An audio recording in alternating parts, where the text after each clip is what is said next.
ಇಲ್ಲಿ ನಡೆಯುವ ಕಾರ್ಯಕ್ರಮವನ್ನು ಬಿತ್ತರಿಸುವುದಕ್ಕಾಗಿ ಆಗಮಿಸಿದ್ದಾರೆ. ವಿಶೇಷವಾಗಿ ವಿದ್ಯಾರ್ಥಿ ಸಂದೋಹ, ವಿದ್ಯಾರ್ಥಿ ಸಮುದಾಯ ಎನ್ನುವಂಥದ್ದು ಇಲ್ಲಿದೆ.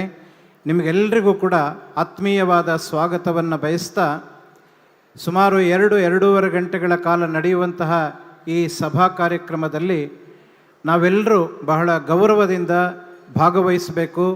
ನಿಶ್ಶಬ್ದವಾಗಿ ಕೂತ್ಕೊಂಡು ಈ ಸಭಾ ಚಟುವಟಿಕೆಗಳನ್ನೆಲ್ಲ ನಾವು ಕೇಳಿಸಿಕೊಳ್ಳಬೇಕು, ಮನತುಂಬಿಸಿಕೊಳ್ಳಬೇಕು ಎಂಬುದಾಗಿ ಆರಂಭದಲ್ಲಿ ತಮ್ಮಲ್ಲಿ ವಿನಂತಿಯನ್ನು ಮಾಡಿಕೊಳ್ತಾ ಇದ್ದೇನೆ.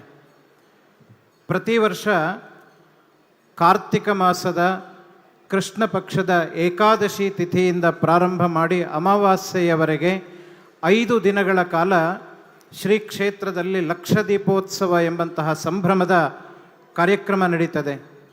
ಪ್ರತಿ ದಿವಸ ಭಗವಂತನ ಉತ್ಸವ ಇರ್ತದೆ. ಮೊದಲನೇ ದಿವಸ ಹೊಸಕಟ್ಟೆ ಉತ್ಸವ, 2ನೆಯ ದಿವಸ ಕೆರೆಕಟ್ಟೆ ಉತ್ಸವ, 3ನೇ ದಿವಸ ಲಲಿತೋದ್ಯಾನ ಉತ್ಸವ, 4ನೆಯ ದಿವಸ ಕಂಚಿ ಮಾರುಕಟ್ಟೆ ಉತ್ಸವ, ಕೊನೆಯ ದಿವಸ ಗೌರಿ ಮಾರುಕಟ್ಟೆ ಉತ್ಸವ ಎಂಬುದಾಗಿ 5 ದಿನಗಳ ಕಾಲ ಉತ್ಸವ ನಡೀತದೆ. ಕಳೆದ 93 ವರ್ಷಗಳಿಂದ ಈ ಲಕ್ಷದೀಪೋತ್ಸವದ ಸಂದರ್ಭದಲ್ಲಿ ಶ್ರೀ ಕ್ಷೇತ್ರದಲ್ಲಿ ಸರ್ವಧರ್ಮ ಮತ್ತು ಸಾಹಿತ್ಯ ಸಮ್ಮೇಳನಗಳನ್ನು ಸಂಘಟಿಸಿಕೊಂಡು ಬರ್ತಾ ಇದ್ದೇವೆ. ಇದರ ಜೊತೆಯಲ್ಲಿ ಸ್ಥಳೀಯ ಪ್ರೌಢಶಾಲಾ ಮೈದಾನದಲ್ಲಿ ರಾಜ್ಯ ಮಟ್ಟದ ವಸ್ತು ಪ್ರದರ್ಶನ ಮತ್ತು ಪ್ರತಿ ದಿವಸ ಸಾಯಂಕಾಲ 5:30ರಿಂದ ರಾತ್ರಿ 12 ಗಂಟೆಯವರೆಗೆ ಸಾಂಸ್ಕೃತಿಕ ಕಾರ್ಯಕ್ರಮಗಳು ಅಲ್ಲಿ ನಡೀತವೆ. ನಿನ್ನೆಯ ದಿವಸ ಲಲಿತ ಕಲಾಗೋಷ್ಠಿ ಎಂಬ ಕಾರ್ಯಕ್ರಮ ಇಲ್ಲಿ ಆಗಿದೆ. ಹಿಂದೂಸ್ತಾನಿ ಸಂಗೀತ್ ಮತ್ತು ಭಜನ್ನನ್ನು ಕೌಶಿಕ್ ಕೈತಾಳ್ ಮತ್ತು ತಂಡದವರು ಬೆಂಗಳೂರಿನವರು ನಡೆಸಿಕೊಟ್ಟಿದ್ದಾರೆ. ಹಾಗೆ ನಿನ್ನೆ ರಾತ್ರಿ ಸನಾತನಿ ನೃತ್ಯ ವೈಭವ ಎಂಬುದಾಗಿ ಭಾರತ ದೇಶದ ಭಾರತ ಮಾತೆಯ ವೈಭವವನ್ನು ತೋರಿಸುವಂತಹ ನೃತ್ಯ ವೈಭವ ಕಾರ್ಯಕ್ರಮ ಅತ್ಯಂತ ವಿಜೃಂಭಣೆಯಿಂದ ಇಲ್ಲಿ ನಡೆದಿದೆ. ಇವತ್ತು ಸರ್ವಧರ್ಮ ಸಮ್ಮೇಳನದ ಸಭಾ ಕಾರ್ಯಕ್ರಮ ಡಾಕ್ಟರ್ ಎಂ ಬಿ ಪಾಟೀಲ್ ಬೃಹತ್ ಮತ್ತು ಮಧ್ಯಮ ಕೈಗಾರಿಕಾ ಸಚಿವರು ಹಾಗೂ ಮೂಲಸೌಕರ್ಯ ಅಭಿವೃದ್ಧಿ ಸಚಿವರು ಕರ್ನಾಟಕ ಸರ್ಕಾರ ಇವರು ಈ ಕಾರ್ಯಕ್ರಮವನ್ನು ಉದ್ಘಾಟನೆ ಮಾಡಲಿಕ್ಕಿದ್ದಾರೆ. ಹರಿಹರಪುರ ಮಠದ ಪರಮಪೂಜ್ಯ ಶ್ರೀಮದ್ ಜಗದ್ಗುರು ಶಂಕರಾಚಾರ್ಯ ಶ್ರೀ ಶ್ರೀ ಸ್ವಯಂ ಪ್ರಕಾಶ ಸಚ್ಚಿದಾನಂದ ಸರಸ್ವತಿ ಮಹಾಸ್ವಾಮೀಜಿಯವರು ಈ ಸಮಾರಂಭದ ಅಧ್ಯಕ್ಷತೆಯನ್ನು ವಹಿಸಲಿಕ್ಕಿದ್ದಾರೆ. ವಿಶೇಷವಾಗಿ ಸರ್ವಧರ್ಮ ಸಮನ್ವಯದ ಕುರಿತು 2 ವಿದ್ವಾಂಸರು ಈ ವೇದಿಕೆಯಿಂದ ಸಂದೇಶವನ್ನು ನೀಡಲಿಕ್ಕಿದ್ದಾರೆ. ಶ್ರೀ ಎಸ್ ಸೂರ್ಯಪ್ರಕಾಶ್ ಪಂಡಿತ್ ಅಂತ ಪ್ರಜಾವಾಣಿ ಪತ್ರಿಕೆಯ ಮುಖ್ಯ ಉಪಸಂಪಾದಕರು, ಹಾಗೆ ಶ್ರೀ ತನ್ವೀರ್ ಅಹಮದುಲ್ಲಾ ಅವರು ಅಂಕಣಕಾರರು ಮತ್ತು ರಾಷ್ಟ್ರೀಯ ಚಿಂತಕರು, ಅವರು ಈ ವೇದಿಕೆಯಿಂದ ಸಂದೇಶವನ್ನು ನೀಡಲಿಕ್ಕಿದ್ದಾರೆ. ಆ ನಂತರ ಭರತನಾಟ್ಯ ಕಾರ್ಯಕ್ರಮ, ಶ್ರೀದೇವಿ ನೃತ್ಯಾಲಯ ಅತ್ಯಂತ ಪ್ರಸಿದ್ಧವಾದಂತಹ ಭರತನಾಟ್ಯವನ್ನು ಕಲಿಸಿಕೊಡುವ ಕೇಂದ್ರ ಶ್ರೀದೇವಿ ನೃತ್ಯಾಲಯದ ವಿದುಷಿ ಡಾಕ್ಟರ್ ಶೀಲಾ ಉನ್ನಿಕೃಷ್ಣನ್ ನೇತೃತ್ವದಲ್ಲಿ ಭರತನಾಟ್ಯ ಕಾರ್ಯಕ್ರಮ ಇಲ್ಲಿ ನಡೀಲಿಕ್ಕಿದೆ. ನಾಳೆಯ ದಿವಸ ಇದೇ ವೇದಿಕೆಯಲ್ಲಿ 5 ಗಂಟೆಗೆ ಸರಿಯಾಗಿ ಸಾಹಿತ್ಯ ಸಮ್ಮೇಳನ ನಡೀತದೆ. ಪ್ರೊಫೆಸರ್ ಪ್ರೇಮಶೇಖರ್ ಎಂಬವರು ಹಿರಿಯ ಸಾಹಿತಿಗಳು, ನವದೆಹಲಿಯವರು, ಅವರು ಈ ಸಾಹಿತ್ಯ ಸಮ್ಮೇಳನವನ್ನು ಉದ್ಘಾಟನೆ ಮಾಡ್ತಾರೆ. ವಿಶ್ವವಾಣಿ ಪತ್ರಿಕೆಯ ಮುಖ್ಯ ಸಂಪಾದಕರಾದ ಶ್ರೀ ವಿಶ್ವೇಶ್ವರ ಭಟ್ ಅವರು ಸಮಾರಂಭದ ಅಧ್ಯಕ್ಷತೆಯನ್ನು, ಸಾಹಿತ್ಯ ಸಮ್ಮೇಳನದ ಅಧ್ಯಕ್ಷತೆಯನ್ನು ವಹಿಸಿಕೊಳ್ಳಲಿಕ್ಕಿದ್ದಾರೆ. ಉಪನ್ಯಾಸಕರಾಗಿ ಶ್ರೀಮತಿ ಶಾಂತಾ ನಾಗಮಂಗಲ, ಡಾಕ್ಟರ್ ರಘು ಹಾಗೂ ಡಾಕ್ಟರ್ ಬಿ ಎಂ ಶರಭೇಂದ್ರ ಸ್ವಾಮಿ ಇವರು ಸಂದೇಶವನ್ನು, ಸಾಹಿತ್ಯ ಚರ್ಚೆಗಳನ್ನು ಇಲ್ಲಿ ನಡೆಸಿಕೊಡಲಿಕ್ಕಿದ್ದಾರೆ. ಸಭಾ ಕಾರ್ಯಕ್ರಮದ ತರುವಾಯ ರಾತ್ರಿ 8 ಗಂಟೆಯಿಂದ ಸಂಗೀತ ಸಂಜೆ ರಾಹುಲ್ ವೆಲ್ಲಾಲ್ ಮತ್ತು ತಂಡ ಬೆಂಗಳೂರು ಇವರಿಂದ ನಡೀಲಿಕ್ಕಿದೆ. ಅದರ ನಂತರ ರಾತ್ರಿ 9:30ರಿಂದ ದಕ್ಷಯಜ್ಞ ಕವಿ ದೇವಿದಾಸ ವಿರಚಿತ ಬಡಗುತಿಟ್ಟಿನ ಪ್ರಸಿದ್ಧ ಕಲಾವಿದರ ಕೂಡುವಿಕೆಯಿಂದ ಯಕ್ಷಗಾನ ಕಾರ್ಯಕ್ರಮ ಎನ್ನುವುದು ಇಲ್ಲಿ ನಡೀಲಿಕ್ಕಿದೆ. ಈ ಎಲ್ಲ ಕಾರ್ಯಕ್ರಮಗಳಲ್ಲಿ ತಾವೆಲ್ಲರೂ ಕೂಡ ಭಾಗವಹಿಸಬೇಕು. ಕ್ಷೇತ್ರದ ಮಂಜುನಾಥ ಸ್ವಾಮಿಯ ಕೃಪೆಗೆ ನಾವೆಲ್ಲರೂ ಪಾತ್ರರಾಗಬೇಕು ಎಂಬುದಾಗಿ ತಮ್ಮಲ್ಲಿ ವಿನಂತಿಯನ್ನು ಮಾಡಿಕೊಳ್ತಾ, ಇವತ್ತು ನವೆಂಬರ್ 18ನೇ ದಿನಾಂಕ ಪ್ರಕೃತಿ ಚಿಕಿತ್ಸಾ ದಿನ ಎಂಬುದಾಗಿ ಇವತ್ತು ಆಚರಣೆಯನ್ನು ಮಾಡ್ತಾ ಇದ್ದೇವೆ. ನಮ್ಮ ಉಜಿರೆಯಲ್ಲಿರುವಂತಹ ಶ್ರೀ ಧರ್ಮಸ್ಥಳ ಮಂಜುನಾಥೇಶ್ವರ ಯೋಗ ಮತ್ತು ಪ್ರಕೃತಿ ಚಿಕಿತ್ಸಾ ಕಾಲೇಜಿನ ವತಿಯಿಂದ ನಮ್ಮ ರಾಜ್ಯದ ಪ್ರತಿ ತಾಲೂಕುಗಳಲ್ಲಿ ಪ್ರಕೃತಿ ಚಿಕಿತ್ಸೆಯ ಬಗ್ಗೆ ಜಾಗೃತಿ ಮೂಡಿಸುವಂತಹ ಕಾರ್ಯಕ್ರಮಗಳನ್ನು ಇವತ್ತು ಆರಂಭ ಮಾಡಿದ್ದಾರೆ. ಪುನಃ ನಾವು ಪ್ರಕೃತಿಗೆ ಮರಳಿದರೆ ನಮ್ಮ ಆರೋಗ್ಯ ಸುಸ್ಥಿರವಾಗ್ತದೆ ಎನ್ನುವ ಸಂದೇಶವನ್ನು ಇದು ನೀಡ್ತದೆ ಎನ್ನುವುದನ್ನು ತಮ್ಮಲ್ಲಿ ನಿವೇದನೆ ಮಾಡಿಕೊಳ್ತಾ ನಾವೆಲ್ಲ ಇಷ್ಟು ದೊಡ್ಡ ಸಂಖ್ಯೆಯಲ್ಲಿ ಸೇರಿದ್ದೇವೆ. ಇನ್ನು ಕೆಲವೇ ನಿಮಿಷಗಳಲ್ಲಿ ಸಭಾ ಕಾರ್ಯಕ್ರಮ ಆರಂಭ ಆಗ್ತದೆ. ಅತಿಥಿ ಅಭ್ಯಾಗತರು ಕ್ಷೇತ್ರದ ಪೂಜ್ಯ ಹೆಗ್ಗಡೆಯವರ ನಿವಾಸ ಬೀಡಿಗೆ ಈಗಾಗಲೇ ಆಗಮಿಸಿದ್ದಾರೆ. ಅಲ್ಲಿಂದ ಭವ್ಯವಾದ ಮೆರವಣಿಗೆಯಲ್ಲಿ ಎಲ್ಲರೂ ಕೂಡ ವೇದಿಕೆಗೆ ಆಗಮಿಸ್ತಾರೆ. ಅವರು ಮೆರವಣಿಗೆಯಲ್ಲಿ ಬರುವಾಗ ನಾವೆಲ್ಲರೂ ಎದ್ದು ನಿಂತು ಗೌರವವನ್ನು ಸೂಚಿಸಬೇಕು ಎಂಬುದಾಗಿ ತಮ್ಮಲ್ಲಿ ವಿನಂತಿಯನ್ನು ಮಾಡಿಕೊಳ್ತಾ ಶ್ರೀ ಕ್ಷೇತ್ರದಲ್ಲಿ ನಡೆಯುತ್ತಿರುವಂತಹ ಈ ಸರ್ವಧರ್ಮ ಸಾಹಿತ್ಯ ಅನಂತರ ಅನೇಕ ಕಾರ್ಯಕ್ರಮಗಳ ಹಿನ್ನೆಲೆಯ ಬಗ್ಗೆ ಸ್ವಲ್ಪ ನಾವು ಅರಿತುಕೊಳ್ಳಬೇಕಾಗಿದ್ದು ಇವತ್ತು ಅತ್ಯಂತ ಅನಿವಾರ್ಯ ಎಂಬ ದೃಷ್ಟಿಯಿಂದ ಒಂದೆರಡು ಮಾತುಗಳನ್ನು ಹೇಳ್ತಾ ಇದ್ದೇನೆ.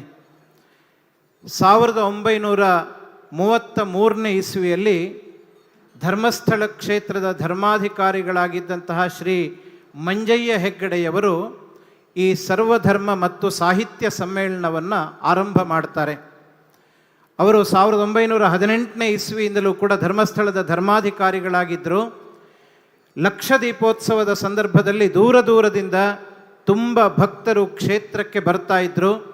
ಬಂದವರು ತೀರ್ಥ ಸ್ನಾನ ಮಾಡ್ತಾರೆ, ಸ್ವಾಮಿಯ ದರ್ಶನವನ್ನು ಮಾಡ್ತಾರೆ, ಪ್ರಸಾದವನ್ನು ಸ್ವೀಕಾರ ಮಾಡ್ತಾರೆ. ಅವರ ಮನಸ್ಸು ಪ್ರಸನ್ನವಾಗಿರುತ್ತೆ, ಪ್ರಫುಲ್ಲಿತವಾಗಿರುತ್ತೆ. ಈ ಸಂದರ್ಭದಲ್ಲಿ ಅವರಿಗೆ ನಮ್ಮ ಧರ್ಮದ ಬಗ್ಗೆ, ನಮ್ಮ ಪರಂಪರೆಯ ಬಗ್ಗೆ ನಾವು ತಿಳುವಳಿಕೆಯನ್ನು ನೀಡಬೇಕು ಎಂಬ ದೃಷ್ಟಿಯಿಂದ ಅವರು ಸರ್ವಧರ್ಮ ಸಮ್ಮೇಳನವನ್ನು ಪ್ರಾರಂಭ ಮಾಡಿದರು. ಇದೊಂದು ದೊಡ್ಡ ಪರಂಪರೆಯಾಗಿ ಇವತ್ತು ಬೆಳೆದುಕೊಂಡು ಬಂದಿದೆ.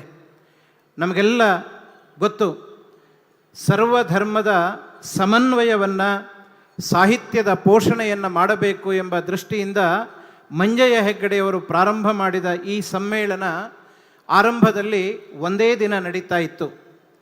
ಅದು ಕೂಡ ಮಧ್ಯಾಹ್ನ ಸುಮಾರು 2 ಗಂಟೆಗೆ ಪ್ರಾರಂಭ ಆದರೆ ರಾತ್ರಿ 8 ಗಂಟೆ 9 ಗಂಟೆಯವರೆಗೂ ಕೂಡ ಇಲ್ಲಿ ಸರ್ವಧರ್ಮ ಸಮ್ಮೇಳನ, ಧರ್ಮ ಚಿಂತನೆ ಎನ್ನುವುದು ನಡೀತಾ ಇತ್ತು. ಪ್ರತಿ ವರ್ಷವೂ ಒಂದೊಂದು ವಿಷಯವನ್ನಿಟ್ಟುಕೊಂಡು ವಿದ್ವಾಂಸರು ಚರ್ಚೆಯನ್ನು ಮಾಡ್ತಾ ಇದ್ದರು. ಆ ಕಾಲದಲ್ಲಿ ಧರ್ಮಸ್ಥಳಕ್ಕೆ ಬರುವುದು ಅಂದರೆ ಸುಲಭವಾಗಿರಲಿಲ್ಲ. ಅತ್ಯಂತ ದುರ್ಗಮವಾದ ದಾರಿ. ನೇತ್ರಾವತಿ ನದಿಗೆ ಬ್ರಿಡ್ಜ್ ಆಗಿದ್ದೇ 1935ನೇ ಇಸ್ವಿಯಲ್ಲಿ. ಅದಕ್ಕಿಂತ ಮೊದಲು ನದಿ ದಾಟಲಿಕ್ಕೂ ಕೂಡ ವ್ಯವಸ್ಥೆ ಇರಲಿಲ್ಲ. ಬಹಳ ದುರ್ಗಮವಾದ ದಾರಿಯ ಮುಖಾಂತರ, ಕಾಡಿನ ದಾರಿಯ ಮುಖಾಂತರ ಇಲ್ಲಿಗೆ ಆಗಮಿಸ್ತಾ ಇದ್ದರು. ಆವಾಗ ಈ ಇಡೀ ಬೆಳ್ತಂಗಡಿ ತಾಲೂಕು ಎನ್ನುವಂಥದ್ದು ಕ್ಷಯರೋಗದಿಂದ ಪೀಡಿತವಾದಂತಹ ಒಂದು ತಾಲೂಕಾಗಿತ್ತು. ಇಲ್ಲಿ ಬರಲಿಕ್ಕೆ ಜನ ಹೆದರ್ತಾ ಇದ್ದರು. ಅಂತಹ ಸಂದರ್ಭದಲ್ಲಿ 33ನೇ ಇಸ್ವಿಯಲ್ಲಿ ಸರ್ವಧರ್ಮ ಸಮ್ಮೇಳನವನ್ನು ಮಂಜಯ್ಯ ಹೆಗ್ಗಡೆಯವರು ಪ್ರಾರಂಭ ಮಾಡ್ತಾರೆ. ಈ ಸಮ್ಮೇಳನವನ್ನು ಪ್ರಾರಂಭ ಮಾಡಿ ಕೆಲವು ವರ್ಷಗಳಾಗುವಾಗ ಇದು ಜನಜನಿತವಾಯಿತು. ಧರ್ಮಸ್ಥಳದ ಸಮ್ಮೇಳನದಲ್ಲಿ ಭಾಗವಹಿಸಬೇಕು ಅಂತ 300, 400, 500 ಒಳ್ಳೊಳ್ಳೆ ಸಾಹಿತ್ಯವೇತ್ತರು, ಧರ್ಮದ ಬಗ್ಗೆ ತಿಳಿದುಕೊಂಡವರೆಲ್ಲ ಬರ್ತಾ ಇದ್ದರು. ಭಾಷಣ ಮಾಡಲಿಕ್ಕೆ ಭಾಷಣಕಾರರನ್ನು ಬೇರೆ ಬೇರೆ ಕಡೆಯಿಂದ ಕರೆಸುವಂತಹ ಸಂಪ್ರದಾಯ ಆ ಕಾಲದಲ್ಲಿ ಇತ್ತು. ವಿಶೇಷವಾಗಿ ಮೈಸೂರಿನಿಂದ ಮತ್ತು ಬೆಂಗಳೂರಿನಿಂದ ವಿದ್ವಾಂಸರನ್ನು ಕರೆಸಿ ಸಾಹಿತ್ಯ ಸಮ್ಮೇಳನಗಳನ್ನು ಇಲ್ಲಿ ನಡೆಸಿಕೊಂಡು ಬರ್ತಾ ಇದ್ದರು.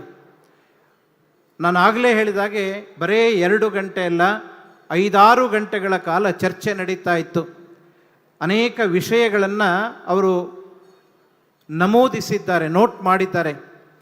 ಮೂರ್ತಿ ಪೂಜೆ ಹೇಗೆ ಎನ್ನುವುದ್ರ ಬಗ್ಗೆ ಚರ್ಚೆ, ಪಾಪ ಅಂದರೆ ಏನು, ಪುಣ್ಯ ಅಂದರೆ ಏನು, ಇದರ ಬಗ್ಗೆ ಒಂದು ಸಮ್ಮೇಳನ, ಆ ಸಮ್ಮೇಳನದಲ್ಲಿ ಚರ್ಚೆಗಳು ನಡೀತಾ ಇತ್ತು. ಈ ರೀತಿಯ ಸಮ್ಮೇಳನಕ್ಕೆ ವಿದ್ವಾಂಸರನ್ನು ಮೈಸೂರಿನ ಆಸ್ಥಾನ ವಿದ್ವಾಂಸ ಶಾಂತಿರಾಜ ಶಾಸ್ತ್ರಿಗಳು ಎನ್ನುವರು ಕೆಲವು ವರ್ಷ ಬಸ್ ಮಾಡಿ ಅಲ್ಲಿಂದ ಸಂಗೀತದವರನ್ನು, ಸಾಹಿತ್ಯದವರನ್ನು, ಧರ್ಮ ಜಾಗೃತಿ ಮೂಡಿಸುವಂಥವರನ್ನು ಇಲ್ಲಿ ಕರ್ಕೊಂಡು ಬರ್ತಾ ಇದ್ರು.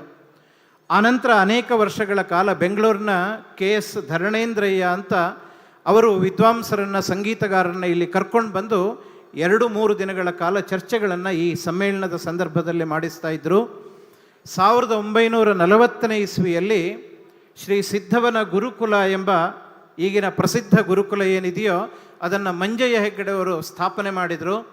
1940ನೇ ಇಸ್ವಿಯ ನಂತರ ಇಲ್ಲಿಗೆ ಬಂದಂತಹ ಎಲ್ಲ ವಿದ್ವಾಂಸರನ್ನು ಸಿದ್ಧವನದಲ್ಲಿ ಉಳಿಸ್ತಾ ಇದ್ದರು. ಸಿದ್ಧವನದಲ್ಲಿ 1 ವಾರಗಳ ಕಾಲ ಅಲ್ಲಿಯ ವಿದ್ಯಾರ್ಥಿಗಳ ಜೊತೆಯಲ್ಲಿ ಅವರು ಸಂವಾದ ಮಾಡ್ತಾ ಇದ್ದರು. ವಿದ್ವಾಂಸರ ಜೊತೆಗೆ ಸಾಹಚರ್ಯ ಎನ್ನುವಂಥದ್ದು ಅಲ್ಲಿಯ ವಿದ್ಯಾರ್ಥಿಗಳಿಗೆ ದೊರಕ್ತಾ ಇತ್ತು. ಒಳ್ಳೆಯ ಪರಂಪರೆಯನ್ನು ಆ ರೀತಿಯಲ್ಲಿ ಮಂಜಯ್ಯ ಹೆಗ್ಗಡೆಯವರು ನಡೆಸ್ಕೊಂಡು ಬಂದರು. ಆ ನಂತರ ರತ್ನವರ್ಮ ಹೆಗ್ಗಡೆಯವರು ಸಾಹಿತ್ಯ ಸಮ್ಮೇಳನ, ಸರ್ವಧರ್ಮ ಸಮ್ಮೇಳನವನ್ನು ಇಲ್ಲಿ ನಡೆಸ್ಕೊಂಡು ಬಂದರು 1967ನೇ ಇಸ್ವಿಯವರೆಗೆ.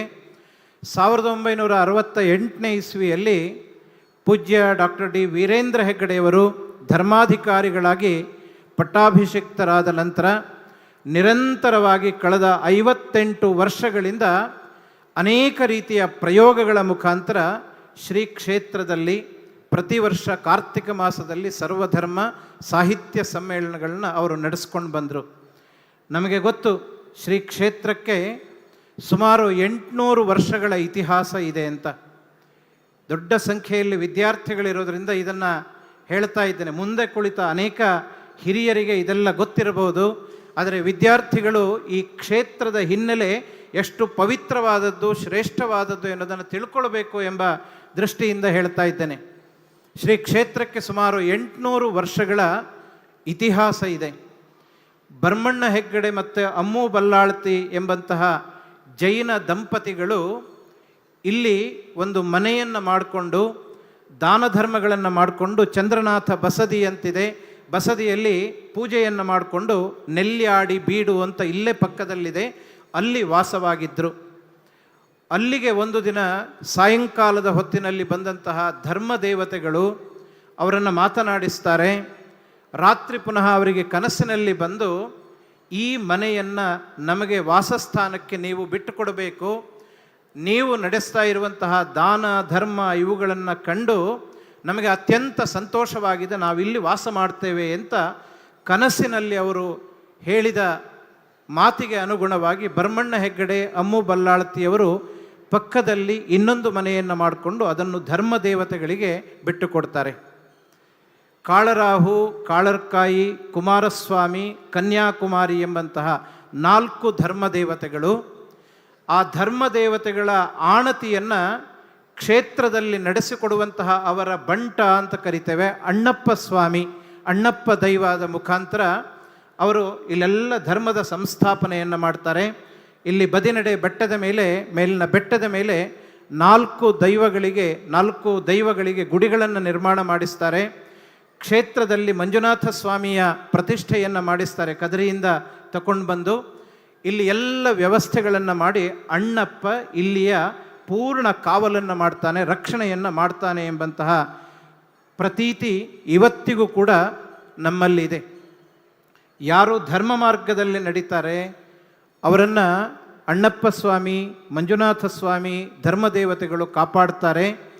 ಯಾರು ಕೆಟ್ಟ ಮಾರ್ಗದಲ್ಲಿ ಹೋಗ್ತಾರೆ ಅಂಥವರಿಗೆ ಶಿಕ್ಷೆಯನ್ನು ಅವರು ಕೊಡ್ತಾರೆ ಎನ್ನುವುದನ್ನು ನಾವೆಲ್ಲ ಈ ಕಾಲದಲ್ಲಿ ಅದನ್ನು ಪ್ರತ್ಯಕ್ಷವಾಗಿ ನಾವು ಕಾಣ್ತಾ ಇದ್ದೇವೆ. ಇಂತಹ ಒಂದು ಅಪೂರ್ವವಾದಂತಹ ಕ್ಷೇತ್ರ ಶ್ರೀ ಕ್ಷೇತ್ರ ಧರ್ಮಸ್ಥಳ. ಈ ಧರ್ಮಸ್ಥಳ ಕ್ಷೇತ್ರದಲ್ಲಿ 20 ಧರ್ಮಾಧಿಕಾರಿಗಳು ಆಗಿದ್ದಾರೆ. ತಮ್ಮ 20ನೇ ವರ್ಷದಲ್ಲಿ 21ನೆಯ ಧರ್ಮಾಧಿಕಾರಿಗಳಾಗಿ ಡಾಕ್ಟರ್ ಡಿ ವೀರೇಂದ್ರ ಹೆಗ್ಗಡೆಯವರು ಅಧಿಕಾರವನ್ನು ವಹಿಸಿಕೊಂಡ ನಂತರ, ಇದು ಅಧಿಕಾರ ಅಂತ ಅವರು ಹೇಳೋದಿಲ್ಲ, ಧರ್ಮಾಧಿಕಾರಿಗಳು ಅವರ ಆದ ನಂತರ ಸ್ವಾಮಿಯ ಸೇವೆಗಾಗಿ ತನ್ನ ಜೀವನವನ್ನು ಮುಡಿಪಾಗಿಟ್ಟಂತಹ ಅನೇಕ ಬದಲಾವಣೆಗಳನ್ನು, ಅನೇಕ ಸಾಮಾಜಿಕವಾದ ಪರಿವರ್ತನೆಗಳನ್ನು ತಂದದ್ದನ್ನು ನಾವೆಲ್ಲರೂ ಕೂಡ ಕಾಣ್ತಾ ಇದ್ದೇವೆ.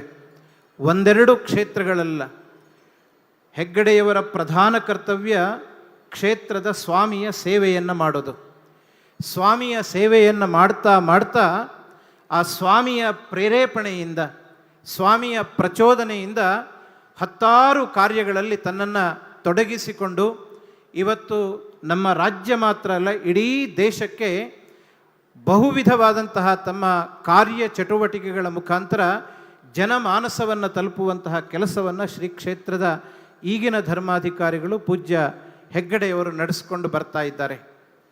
ಅದರಲ್ಲಿ 68ನೇ ಇಸ್ವಿಯಲ್ಲಿ ಪಟ್ಟಕ್ಕೆ ಬಂದ ನಂತರ ಶಿಕ್ಷಣ ಸಂಸ್ಥೆಯಲ್ಲಿ ಅವರು ಕೆಲಸ ನೀಡಿದ್ದಿರಬಹುದು, ಚತುರ್ದಾನ ಪರಂಪರೆಗಳನ್ನು ವಿಸ್ತಾರ ಮಾಡಿದಂತಹದ್ದಿರಬಹುದು, 1972ನೇ ಇಸ್ವಿಯಲ್ಲಿ ಪ್ರಾರಂಭ ಮಾಡಿದಂತಹ ಸಾಮೂಹಿಕ ವಿವಾಹದ ಪ್ರಕ್ರಿಯೆಗಳು ನಿರಂತರವಾಗಿ ನಡೆದುಕೊಂಡು ಬಂದದ್ದಿರಬಹುದು, ಸ್ವಾಮಿಯ ಸೇವಾರೂಪವಾಗಿ ಪುರಾಣ ವಾಚನ ವ್ಯಾಖ್ಯಾನ 1972ರಲ್ಲಿ ಪ್ರಾರಂಭ ಆಯಿತು ಅದಿರಬಹುದು, 1982-83ರಲ್ಲಿ ಪ್ರಾರಂಭ ಮಾಡಿದಂತಹ ಶ್ರೀ ಕ್ಷೇತ್ರ ಧರ್ಮಸ್ಥಳ ಗ್ರಾಮಾಭಿವೃದ್ಧಿ ಯೋಜನೆಯ ಮುಖಾಂತರ ಅನೇಕ ಚಟುವಟಿಕೆಗಳನ್ನು ರಾಜ್ಯದಾದ್ಯಂತ ದೇಶದಾದ್ಯಂತ ವಿಸ್ತಾರ ಮಾಡಿದ್ದಾರೆ.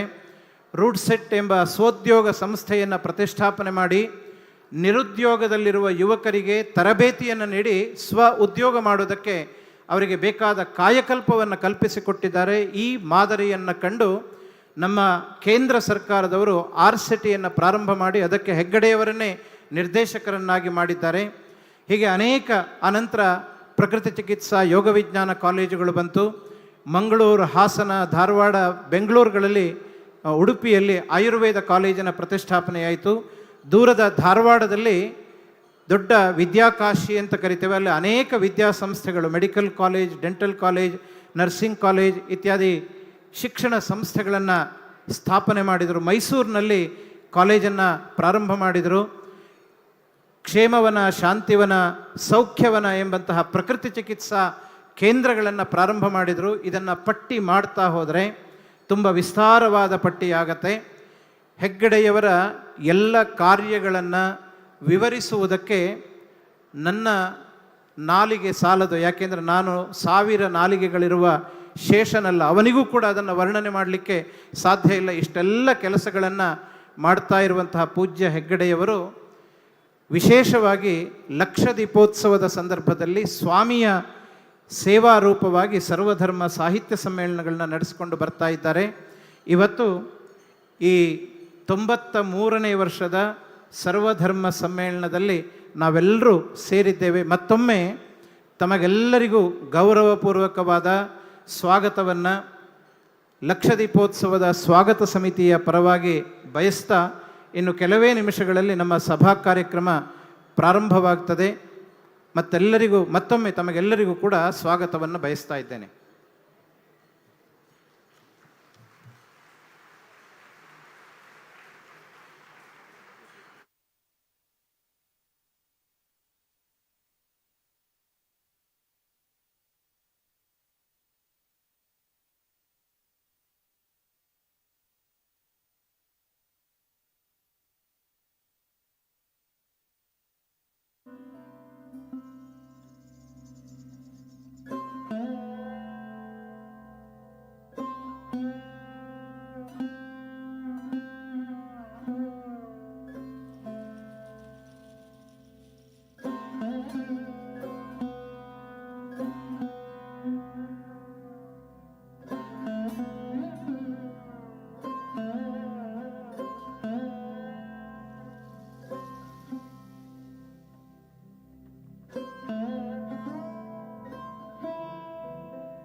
check. Hello, hello.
ಈ ಅಮೃತವರ್ಷಿಣಿ ಸಭಾಭವನಕ್ಕೆ ಪೂಜ್ಯ ಹೆಗ್ಗಡೆಯವರು, ಇವತ್ತಿನ ಸರ್ವಧರ್ಮ ಸಮ್ಮೇಳನದ ಅಧ್ಯಕ್ಷತೆಯನ್ನು ವಹಿಸುವಂತಹ ಹರಿಹರಪುರ ಮಠದ ಸ್ವಾಮೀಜಿಗಳು, ಉದ್ಘಾಟಕರಾದ ಡಾಕ್ಟರ್ MB ಪಾಟೀಲ್ ಅವರು, ಹಾಗೂ ಉಪನ್ಯಾಸಕರಾದ ಶ್ರೀ ಸೂರ್ಯಪ್ರಕಾಶ್ ಪಂಡಿತ್ ಮತ್ತು ತನ್ವೀರ್ ಅಹಮದ್ ಅವರು, ಹಾಗೂ ಎಲ್ಲ ಗಣ್ಯರು ಕೂಡ ವೇದಿಕೆಯತ್ತ ಆಗಮಿಸ್ತಾ ಇದ್ದಾರೆ. ಅವರು ಈ ಭವ್ಯವಾದ ವೇದಿಕೆಯನ್ನು ಪ್ರವೇಶಿಸ್ತಾ ಇದ್ದಾಗೆ ನಾವೆಲ್ಲರೂ ಕೂಡ ಎದ್ದು ನಿಂತು ಅವರಿಗೆ ಗೌರವವನ್ನು ಸೂಚಿಸಬೇಕು ಎಂಬುದಾಗಿ ತಮ್ಮಲ್ಲಿ ವಿನಂತಿಯನ್ನು ಮಾಡ್ತಾ, 93ನೇ ವರ್ಷದ ಸರ್ವಧರ್ಮ ಸಮ್ಮೇಳನದ ಈ ಅಮೃತವರ್ಷಿಣಿ ಸಭಾಂಗಣದ ಸಭಾ ಕಾರ್ಯಕ್ರಮ ಇದೀಗ ಚಾಲನೆಯನ್ನು ಪಡಿತಾ ಇದೆ.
ಸರ್ವಧರ್ಮ ಸಮ್ಮೇಳನದ ಉದ್ಘಾಟಕರಾದ ಡಾಕ್ಟರ್ MB ಪಾಟೀಲ್, ಬೃಹತ್ ಮತ್ತು ಮಧ್ಯಮ ಕೈಗಾರಿಕೆ ಹಾಗೂ ಮೂಲಸೌಕರ್ಯ ಅಭಿವೃದ್ಧಿ ಇಲಾಖೆ ಸಚಿವರು, ಕರ್ನಾಟಕ ಸರ್ಕಾರ, ಪರಮಪೂಜ್ಯ ಶ್ರೀಮದ್ ಜಗದ್ಗುರು ಶಂಕರಾಚಾರ್ಯ ಶ್ರೀ ಶ್ರೀ ಸ್ವಯಂ ಪ್ರಕಾಶ ಸಚ್ಚಿದಾನಂದ ಸರಸ್ವತಿ ಸ್ವಾಮೀಜಿಗಳು, ಶ್ರೀ ಹರಿಹರಪುರ, ಶ್ರೀ S ಸೂರ್ಯಪ್ರಕಾಶ್ ಪಂಡಿತ್, ಮುಖ್ಯ ಉಪಸಂಪಾದಕರು, ಪ್ರಜಾವಾಣಿ ಬೆಂಗಳೂರು, ಶ್ರೀ ತನ್ವೀರ್ ಅಹಮದುಲ್ಲಾ, ಅಂಕಣಕಾರರು ಮತ್ತು ರಾಷ್ಟ್ರೀಯ ಚಿಂತಕರು, ಶ್ರೀ D ಸುರೇಂದ್ರ ಕುಮಾರ್, ಶ್ರೀ D ಹರ್ಷೇಂದ್ರ ಕುಮಾರ್ ಮತ್ತು ಎಲ್ಲ ಅತಿಥಿ ಅಭ್ಯಾಗತರು ಕೂಡ ವೇದಿಕೆಯತ್ತ ಭವ್ಯವಾದ ಮೆರವಣಿಗೆಯ ಮುಖಾಂತರ ಆಗಮಿಸ್ತಾ ಇದ್ದಾರೆ. ಎಲ್ಲ ಅತಿಥಿ ಅಭ್ಯಾಗತರಿಗೆ ಪ್ರಣಾಮಪೂರ್ವಕ ಗೌರವಪೂರ್ವಕವಾದ ಸ್ವಾಗತವನ್ನು ನಾವು ಕೋರ್ತಾ ಇದ್ದೇವೆ.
ಓಂ ಶ್ರೀ ಮಂಜುನಾಥಾಯ ನಮಃ. ಸರ್ವಧರ್ಮ ಸಮ್ಮೇಳನ ಮತ್ತು ಸಾಹಿತ್ಯ ಸಮ್ಮೇಳನಗಳನ್ನು ನಿರಂತರವಾಗಿ 92 ವರ್ಷಗಳ ಕಾಲ ನಡೆಸಿಕೊಂಡು ಬಂದಿರುವ ಏಕೈಕ ಮನೆತನ ಎಂದರೆ ಅದು ಶ್ರೀ ಹೆಗ್ಗಡೆ ಮನೆತನ. ಕರ್ನಾಟಕದಲ್ಲಿ ಏಕೆ ಇಡೀ ಭರತಖಂಡದಲ್ಲಿ ಯಾವ ಸಂಘವಾಗಲಿ, ಸಂಸ್ಥೆಯಾಗಲಿ, ಸ್ಥಳವಾಗಲಿ, ವ್ಯಕ್ತಿಯಾಗಲಿ ಇಷ್ಟು ದೀರ್ಘಕಾಲ ವ್ಯವಸ್ಥಿತವಾಗಿ ಅಂದಂದಿನ ಕಾಲಕ್ಕೆ ತಕ್ಕಂತೆ ಸ್ಪಂದಿಸಿ ಜನತೆಯನ್ನು, ಸಮಾಜವನ್ನು ಎಚ್ಚರಗೊಳಿಸುವಲ್ಲಿ ಸರ್ವಧರ್ಮ ಸಾಹಿತ್ಯ ಸಮ್ಮೇಳನಗಳನ್ನು ಪ್ರತಿ ವರ್ಷವೂ ನಡೆಸಿಕೊಂಡು ಬಂದಿರುವಂತಹ ದಾಖಲೆ ನಮಗೆ ಸಿಕ್ಕೋದಿಲ್ಲ. ಅನೂಚಾನವಾಗಿ ಆಚರಿಸಿದ ಸ್ಥಳ ನಮಗೆ ಸಿಗುವುದು ಧರ್ಮಸ್ಥಳ ಒಂದೇ. ಏರ್ಪಡಿಸುವ ವ್ಯಕ್ತಿ ಒಬ್ಬರಿದ್ದರೆ ಅವರೇ ಶ್ರೀ ಹೆಗ್ಗಡೆಯವರು. ರಾಜರ್ಷಿ ಡಾಕ್ಟರ್ ಡಿ ವೀರೇಂದ್ರ ಹೆಗ್ಗಡೆಯವರು ಕಳೆದ 58 ವರ್ಷಗಳಲ್ಲಿ ಹೊಸ ಹೊಸ ಪ್ರಯೋಗಗಳ ಮೂಲಕ ಇದನ್ನು ಪರಿಣಾಮಕಾರಿಯಾಗಿ ನಡೆಸಿಕೊಂಡು ಬರ್ತಾ ಇದ್ದಾರೆ. ಸಮಾಜಕ್ಕೆ ಸರಿಯಾದ ಮಾರ್ಗದರ್ಶನ ನೀಡಿದರೆ ಉತ್ತಮ ನಾಗರಿಕ ಸಮಾಜವನ್ನು ನಿರ್ವಹಿಸಬಹುದು ಎಂಬುದು ಹೆಗ್ಗಡೆಯವರ ಉತ್ಕಟವಾದಂತಹ ಬಯಕೆ. ಬಾಲ್ಯದಲ್ಲಿಯೇ ಈ ದಿಶೆಯಲ್ಲಿ ಪ್ರಯತ್ನಪಟ್ಟವರು ಪೂಜ್ಯರು. ಪ್ರತಿ ವರ್ಷ ನಡೆಯುವ ಸರ್ವಧರ್ಮ ಸಮ್ಮೇಳನಗಳಲ್ಲಿ ಚರ್ಚಿತವಾಗುವಂತಹ ವಿಷಯಗಳ ಬೆಳಕಿನಲ್ಲಿ ಸಮಾಜದ ಸಾಮಾನ್ಯ ಜನತೆ ಎದುರಿಸುತ್ತಿರುವ ಎಲ್ಲ ಸಾಮಾಜಿಕ ಸಮಸ್ಯೆಗಳಿಗೂ ಸರಿಯಾದ ಪರಿಹಾರ ಬೇಕು, ಹಾಗೂ ಅದನ್ನು ಧಾರ್ಮಿಕ ನೇತಾರರು ಸೂಕ್ತ ಮಾರ್ಗದರ್ಶನ ನೀಡಿ ಸರಿಯಾದ ದಾರಿಯಲ್ಲಿ ನಡೆಯುವಂತೆ ಸೂಚಿಸಬೇಕು ಎಂದು 1977ರಲ್ಲಿ ಬೆಂಗಳೂರಿನಲ್ಲಿ ಧರ್ಮ ಜಾಗೃತಿ ಸಮ್ಮೇಳನವೊಂದನ್ನು ಪೂಜ್ಯರು ನಡೆಸಿದರು. ಕರ್ನಾಟಕದ ಎಲ್ಲ ಧರ್ಮಗಳ ನೇತಾರರನ್ನು, ಮಠಾಧೀಶರನ್ನು ಒಂದೇ ವೇದಿಕೆಯ ಮೇಲೆ ಆಹ್ವಾನಿಸಿ ಪ್ರಸಕ್ತ ಧಾರ್ಮಿಕ ಸಾಮಾಜಿಕ ಸಮಸ್ಯೆಗಳ ಬಗೆಗೆ ಅವರು ಮಾರ್ಗದರ್ಶನ ನೀಡುವಂತೆ ಮಾಡಿದುದು ನಾಡಿನ ಧಾರ್ಮಿಕ ಕಾರ್ಯಗಳಲ್ಲಿ ಒಂದು ದೊಡ್ಡ ಮೈಲಿಗಲ್ಲು. ಇದೀಗ 93ನೆಯ ಅಧಿವೇಶನದ ಸರ್ವಧರ್ಮ ಸಮ್ಮೇಳನದಲ್ಲಿ ನಾವಿದ್ದೇವೆ. ವಸ್ತುವಿನ ಸ್ವಭಾವವೇ ಧರ್ಮ. ಆತ್ಮವು ಒಂದು ಸೂಕ್ಷ್ಮವಾದಂತಹ ವಸ್ತುವಾಗಿದೆ. ಅದು ಜಡದ ಸಂಯೋಗದಿಂದ ಸಂಸಾರದಲ್ಲಿ ಸುತ್ತುತ್ತಲಿದೆ. ಈ ಸಂಸಾರ ಚಕ್ರದಿಂದ ಬಿಡುಗಡೆ ಹೊಂದಿ ತನ್ನ ಮೂಲ ಸ್ಥಿತಿಯಲ್ಲಿ ಆತ್ಮವು ತಾನಿರುವುದೇ ಮುಕ್ತಿ ಎಂಬುದಾಗಿ ಹೇಳುತ್ತೇವೆ. ಅದನ್ನು ಸಾಧಿಸಲು ಭಾರತೀಯ ಧರ್ಮಗಳು ವಿವಿಧ ಮುಖಗಳಲ್ಲಿ ಪ್ರಯತ್ನಿಸಿವೆ. ಅವುಗಳನ್ನು ಸಮನ್ವಯ ದೃಷ್ಟಿಯಿಂದ ಸಾಮಾನ್ಯರಿಗೆ ಪರಿಚಯ ಮಾಡಿಸಿಕೊಡುವುದೇ ಇಂತಹ ಧರ್ಮ ಸಮ್ಮೇಳನದ ಉದ್ದೇಶ. ಇದೇ ಉದ್ದೇಶದಲ್ಲಿ 1933ರಲ್ಲಿ ಪೂಜ್ಯ ಮಂಜಯ್ಯ ಹೆಗ್ಗಡೆಯವರು ಶ್ರೀ ಕ್ಷೇತ್ರದಲ್ಲಿ ಸರ್ವಧರ್ಮ ಸಮ್ಮೇಳನವನ್ನು ಪ್ರಾರಂಭ ಮಾಡಿದರು. ಇವತ್ತಿನ ಈ ಸರ್ವಧರ್ಮ ಸಮ್ಮೇಳನವನ್ನು ಪ್ರಾರ್ಥನೆಯೊಂದಿಗೆ ಪ್ರಾರಂಭ ಮಾಡ್ತಾ ಇದ್ದೇವೆ. ಶ್ರೀ ಧರ್ಮಸ್ಥಳ ಮಂಜುನಾಥೇಶ್ವರ ಶಿಕ್ಷಣ ಸಂಸ್ಥೆಗಳಲ್ಲಿ ಅಧ್ಯಯನ ಮಾಡ್ತಾ ಇರುವ ವಿದ್ಯಾರ್ಥಿನಿಯರು ಈ ಪ್ರಾರ್ಥನೆಯನ್ನು ನೆರವೇರಿಸಿಕೊಡ್ತಾರೆ. ಈ ಪ್ರಾರ್ಥನೆಯನ್ನು ನಿರ್ದೇಶಿಸಿದವರು ನಮ್ಮ SDM ಮಹಾವಿದ್ಯಾಲಯದ ಗಣಿತ ವಿಭಾಗದ ನಿವೃತ್ತ ಉಪನ್ಯಾಸಕರಾದ ಶ್ರೀ ಪ್ರಕಾಶ್ ಪ್ರಭು ಅವರು.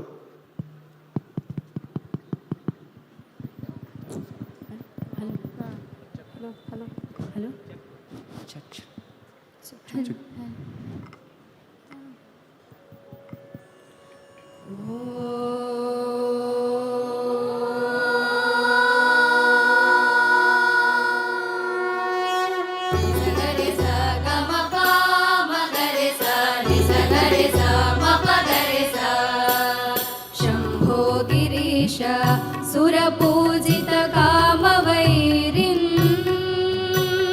ಗೌರೀಶ ಶಂಕರ ಮಹೇಶ್ವರ ವಿಶ್ವಹೇತೋ ಶಂಭೋ गिरीश सुरपूजितकामवैरिन् गौरीश शङ्करा महेश्वर विश्वहेतो धर्मस्थलेश सकलेश दयापयोधे श्रीमञ्जुनाथ नितरां कुरु मङ्गलं मे धर्मस्थलेश सकलेश दयापयोधे श्रीमञ्जुनाथ नितरां कुरु मङ्गलं मे कुरु मङ्गलं मे कुरु मङ्गलं मे कुरु मङ्गलं मे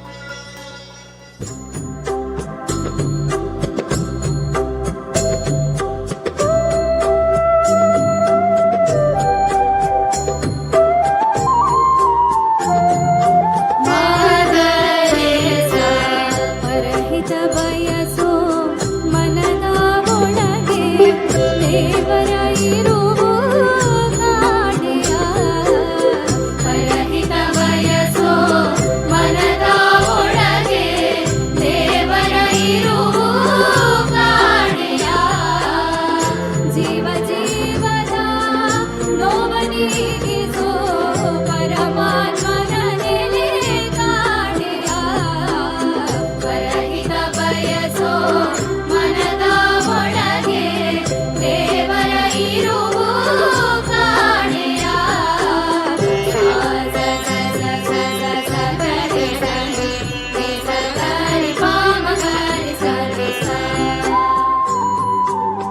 ಸಕಲ ಮಿತಿಗಳ ಮೀರುತ ನಿಂತ ಸಂತ ಜ್ಯೋತಿಯ ಕಾಣೆಯ ನಡೆನುಡಿಗಳಲ್ಲಿ ಅರಿವಿನ ಹಣತೆ ಹಚ್ಚಿದ ಪ್ರಭೆಯ ಕಾಣೆಯ ಪರಹಿತ ಬಯಸೋ ಮನದ ಒಳಗೆ ದೇವರ ಇರುವ ಕಾಣೆಯ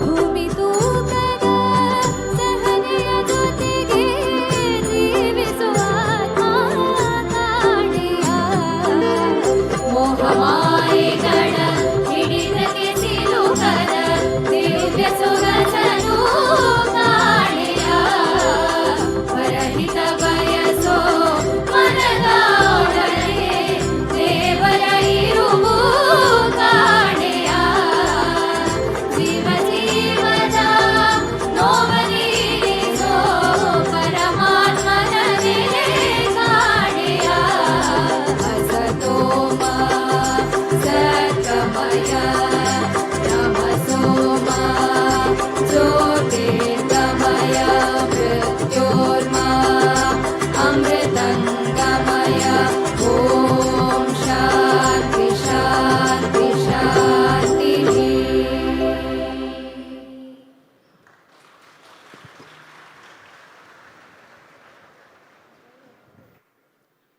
ದುಃಖೇಶು ಅನುದ್ವಿಗ್ನಮನಾಃ ಸುಖೇಶು ವಿಗತಸ್ಪೃಹಃ ವೀತರಾಗ ಭಯಕ್ರೋಧ ಸ್ಥಿತಧೀರ್ ಮುನಿರುಚ್ಯತೆ ಎಂಬ ಒಂದು ಶ್ಲೋಕ ಭಗವದ್ಗೀತೆಯದ್ದು.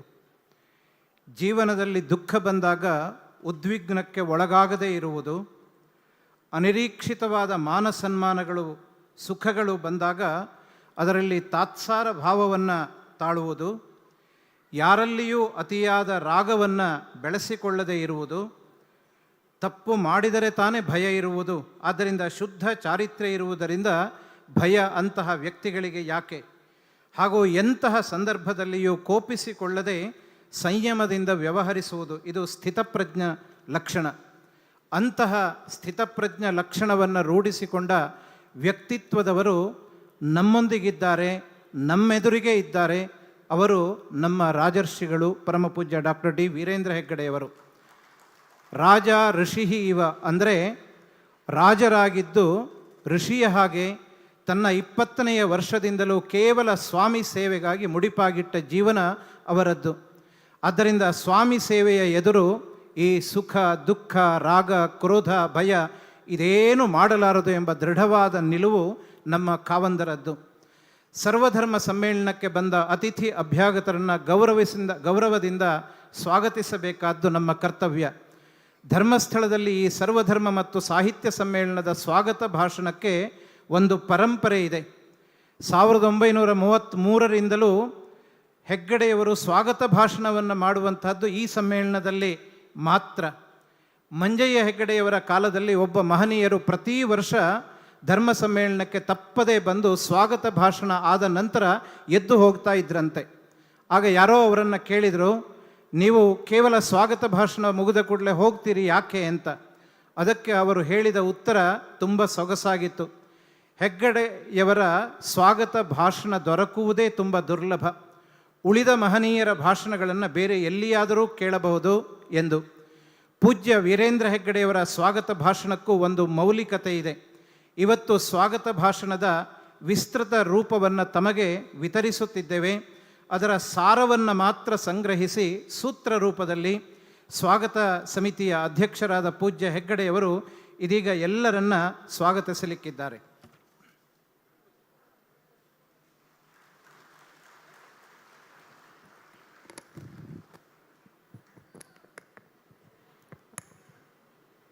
ಓಂ ಶ್ರೀ ಮಂಜುನಾಥಾಯ ನಮಃ.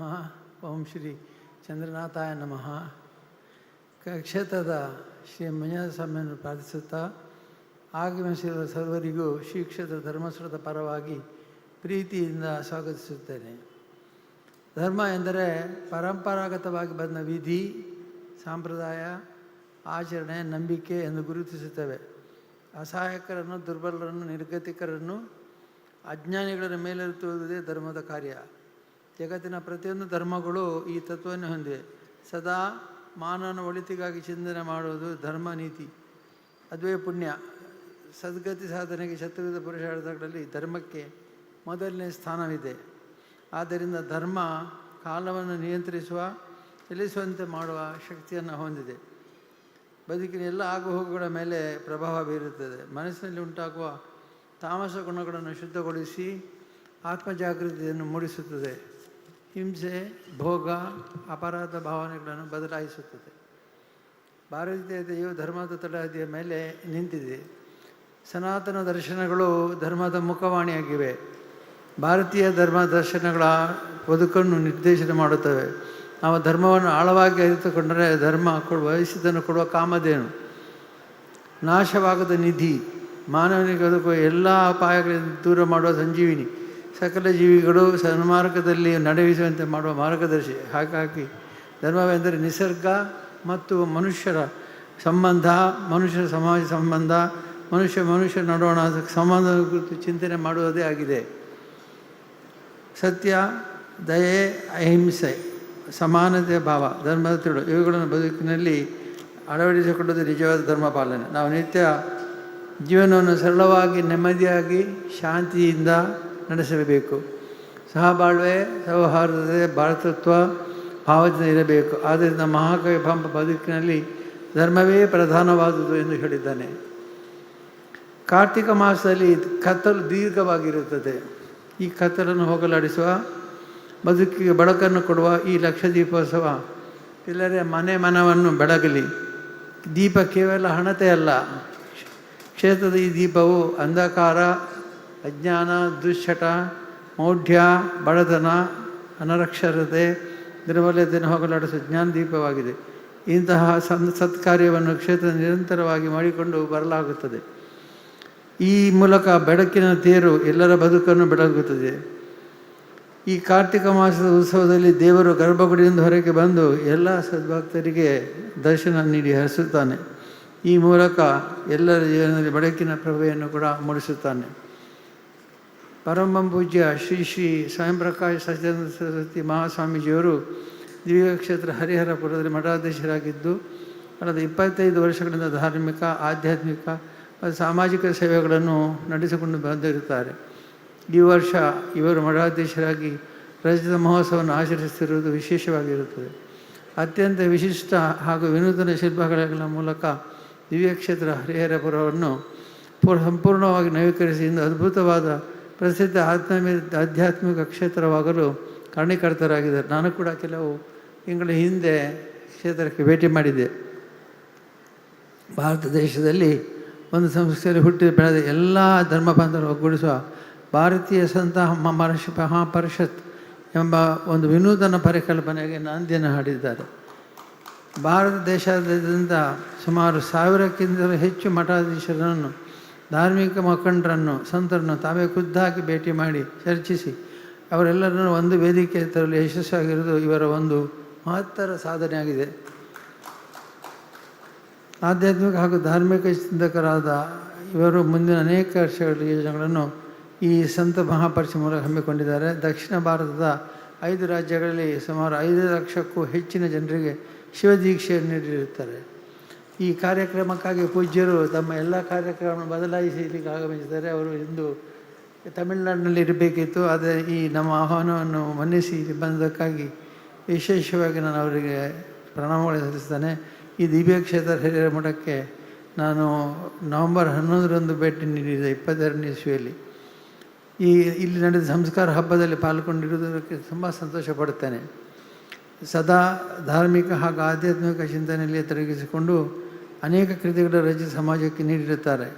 ಅನೇಕ ಸಾಧನೆಗಳನ್ನು ಮಾಡಿರುವ ಶ್ರೀಗಳು ಸರ್ವಧರ್ಮ ಸಮ್ಮೇಳನವನ್ನು ಅಧ್ಯಕ್ಷತೆ ವಹಿಸಿಕೊಂಡಿದ್ದು ಕಾರ್ಯಕ್ರಮದ ಮೆರುಗನ್ನು ಇನ್ನಷ್ಟು ಹೆಚ್ಚಿಸಿದೆ.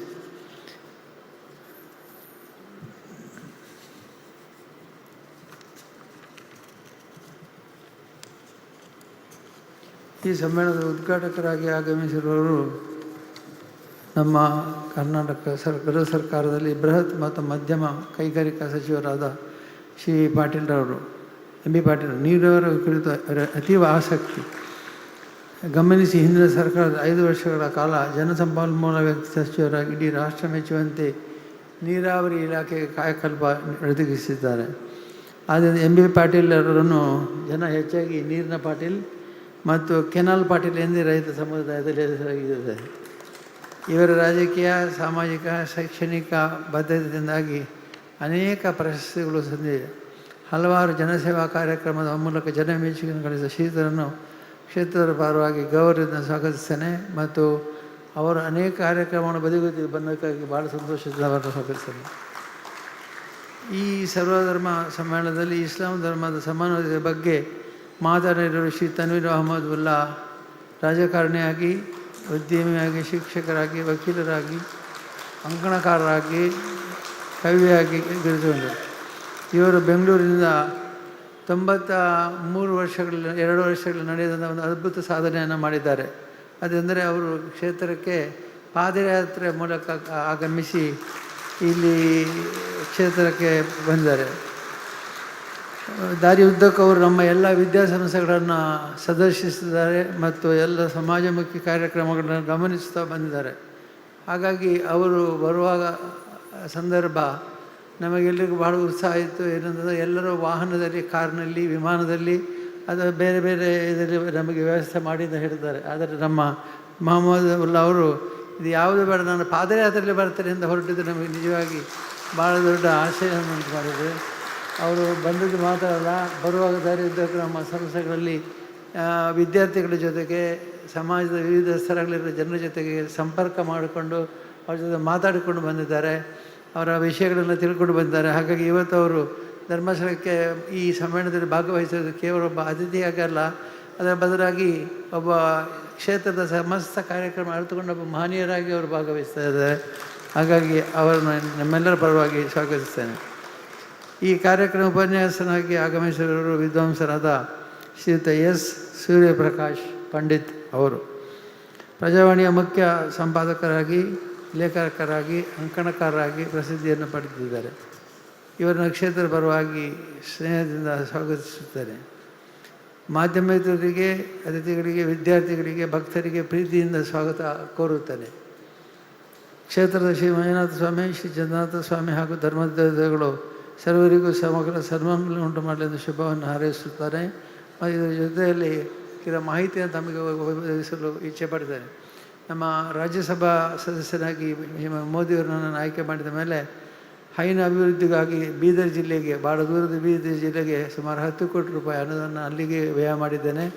ಇದರಿಂದಾಗಿ 18,000 ಲೀಟರ್ ದಿನಕ್ಕೆ ಉತ್ಪಾದನೆ ಇದ್ದಂಥ ಹಾಲು ಉತ್ಪಾದನೆ ಈಗ ದಿನಕ್ಕೆ 1,30,000 ಲೀಟರ್ ಆಗಿ ಇದೊಂದು ರಾಷ್ಟ್ರಮಟ್ಟದ ಒಂದು ಮೈಲಿಗಲ್ಲಾಗಿದೆ.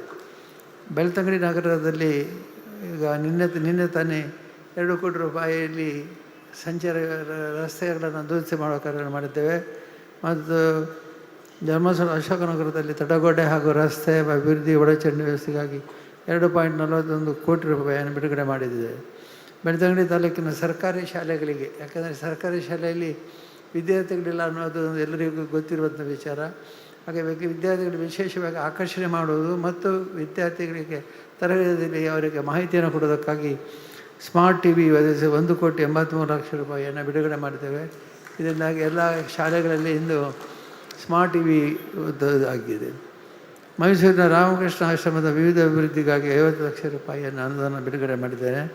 ಮತ್ತು ವಿವಿಧ ರಸ್ತೆಗಳ ಅಭಿವೃದ್ಧಿ, ಶಾಲೆಗಳ ಅಭಿವೃದ್ಧಿ, ನೂತನ ಕಟ್ಟಡಕ್ಕೆ ಅನುದಾನ ಬಿಡುಗಡೆ ಮಾಡಿದೆ. ಇಲ್ಲಿವರೆಗೆ ಸುಮಾರು 14,74,00,000 ಅನುದಾನವನ್ನು ಬಿಡುಗಡೆ ಮಾಡಿದ್ದೇವೆ.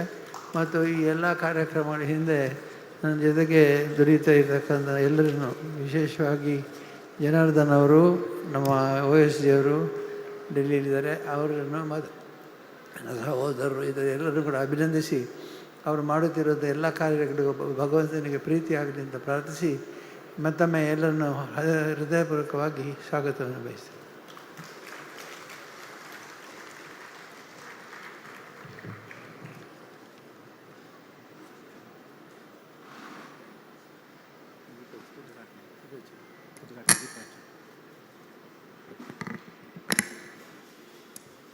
ಇಂದಿನ ಸರ್ವಧರ್ಮ ಸಮ್ಮೇಳನವನ್ನು ಉದ್ಘಾಟಿಸಬೇಕೆಂದು ನಾವು ಸನ್ಮಾನ್ಯ ಡಾಕ್ಟರ್ MB ಪಾಟೀಲ್, ಬೃಹತ್ ಮತ್ತು ಮಧ್ಯಮ ಕೈಗಾರಿಕೆ ಮೂಲಸೌಲಭ್ಯ ಅಭಿವೃದ್ಧಿ ಸಚಿವರನ್ನು ಆಮಂತ್ರಿಸಿದ್ದೇವೆ. ಶ್ರೀ ಮಲ್ಲನಗೌಡ ಬಸನಗೌಡ ಪಾಟೀಲ್ ಅವರು ನಮ್ಮ ರಾಜ್ಯದ ರಾಜಕೀಯ ನೇತಾರರು. ಪಾದರಸದಂತೆ ಓಡಾಟ, ಸ್ನೇಹಪರತೆ, ಚಾಣಾಕ್ಷ ಮುನ್ನಡೆ, ಸಾಮಾಜಿಕ ಬದ್ಧತೆಯ ಅವಿಶ್ರಾಂತ ಕೆಲಸಗಾರರು. ಮರುಭೂಮಿ ಜಿಲ್ಲೆ ಎಂದು ಕರೆಸಿಕೊಂಡ ವಿಜಯಪುರವನ್ನು ಸಮೃದ್ಧ ನೀರಿನ ಜಿಲ್ಲೆಯನ್ನಾಗಿ ಮಾಡಿದವರು ಇವರು. ರಾಜಕೀಯ, ಸಾಮಾಜಿಕ, ಸಾಹಿತ್ಯಿಕ ಮತ್ತು ಶೈಕ್ಷಣಿಕ ಬದ್ಧತೆಗಳಿಂದಾಗಿ ಬಸವಶಾಂತಿ, ಆಧುನಿಕ ಭಗೀರಥ, ಮೃತ್ಯುಂಜಯ, ಪರ್ಯಾವರಣ ರಕ್ಷಕ ಮೊದಲಾದ ಪ್ರಶಸ್ತಿಗಳು, ಗೌರವ ಡಾಕ್ಟರೇಟ್ ಪದವಿ ಅವರಿಗೆ ಬಂದಿದೆ. ಇದೀಗ MB ಪಾಟೀಲ್ ಅವರು ಗಣ್ಯರ ಉಪಸ್ಥಿತಿಯಲ್ಲಿ ಸರ್ವಧರ್ಮ ಸಮ್ಮೇಳನವನ್ನು ದೀಪ ಪ್ರಜ್ವಾಲನೆ ಮಾಡಿ ಉದ್ಘಾಟನೆ ಮಾಡ್ತಾ ಇದ್ದಾರೆ.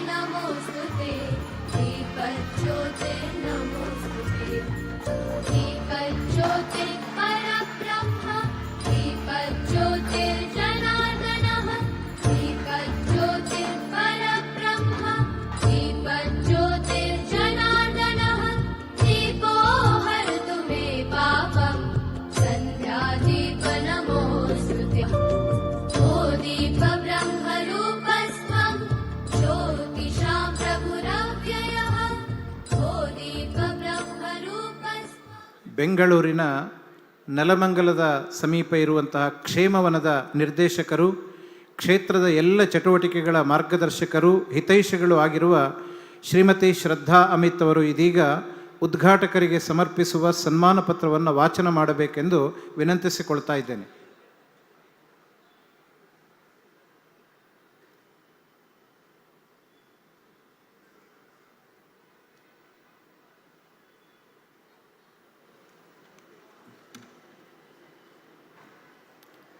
ಓಂ ಶ್ರೀ ಮಂಜುನಾಥಾಯ ನಮಃ. ಕರ್ನಾಟಕ ರಾಜ್ಯದ ಶ್ರೀ ಕ್ಷೇತ್ರ ಧರ್ಮಸ್ಥಳದಲ್ಲಿ ಭಗವಾನ್ ಶ್ರೀ ಮಂಜುನಾಥ ಸ್ವಾಮಿಯ ಲಕ್ಷ ದೀಪೋತ್ಸವದ ಅಂಗವಾಗಿ ದಿನಾಂಕ 18/11/2025 ಮಂಗಳವಾರದಂದು ನಡೆದ ಸರ್ವಧರ್ಮ ಸಮ್ಮೇಳನದ 93ನೇ ಅಧಿವೇಶನದಲ್ಲಿ ಉದ್ಘಾಟಕರಾಗಿ ಭಾಗವಹಿಸಿದ ನಮ್ಮ ನಾಡಿನ ಸರಳ ಸಜ್ಜನ ನೇತಾರರು, ಮೇಧಾವಿಗಳು, ಕರ್ನಾಟಕ ಸರ್ಕಾರದ ಬೃಹತ್ ಮತ್ತು ಮಧ್ಯಮ ಕೈಗಾರಿಕೆಗಳು ಹಾಗೂ ಮೂಲಸೌಕರ್ಯಾಭಿವೃದ್ಧಿ ಇಲಾಖೆ ಸಚಿವರೂ ಆಗಿರುವ ಡಾಕ್ಟರ್ MB ಪಾಟೀಲ್ ಅವರಿಗೆ ಭಗವಾನ್ ಶ್ರೀ ಮಂಜುನಾಥ ಸ್ವಾಮಿ ಭಗವಾನ್ ಶ್ರೀ ಚಂದ್ರನಾಥ ಸ್ವಾಮಿ ಹಾಗೂ ದೇವತೆಗಳು ಅನುಗ್ರಹಿಸಲೆಂಬ ಶುಭ ಕಾಮನೆಗಳೊಂದಿಗೆ ಗೌರವಾದರಪೂರ್ವಕವಾದ ಅಭಿನಂದನೆಗಳು. ಡಾಕ್ಟರ್ ಡಿ ವೀರೇಂದ್ರ ಹೆಗ್ಗಡೆಯವರು, ಅಧ್ಯಕ್ಷರು, ಸ್ವಾಗತ ಸಮಿತಿ, ಸರ್ವಧರ್ಮ ಮತ್ತು ಸಾಹಿತ್ಯ ಸಮ್ಮೇಳನಗಳು, ಧರ್ಮಸ್ಥಳ.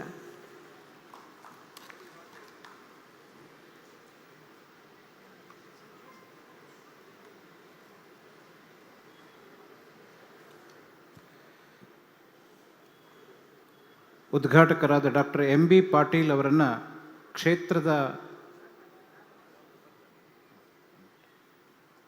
ಒಂದು ನಿಮಿಷ ಬರ್ತಾರೆ.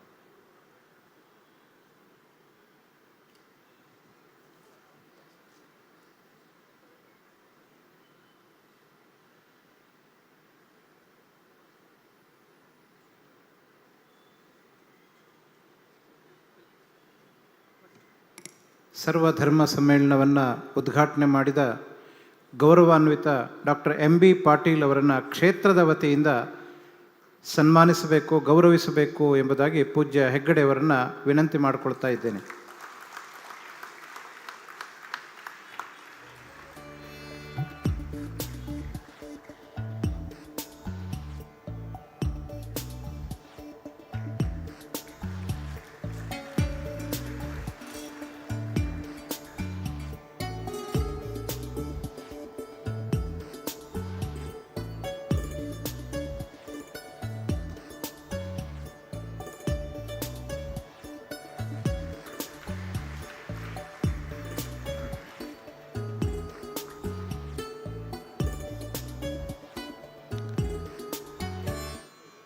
ಮಂಜುವಾಣಿ ಮಾಸಪತ್ರಿಕೆಯಲ್ಲಿ ಪ್ರತಿ ತಿಂಗಳು ಮಾತೃಶ್ರೀ ಹೇಮಾವತಿ ಹೆಗ್ಗಡೆಯವರು ಮಗಳಿಗೊಂದು ಪತ್ರ ಎಂಬ ಅಂಕಣವನ್ನು ಬರೆಯುತ್ತಾರೆ. ಈ ಮೌಲಿಕವಾದ ಅಂಕಣ ಲೇಖನಗಳು ಒಂದೇ ಕಡೆಯಲ್ಲಿ ಓದುಗರಿಗೆ ದೊರಕಬೇಕು ಎಂಬ ದೃಷ್ಟಿಯಿಂದ ಅವುಗಳನ್ನು ಒಂದೆಡೆಗೆ ಸಂಕಲಿಸಿ ಮಗಳಿಗೊಂದು ಪತ್ರ ಪುಸ್ತಕವನ್ನು ಸಿದ್ಧಪಡಿಸಿದ್ದೇವೆ. ಇದು ಮಗಳಿಗೊಂದು ಪತ್ರ ಎಂಬ ಪುಸ್ತಕದ 5ನೆಯ ಸಂಕಲನ. ಹೇಮಾವತಿ ಅಮ್ಮನವರೇ ಈ ಪುಸ್ತಕದ ಬೆನ್ನುಡಿಯಲ್ಲಿ ಹೀಗೆ ಬರೆದಿದ್ದಾರೆ: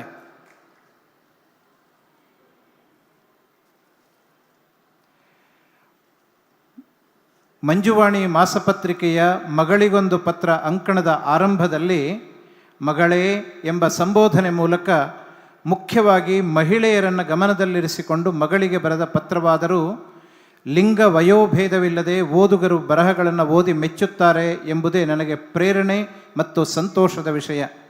ಮಗಳು ಎಂದರೆ ಮನೆ ಮನ ಬೆಳಗುವವಳು. ಮಗಳು ಎಂಬುದರಲ್ಲಿ ಮಗನೂ ಇದ್ದಾನಲ್ಲವೇ? ಇಂದು ಗಂಡು ಹೆಣ್ಣು ಇಬ್ಬರೂ ಸಮಾನರು. ಹಾಗಾಗಿ ಎಲ್ಲರೂ ಪರಸ್ಪರ ಅರಿತುಕೊಂಡು ಸಹಬಾಳ್ವೆಯ ಬದುಕನ್ನು ಸಾರ್ಥವಾಗಿಸಿಕೊಳ್ಳಬೇಕೆಂಬುದೇ ಈ ನನ್ನ ಅಂಕಣದ ಆಶಯ. ಈ ಪುಸ್ತಕದ ಗೌರವ ಸಂಪಾದಕರು ಡಾಕ್ಟರ್ ಡಿ ವೀರೇಂದ್ರ ಹೆಗ್ಗಡೆಯವರು, ಸಂಪಾದಕರು ಡಾಕ್ಟರ್ ರಾಜಶೇಖರ್ ಹಳೆಮನೆಯವರು. ಇದೀಗ ಈ ಪುಸ್ತಕವನ್ನು ಲೋಕಾರ್ಪಣೆಗೊಳಿಸಬೇಕು ಎಂಬುದಾಗಿ ಇವತ್ತಿನ ಸರ್ವಧರ್ಮ ಸಮ್ಮೇಳನದ ಉದ್ಘಾಟಕರಾದ ಡಾಕ್ಟರ್ MB ಪಾಟೀಲ್ ಅವರಲ್ಲಿ ವಿನಂತಿಯನ್ನು ಮಾಡಿಕೊಳ್ತಾ ಇದ್ದೇವೆ.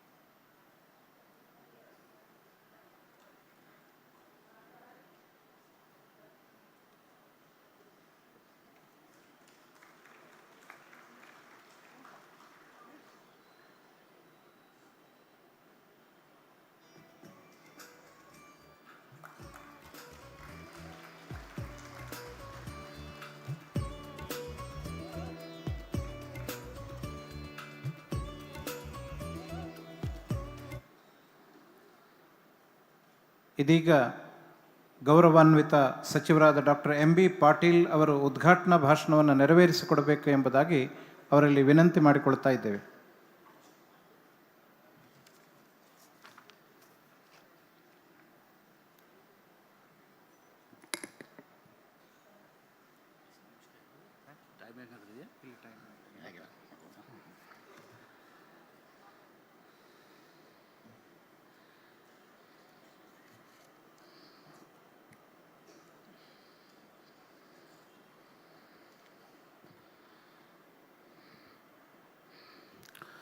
ಪ್ರಪ್ರಥಮವಾಗಿ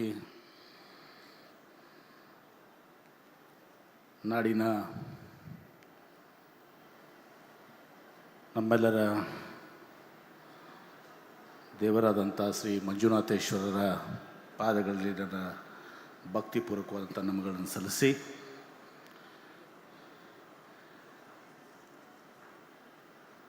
ಇಂದು ಸುಕ್ಷೇತ್ರ ಧರ್ಮಸ್ಥಳದಲ್ಲಿ ಮಹಾಸನ್ನಿಧಿಯಲ್ಲಿ ನಡೀತಿರುವಂಥ ಈ ಸರ್ವಧರ್ಮ ಸಮ್ಮೇಳನದಲ್ಲಿ ದಿವ್ಯ ಸಾನ್ನಿಧ್ಯವನ್ನು ವಹಿಸಿಕೊಂಡಿರುವಂಥ ಹರಿಹರಪುರದ ಪರಮ ಪೂಜ್ಯ ಶ್ರೀಮದ್ ಜಗದ್ಗುರು ಶಂಕರಾಚಾರ್ಯ ಶ್ರೀ ಶ್ರೀ ಸ್ವಯಂ ಪ್ರಕಾಶ್ ಸಚ್ಚಿದಾನಂದ ಸರಸ್ವತಿ ಮಹಾಸ್ವಾಮೀಜಿಯವರ ಪಾದಗಳಲ್ಲಿ ನನ್ನ ಭಕ್ತಿಪೂರ್ವಕವಾದಂಥ ನಮಗಳನ್ನು ಸಲ್ಲಿಸಿ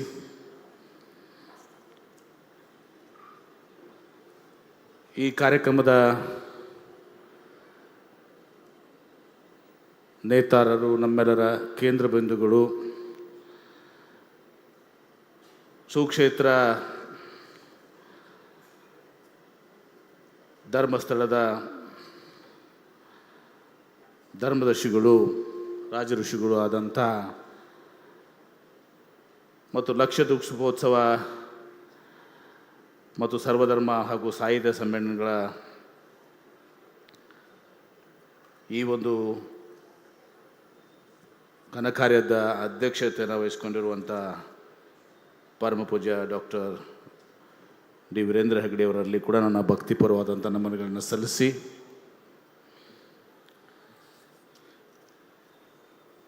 ಈ ಕಾರ್ಯಕ್ರಮದಲ್ಲಿ ಉಪನ್ಯಾಸಕರಿಗಾಗಿ ತಮ್ಮ ಉಪನ್ಯಾಸವನ್ನು ನೀಡಲಿಕ್ಕೆ ಆಗಮಿಸಿದಂಥ ಪ್ರಜಾವಾಣಿಯ ಮುಖ್ಯ ಉಪಸಂಪಾದಕರಾದಂಥ ಶ್ರೀ ಎಸ್ ಸುರೇಶ್ ಪ್ರಕಾಶ್ ಪಂಡಿತ್ ಅವರೇ,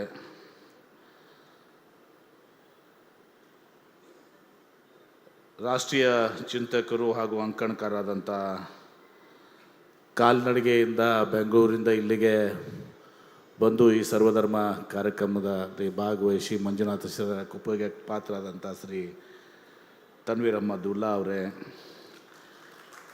STM ಶಿಕ್ಷಣ ಸಂಸ್ಥೆಯ ಕಾರ್ಯದರ್ಶಿಗಳು, ನನಗೆ ಆತ್ಮೀಯರು ಆದಂಥ ಶ್ರೀ ಹರ್ಷೇಂದ್ರ ಕುಮಾರ್ ಅವರೇ, ಶ್ರೀ ಸುರೇಂದ್ರ ಕುಮಾರ್ ಅವರೇ, ಈ ಕಾರ್ಯಕ್ರಮದಲ್ಲಿ ಭಾಗವಹಿಸಿದಂಥ ಎಲ್ಲ ಹಿರಿಯರೇ, ತಾಯಂದಿರೇ, ಸಹೋದರ ಸಹೋದರರೇ, ಯುವಕ ಮಿತ್ರರೇ, ಮಾಧ್ಯಮದ ಸ್ನೇಹಿತರೆ,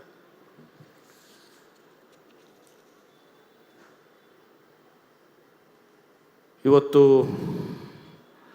ಈ ಭವ್ಯ ಸಭಾಂಗಣದಲ್ಲಿ ಸಾವಿರಾರು ದೀಪಗಳ ಬೆಳಕಿನ ಮಧ್ಯೆ ನಡೀತಿರುವಂಥ ಸೌಹಾರ್ದತೆ, ಸಹಿಷ್ಣುತೆ ಮತ್ತು ಮಾನವೀಯತೆಗಳ ಸಂದೇಶಗಳನ್ನ ಜಗತ್ತಿಗೆ ಸಾರುವ ಸರ್ವಧರ್ಮ ಸಮ್ಮೇಳನ ಅತಿ ಮಹತ್ವದಾಗಿದೆ. ಇದು ಇಂಥ ಧರ್ಮ ಸಮ್ಮೇಳನದ 93ನೇ ಅಧಿವೇಶನ ಎಂದು ಆಮಂತ್ರ ಪತ್ರದಲ್ಲಿ ಇವತ್ತಿನ ದಿವಸ ನಾನು ಗಮನಿಸಿದ್ದೇನೆ. ಅಂದರೆ ಕಳೆದ 93 ವರ್ಷಗಳಿಂದ ಈ ಸರ್ವಧರ್ಮ ಸಮನ್ವಯ ಧರ್ಮಸ್ಥಳವನ್ನು ಆಚರಿಸಿಕೊಂಡು ಬರೋದರೊಂದಿಗೆ ಇಡೀ ಜಗತ್ತಿಗೆ ಇದರ ಮಹತ್ವನ ತಿಳಿಸುತ್ತಾ ಬಂದಿರುವಂಥದ್ದು ಶ್ಲಾಘನೀಯವಾಗಿದ್ದಂಥದ್ದು. ಧರ್ಮಸ್ಥಳ ಎಂಬ ಪುಣ್ಯಕ್ಷೇತ್ರವು 100 ವರ್ಷಗಳಿಂದ ಧರ್ಮ ಸಹಿಷ್ಣುತೆ ಎಂಬ ತತ್ವವನ್ನು ತನ್ನಲ್ಲಿ ಅಳವಡಿಸಿಕೊಂಡಿದೆ. ಇಲ್ಲಿನ ದೇವರು ಮಂಜುನಾಥ ಅಂದರೆ ಶಿವ, ಜೈನರು ಧರ್ಮಾಧಿಕಾರಿಗಳು, ಅರ್ಚಕರು ವೈಷ್ಣವರು, ಎಲ್ಲ ಮತಧರ್ಮರು ಇಲ್ಲಿನ ಭಕ್ತರು. ಇದು ಭಾರತೀಯ ಸಂಸ್ಕೃತಿಯ ನಿಜವಾದ ಆತ್ಮ, ಸರ್ವಧರ್ಮದ ಸಮಭಾವಕ್ಕೆ ಇದು ಜೀವಂತ ಉದಾಹರಣೆ ಎಂದು ಇವತ್ತಿನ ದಿವಸ ಇಂಥ ಸರ್ವಧರ್ಮ ಸಮ್ಮೇಳನ ಉದ್ಘಾಟಿಸಿ ನನಗೆ ಇವತ್ತು ಉದ್ಘಾಟನೆ ಮಾಡಲಿಕ್ಕೆ ಅವಕಾಶ ಕೊಟ್ಟಂಥ ಧರ್ಮದರ್ಶಿಗಳಾದಂಥ ಶ್ರೀ ವೀರೇಂದ್ರ ಹೆಗಡೆಯವರಿಗೂ ಮತ್ತು ಎಲ್ಲರಿಗೂ ಕೂಡ ನಾನು ಹೃದಯಪೂರ್ವಕವಾಗಿ ತಮ್ಮೆಲ್ಲರಿಗೂ ನನ್ನ ಅನಂತ ಕೃತಜ್ಞ ನಮನಗಳನ್ನು ಸಲ್ಲಿಸಲಿಕ್ಕೆ ಬಯಸ್ತೇನೆ. ಅನ್ನದಾನ, ಅಭಯದಾನ, ವಿದ್ಯಾದಾನ ಹಾಗೂ ಔಷಧ ದಾನ ಎಂಬ ಚತುರ್ವಿಧ ದಾನಗಳು ಇಲ್ಲಿ ನಿತ್ಯೋತ್ಸವ ಆಗಿರುವಂಥದ್ದು ಇಡೀ ನಾಡು ಹೆಮ್ಮೆ ಪಡುವಂಥ ಸಂಗತಿಯಾಗಿದೆ.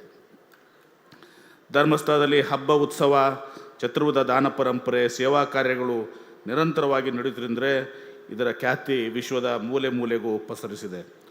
ಭಾರತದ ಸಂಸ್ಕೃತಿಯ ಮೂಲವೇ ಏಕತೆ, ಸಹಿಷ್ಣುತೆ ಮತ್ತು ಪರಸ್ಪರ ಗೌರವ.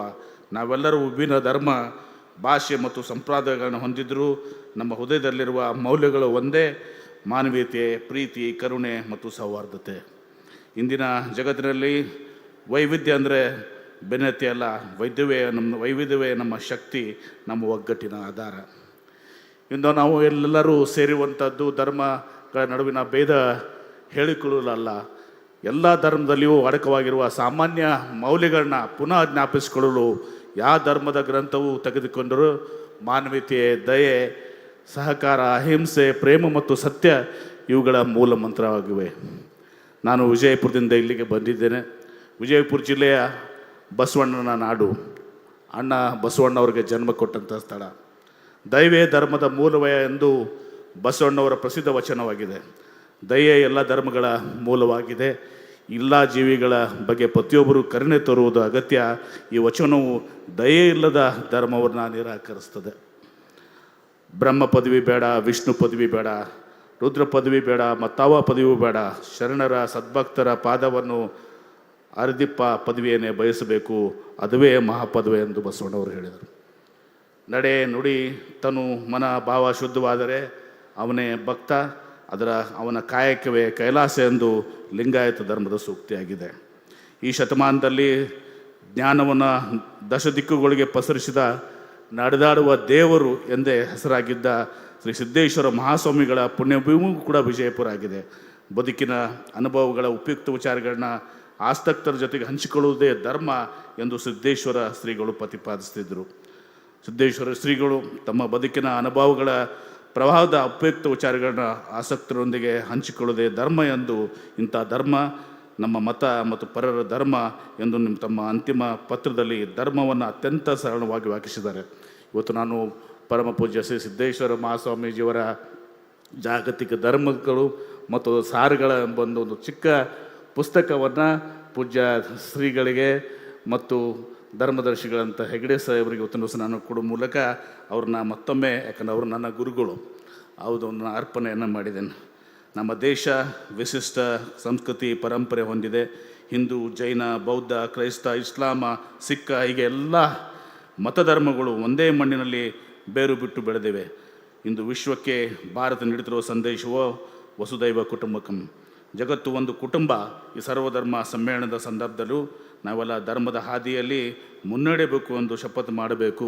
ಧರ್ಮವು ಮಾನವನನ್ನು ಬೇರ್ಪಡಿಸುವ ಸಾಧನವಲ್ಲ, ಅದೊಂದು ಎಲ್ಲರನ್ನ ಒಗ್ಗೂಡಿಸುವ ಮಂತ್ರದಂಡ ಹೊಂದಿದೆ. ನಮ್ಮ ನಂಬಿಕೆ ಏನೇ ಇರಲಿ, ಮೌಲ್ಯಗಳಲ್ಲಿ ಭಾರತೀಯರಾದ ನಾವೆಲ್ಲ ಒಂದೇ. ಪರಸ್ಪರ ಗೌರವ, ಸಂವಾದ ಹಾಗೂ ಸಹಕಾರವೇ ಶಾಶ್ವತ ಕಾಂತಿಯ ದಾರಿ ಎಂದು ಈ ಸಂದರ್ಭದಲ್ಲಿ ನಾವು ಮತ್ತೊಮ್ಮೆ ಪ್ರತಿಜ್ಞೆ ಮಾಡಬೇಕಾಗಿದೆ. ಪ್ರತಿಯೊಂದು ಧರ್ಮದ ಹಿತವಚನಗಳು ಮನುಕುಲದ ಹಿತವನ್ನೇ ಬಯಸ್ತವೆ. ಸನಾತನ ಹಿಂದೂ ಧರ್ಮವು ಸತ್ಯವೇ ಪರಮ ಧರ್ಮ ಎನ್ನುವ ಉದಾತ್ತ ಸಂದೇಶ ಸಾರ್ತದೆ. ಸತ್ಯವನ್ನು ಸವಿಯಾಗಿ ನುಡಿ, ಕೈ ಸತ್ಯ ಹೇಳಬೇಡ, ಸವಿಯಾಗಿದೆ ಎಂದು ಸುಳ್ಳನ್ನು ಹೇಳಬೇಡ ಎಂದು ಹಿಂದೂ ಶಾಸ್ತ್ರಗಳಲ್ಲಿ ಉಲ್ಲೇಖಿಸಲಾಗಿದೆ. ದೇಶದಲ್ಲಿ ಜನ್ಮ ತಳೆದ ಇನ್ನೊಂದು ಮಹಾನ್ ಧರ್ಮವು ಜೈನ ಧರ್ಮವಾಗಿದೆ. ಅಹಿಂಸೆಯ ಪರಮಧರ್ಮ. ಜೀವಿಗಳ ಬಗ್ಗೆಯುವುದೇ ಇರಲಿ ಅಹಿಂಸೆ ಪಾಲಿಸಬೇಕು, ಹಿಂಸೆ ತ್ಯಜಿಸಬೇಕು ಎಂದು ಜೈನ ಧರ್ಮದ ಬೋಧನೆಯಾಗಿದೆ. ಪುಣ್ಯಭೂಮಿ ಭಾರತದಲ್ಲಿ ಬುದ್ಧನು ಸ್ಥಾಪಿಸಿದ ಬೌದ್ಧ ಧರ್ಮವು ವಿಶ್ವದ ಎಲ್ಲ ಕಡೆಗಳು ಪಸರಿಸಿದೆ. ಪಾಪಗಳನ್ನು ತ್ಯಜಿಸು, ಸತ್ಕರ್ಮ ಆಚರಿಸು, ಮನಸ್ಸು ಶುದ್ಧವಾಗಿರಲಿ ಎನ್ನುವುದು ಬುದ್ಧನ ಸಂದೇಶವಾಗಿದೆ. ವಿಶ್ವದ ಅತಿದೊಡ್ಡ ಧರ್ಮವಾಗಿರುವ ಕ್ರೈಸ್ತ ಧರ್ಮವು ಪ್ರತಿಯೊಬ್ಬರ ಮನಸ್ಸಿನಲ್ಲಿಯೇ ಸ್ವರ್ಗ ಹಾಗೂ ನರಕಗಳಿವೆ. ಅನ್ಯರನ್ನು ಪ್ರೀತಿಸು, ಸ್ವರ್ಗ ಸುಖ ಅನುಭವಿಸು, ಇತರರನ್ನು ದ್ವೇಷಿಸದೆ ನರಕ ಅನುಭವಿಸು ಎಂದು ಎಚ್ಚರಿಕೆ ಸಾರ್ತದೆ.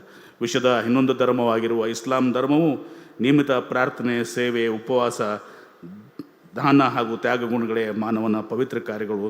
ಇದರಿಂದ ದೇವರು ಸಂಪ್ರೀತನಾಗಿ ನಮ್ಮನ್ನು ಅನುಗ್ರಹಿಸ್ತಾನೆ ಎನ್ನುವ ಹಿತೋಪದೇಶ ಒಳಗೊಂಡಿದೆ.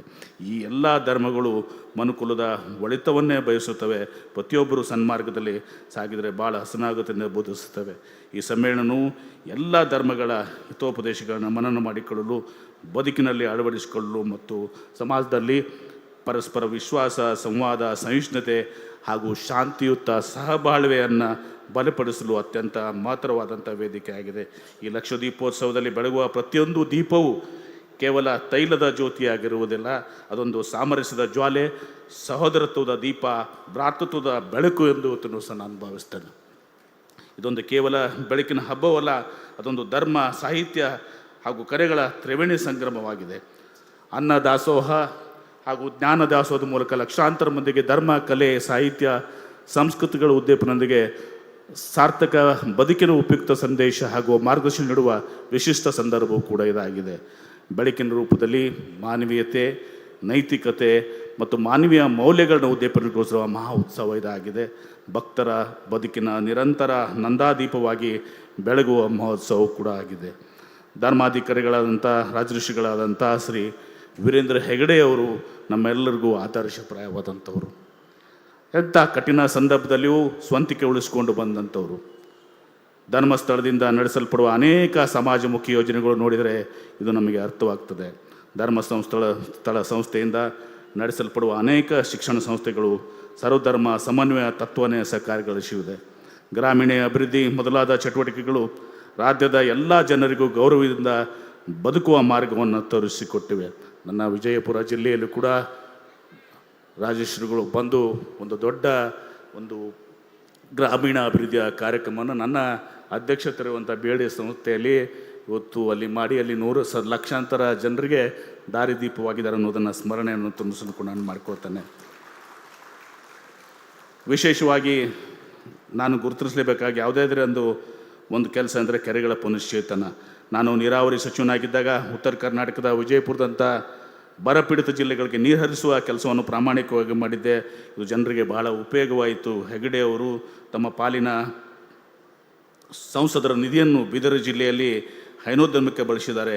ಅಲ್ಲದೆ ಕೆರೆಗಳನ್ನ ಪುನರ್ ನಿರ್ಮಾಣ ಮಾಡಿ ಕರ್ನಾಟಕದ ಎಲ್ಲರೂ ಜಲ ಸಂಪನ್ಮೂಲ ಉಳ್ಳವರಾಗಂತೆ ಮಾಡಿದ್ದಾರೆ. ಅದಕ್ಕೆ ನಾನು ಅವರನ್ನು ಅಭಿನಂದಿಸಲಿಕ್ಕೆ ಬೇಕು. ಧರ್ಮಸ್ಥಳದ ಸೇವಾ ಪರಂಪರೆ ನಮಗೆ ಕಲಿಸುವುದೇನೆಂದರೆ ಧರ್ಮ ಎಂಬುದು ಕೇವಲ ಆಚರಣೆ ಅಲ್ಲ, ಅದು ಸಮಾಜ ಸೇವೆ ಮನೋಭಾವ. ಇಂಥ ದೀಪೋತ್ಸವ ಪವಿತ್ರ ಸಂದರ್ಭದಲ್ಲಿ ನನ್ನನ್ನು ಆಮಂತ್ರಿಸಿ ಸರ್ವಧರ್ಮ ಸಮ್ಮೇಳನದ ಉದ್ಘಾಟನೆಯನ್ನು ಮಾಡಿಸಿದಿರಿ. ಅದಕ್ಕೆ ನಾನು ತಮಗೆ ಚಿರಋಣಿಯಾಗಿದ್ದೇನೆ. ಈ ವೇದಿಕೆಯು ಅನೇಕ ಸಾಧಕರು ಬಂದು ಮಾತನಾಡಿದ ವೇದಿಕೆ. ಈ ನಮ್ಮ ಭಾರತ ದೇಶವನ್ನು ವಿಶ್ವಮಾನ್ಯ ವಿಶ್ವಗುರು ಮಾಡಬೇಕೆಂದು ಬಯಸಿ ಸಂದೇಶ ನೀಡಿದ ವೇದಿಕೆ. ಹೆಗ್ಡೆ ಅವರಿಗೆ ಭಗವಂತನು ಇವತ್ತು ಮಂಜುನಾಥೇಶ್ವರ ಆರೋಗ್ಯ ಆಯುಷ್ಯ ನೀಡಿ ಅವರ ಸೇವೆ ನಮ್ಮ ರಾಜ್ಯ ದೇಶದ ಜನರಿಗೆ ಇನ್ನೂ ಹಲವಾರು ವರ್ಷಗಳ ದೊರಕುವಂತಾಗಲೆಂದು ಪ್ರಾರ್ಥಿಸುತ್ತೇನೆ. ಲಕ್ಷ ದೀಪೋತ್ಸವದ ಈ ಮಹಾದೀಪದ ಬೆಳಕಿನಲ್ಲಿ ನಮ್ಮ ಮನಗಳಲ್ಲಿ ವಿಶ್ವ ಸೌಹಾರ್ದತೆಯ ದೀಪ ಸದಾ ಬೆಳಗಲಿ. ಧರ್ಮಸ್ಥಳದ ಸಂದೇಶವು ನಮ್ಮ ನಡೆ ನುಡಿಗಳಲ್ಲಿ ಪ್ರತಿಫಲಿಸಲಿ. ನಾವು ಎಲ್ಲರ ಯಾವ ಧರ್ಮವನ್ನು ಅನುಸರಿಸುವುದು ಮಾನವ ಸೇವೆ ಅತ್ಯುತ್ತಮ ಧರ್ಮ ಎಂದು ಇಲ್ಲಿ ಮತ್ತೆ ಹೇಳಲಾಗುತ್ತದೆ. ಇಲ್ಲಿ ನಾನು ಇನ್ನೊಂದು ವಿಷಯವನ್ನು ಪ್ರಸ್ತಾಪಿಸಲಿಕ್ಕೆ ಇಚ್ಛೆಪಡಿಸುವೆ. ನಾವೆಲ್ಲ ಧರ್ಮದ ಹಾದಿಯಲ್ಲೇ ಮುನ್ನಡೆಯುವುದು ಎಷ್ಟು ಮುಖ್ಯವೋ ನಾವು ಜೀವಿಸುವ ಪರಿಸರ ಸಂರಕ್ಷಣೆ ಕೂಡ ಅಷ್ಟೇ ಮುಖ್ಯವಾಗಿದೆ ಎಂದು ನಾನು ಬಲವಾಗಿ ನಂಬಿರುವೆ. ಇದನ್ನು ಕಾರ್ಯಕರ್ತರಿಸಲು ನಾನು ಕೋಟಿ ವೃಕ್ಷ ಅಭಿಯಾನ ಆರಂಭಿಸಿ ಅದರ ಭಾಗವಾಗಿ ಹಿಂದೆ ಬರದ ನಾಡದ ವಿಜಯಪುರದಲ್ಲಿ ಸರ್ವರ ಸಹಕಾರದಿಂದ 1.5 ಕೋಟಿಗೂ ಹೆಚ್ಚು ಗಿಡಗಳನ್ನ ನೆಟ್ಟು ಬೆಳೆಸಿದ್ದೇವೆ. 5 ಕೋಟಿಗೂ ಹೆಚ್ಚು ಕೂಡ ನೆಡುವ ಗುರಿಯನ್ನು ಹೊಂದಿದ್ದೇವೆ. ಅದಕ್ಕೆ ಪೂರ್ವಕವಾಗಿ ಇವತ್ತು ಇದೇ ಡಿಸೆಂಬರ್ 7ರಂದು ವಿಜಯಪುರದಲ್ಲಿ ಹಮ್ಮಿಕೊಂಡಿರುವ ವೃಕ್ಷದಾನ್ ಪರಂಪರೆ ಓಟ ಹೆರಿಟೇಜ್ ರನ್ 2025 ಆರಂಭದ ರಾಜ್ಯದ ಪರಿಸರ ಮತ್ತು ಪರಂಪರೆ ರಕ್ಷಣೆಗೆ ಸ್ಫೂರ್ತಿದಾಯಕವಾದಂಥ ಜಾಗತಿಕ ಕಾರ್ಯಕ್ರಮಗೊಂದಾಗಲೇ ಇದನ್ನು ನಮ್ಮ ವಿಜಯಪುರದಲ್ಲಿ ಆಗಿರುವಂಥ ಕಾರ್ಯ ನೀರು ಮತ್ತು ವೃಕ್ಷದ ಇದನ್ನು ಅಮೆರಿಕದ ಪ್ರತಿಷ್ಠಿತ ನ್ಯೂಯಾರ್ಕ್ ಟೈಮ್ಸ್ ತನ್ನ ಮುಖಪಟದಲ್ಲಿ ಮತ್ತು ಸಂಪೂರ್ಣವಾಗಿ ತನ್ನ ಸೆಂಟರ್ ಪೇಜ್ನಲ್ಲಿ 2 ಪುಟಗಳನ್ನ ಇವತ್ತು ಮಾಡುವ ಮುಖಾಂತರ ಇವತ್ತು ಮಾಡಿದಂಥ ಒಂದು ಸಣ್ಣ ಕೆಲಸಕ್ಕೆ ಇವತ್ತು ಸಹ ಜಾಗತಿಕ ಮನ್ನಣೆಯನ್ನು ನೀಡಿದ್ದಾರೆ ಅಂತ ಮಾತನ್ನ ಸಂದರ್ಭ ಹೇಳಕ್ಕೆ ಇವತ್ತು ಕೊನೆಯದಾಗಿ ಈ ಸರ್ವಧರ್ಮ ಸಮ್ಮೇಳನದಿಂದ ಸೌಹಾರ್ದದ ಸಂದೇಶವು ಯುವ ಪೀಳಿಗೆಗೆ ಬೆಳಕಾಗಲಿ, ನಮ್ಮ ದೇಶದ ಏಕತೆ ಮತ್ತಷ್ಟು ಬಲವಾಗಲಿ, ಮಾನವೀಯ ಮೌಲ್ಯಗಳನ್ನ ಉಳಿಸಿ ಬೆಳೆಸುವ ನಿಟ್ಟಿನಲ್ಲಿ ನಾವೆಲ್ಲರೂ ಒಟ್ಟಾಗಿ ಕೈ ಜೋಡಿಸೋಣ ಅನ್ನೋ ಒಂದು ಮಾತನ್ನು ಹೇಳಿ ಮತ್ತೊಮ್ಮೆ ರಾಜಋಷಿಗಳಾದಂಥ ಶ್ರೀ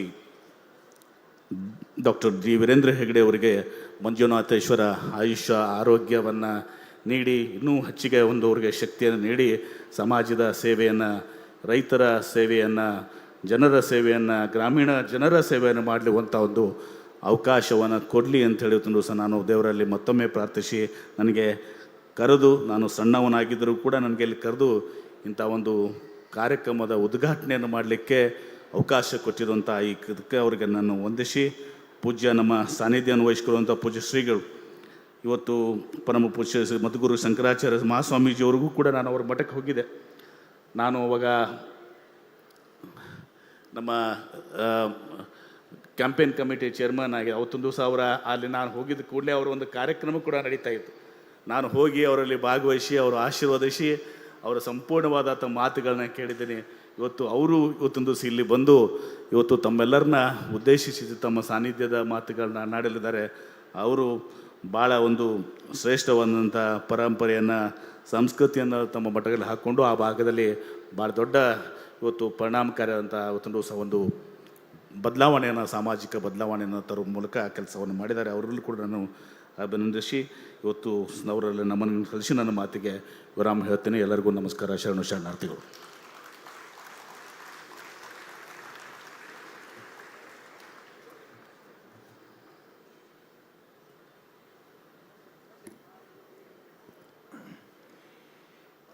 ಇಂದಿನ ಸರ್ವಧರ್ಮ ಸಮ್ಮೇಳನದ ಅಧ್ಯಕ್ಷತೆಯನ್ನು ವಹಿಸಿಕೊಂಡವರು ಶ್ರೀ ಶಾರದಾ ಲಕ್ಷ್ಮೀ ನೃಸಿಂಹ ಪೀಠಂ ಶ್ರೀಮಠ ಹರಿಹರಪುರದ ಅನುಷ್ಠಾನ ನಿರತರು, ಶ್ರೀಚಕ್ರ ಆರಾಧಕರು, ಲೋಕಹಿತಚಿಂತಕರೂ ಆದ ಶ್ರೀಮದ್ ಜಗದ್ಗುರು ಶಂಕರಾಚಾರ್ಯ ಶ್ರೀ ಶ್ರೀ ಸ್ವಯಂ ಪ್ರಕಾಶ ಸಚ್ಚಿದಾನಂದ ಸರಸ್ವತಿ ಸ್ವಾಮೀಜಿಯವರು.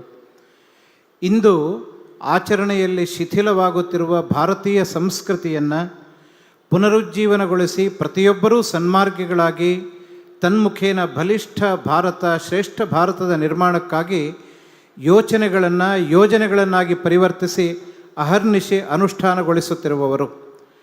ಪೂಜ್ಯರಿಗೆ ಸಮರ್ಪಿಸುವ ಸನ್ಮಾನ ಪತ್ರವನ್ನು ಇದೀಗ SDM ಸನ್ನಿವಾಸ ಪದವಿ ಪೂರ್ವ ಕಾಲೇಜಿನ ಪ್ರಾಚಾರ್ಯರಾದ ಶ್ರೀ ಸುನಿಲ್ ಪಂಡಿತ್ ಅವರು ವಾಚನ ಮಾಡಬೇಕು ಎಂಬುದಾಗಿ ಕೇಳ್ತಾ ಇದ್ದೇನೆ.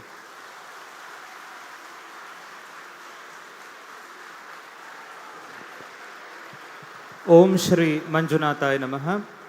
ಕರ್ನಾಟಕ ರಾಜ್ಯದ ಶ್ರೀ ಕ್ಷೇತ್ರ ಧರ್ಮಸ್ಥಳದಲ್ಲಿ ಭಗವಾನ್ ಶ್ರೀ ಮಂಜುನಾಥ ಸ್ವಾಮಿಯ ಲಕ್ಷದೀಪೋತ್ಸವದ ಅಂಗವಾಗಿ ದಿನಾಂಕ 18/11/2025 ಮಂಗಳವಾರದಂದು ನಡೆದ ಸರ್ವಧರ್ಮ ಸಮ್ಮೇಳನದ 93ನೇ ಅಧಿವೇಶನದಲ್ಲಿ ಅಧ್ಯಕ್ಷ ಪೀಠವನ್ನು ಅಲಂಕರಿಸಿರುವ ನಮ್ಮ ನಾಡಿನ ಸುಪ್ರಸಿದ್ಧ ಆಧ್ಯಾತ್ಮಿಕ ನೇತಾರರು, ಸನಾತನ ಸಂಸ್ಕೃತಿ ಸಂಸ್ಕಾರಗಳ ಪ್ರಚಾರಗಳಲ್ಲಿ ಬದ್ಧಾದರರೂ ಆಗಿರುವ ಪರಮಪೂಜ್ಯ ಶ್ರೀಮದ್ ಜಗದ್ಗುರು ಶಂಕರಾಚಾರ್ಯ ಶ್ರೀ ಶ್ರೀ ಸ್ವಯಂ ಪ್ರಕಾಶ ಸಚ್ಚಿದಾನಂದ ಪರಮಪೂಜ್ಯ ಸರಸ್ವತಿ ಮಹಾಸ್ವಾಮೀಜಿಗಳು ಅವರಿಗೆ ಭಗವಾನ್ ಶ್ರೀ ಮಂಜುನಾಥ ಸ್ವಾಮಿ, ಭಗವಾನ್ ಶ್ರೀ ಚಂದ್ರನಾಥ ಸ್ವಾಮಿ ಹಾಗೂ ಧರ್ಮದೇವತೆಗಳು ಅನುಗ್ರಹಿಸಲೆಂಬ ಶುಭ ಕಾಮನೆಗಳೊಂದಿಗೆ ಪ್ರಣಾಮಪೂರ್ವಕವಾದ ಅಭಿವಂದನೆಗಳು. ಡಾಕ್ಟರ್ ಡಿ ವೀರೇಂದ್ರ ಹೆಗ್ಗಡೆಯವರು, ಅಧ್ಯಕ್ಷರು, ಸ್ವಾಗತ ಸಮಿತಿ, ಸರ್ವಧರ್ಮ ಮತ್ತು ಸಾಹಿತ್ಯ ಸಮ್ಮೇಳನಗಳು, ಧರ್ಮಸ್ಥಳ, ದಿನಾಂಕ 18/11/2025.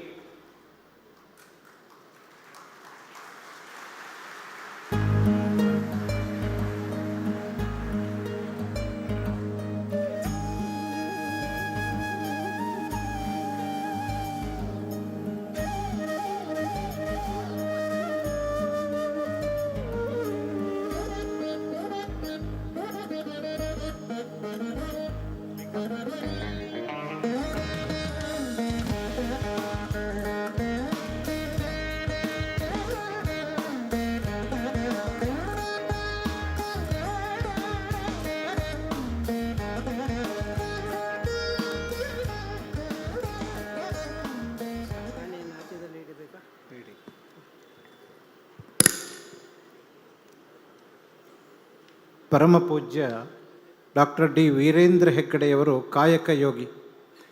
ಪ್ರತಿದಿನವೂ 10 ಹಲವು ಚಟುವಟಿಕೆಗಳಲ್ಲಿ ತನ್ನನ್ನು ಪೂರ್ಣ ಪ್ರಮಾಣದಲ್ಲಿ ತೊಡಗಿಸಿಕೊಂಡವರು. ದಿನಂಪ್ರತಿ ಸಾವಿರಾರು ಭಕ್ತರೊಂದಿಗೆ ಸಂವಾದ, ದಾನ ಧರ್ಮದ ಅನ್ಯಾನ್ಯ ಕಾರ್ಯಕ್ರಮಗಳು, ಕ್ಷೇತ್ರದ ಹಲವು ಯೋಜನೆಗಳ ಸಮೀಕ್ಷೆ, ಹೀಗೆ ದಣಿವರಿಯದ ಚಟುವಟಿಕೆಗಳು. ಇದರೊಂದಿಗೆ ನಿತ್ಯ ಪ್ರಯಾಣ ಬೇರೆ. ಈ ಮಧ್ಯದಲ್ಲಿಯೂ ಸಮಯವನ್ನು ಹೊಂದಿಸಿಕೊಂಡು ವಿಜಯವಾಣಿ ಪತ್ರಿಕೆಗೆ ನಿರಂತರವಾಗಿ ಅಂಕಣ ಲೇಖನಗಳನ್ನು ಬರೆಯುತ್ತಿದ್ದಾರೆ. ಇದುವೇ ಧರ್ಮದರ್ಶನ. ಇದೊಂದು ವಿಶ್ವಕೋಶ. ಧರ್ಮದರ್ಶನ ಭಾಗ 2 ಇವತ್ತು ಲೋಕಾರ್ಪಣೆಗೊಳಿಸ್ತಾ ಇದ್ದೇವೆ. ಇದರಲ್ಲಿ ಒಟ್ಟು ಆಯ್ದ 50 ಲೇಖನಗಳನ್ನು ಜೋಡಿಸಿದ್ದೇವೆ. ವಿಷಯ ವೈವಿಧ್ಯತೆಯ ದೃಷ್ಟಿಯಿಂದ ವಿಶ್ವಕೋಶ ರೂಪದ ಪೂಜ್ಯರ ಲೇಖನಗಳು ಒಂದೇ ಕಡೆಯಲ್ಲಿ ಓದುವುದಕ್ಕೆ ಲಭ್ಯವಾಗಬೇಕು ಎಂಬ ದೃಷ್ಟಿಯಿಂದ ಧರ್ಮದರ್ಶನ ಭಾಗ 2 ಪುಸ್ತಕವನ್ನು ಲೋಕಾರ್ಪಣೆಗೊಳಿಸ್ತಾ ಇದ್ದೇವೆ. ವಿಜಯವಾಣಿ ಪತ್ರಿಕೆಯ ಸ್ಥಾನೀಯ ಮುಖ್ಯ ಸಂಪಾದಕರಾದ ಶ್ರೀ ಸುರೇಂದ್ರ ವಾಗಳೆಯವರು ವೇದಿಕೆಗೆ ಆಗಮಿಸಬೇಕು ಅಂತ ಕೇಳಿಕೊಳ್ತಾ ಇದ್ದೇನೆ. ಶ್ರೀ ಮನೋಹರ್ ಬಳಂಜ ಅವರು ಕೂಡ ಬರಬೇಕು. ಸಂಪಾದಕರು, ಈ ಪುಸ್ತಕದ ಗೌರವ ಸಂಪಾದಕರು ಪ್ರೊಫೆಸರ್ ಎಸ್ ಪ್ರಭಾಕರ್, ಪ್ರಧಾನ ಸಂಪಾದಕರು ಶ್ರೀ ಎ ವಿ ಶೆಟ್ಟಿ ಮತ್ತು doctor Sridhar Bhat. Shri Dharmasthala Manjunatheshwara publication trust ವತಿಯಿಂದ ಇದು ಪ್ರಕಟಗೊಂಡಿದೆ. ಜಯೇಂದ್ರ ಮತ್ತು ಚಂದ್ರಶೇಖರ್ ಇವರು ಇದರ ಸಂಪಾದಕರು. ಪರಮಪೂಜ್ಯ ಶ್ರೀಗಳವರು ಈ ಧರ್ಮದರ್ಶನ ಪುಸ್ತಕವನ್ನು ಲೋಕಾರ್ಪಣೆಗೊಳಿಸಬೇಕು ಅಂತ ವಿನಂತಿ ಮಾಡಿಕೊಳ್ತಾ ಇದ್ದೇವೆ.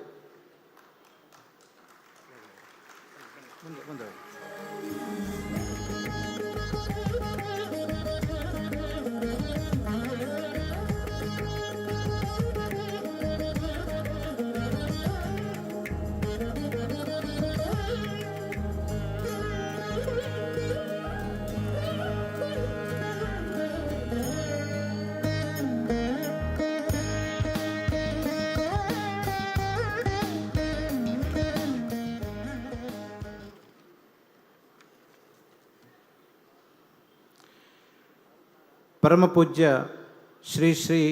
ಶ್ರೀಮದ್ ಜಗದ್ಗುರು ಶಂಕರಾಚಾರ್ಯ ಶ್ರೀ ಸ್ವಯಂ ಪ್ರಕಾಶ ಸಚ್ಚಿದಾನಂದ ಸರಸ್ವತಿ ಸ್ವಾಮೀಜಿಯವರು ಇವತ್ತಿನ ಸರ್ವಧರ್ಮ ಸಮ್ಮೇಳನದ ಅಧ್ಯಕ್ಷರು.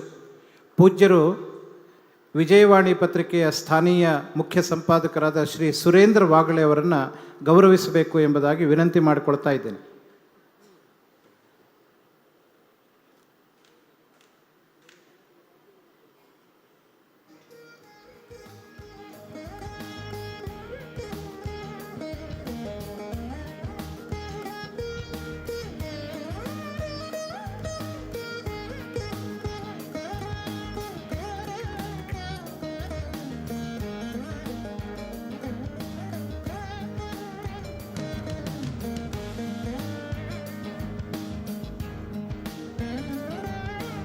ತ್ಯಾಗಮೂರ್ತಿಂ ತಪೋನಿಷ್ಠಂ ಶಾರದಾರ್ಚನ ತತ್ಪರಂ ಸಚ್ಚಿದಾನಂದ ಯೋಗೀಂದ್ರಂ ಪ್ರತ್ಯಹಂ ಪ್ರಣಮಾಮ್ಯಹಂ.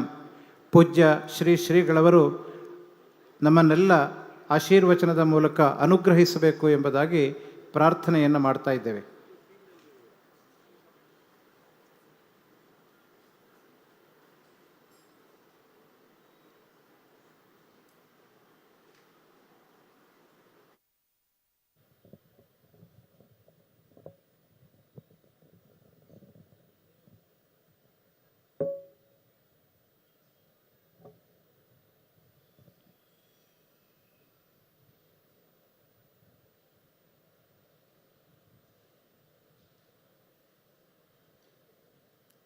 ಉಪಾಸ್ಮಹೇ ನೃಸಿಂಹಾಖ್ಯಂ ಬ್ರಹ್ಮವೇದಾಂತಗೋಚರಂ ಭೂಯೋಲ್ಲಾಸಿತ ಸಂಸಾರಚ್ಛೇದಹೇತುಂ ಜಗದ್ಗುರುಂ.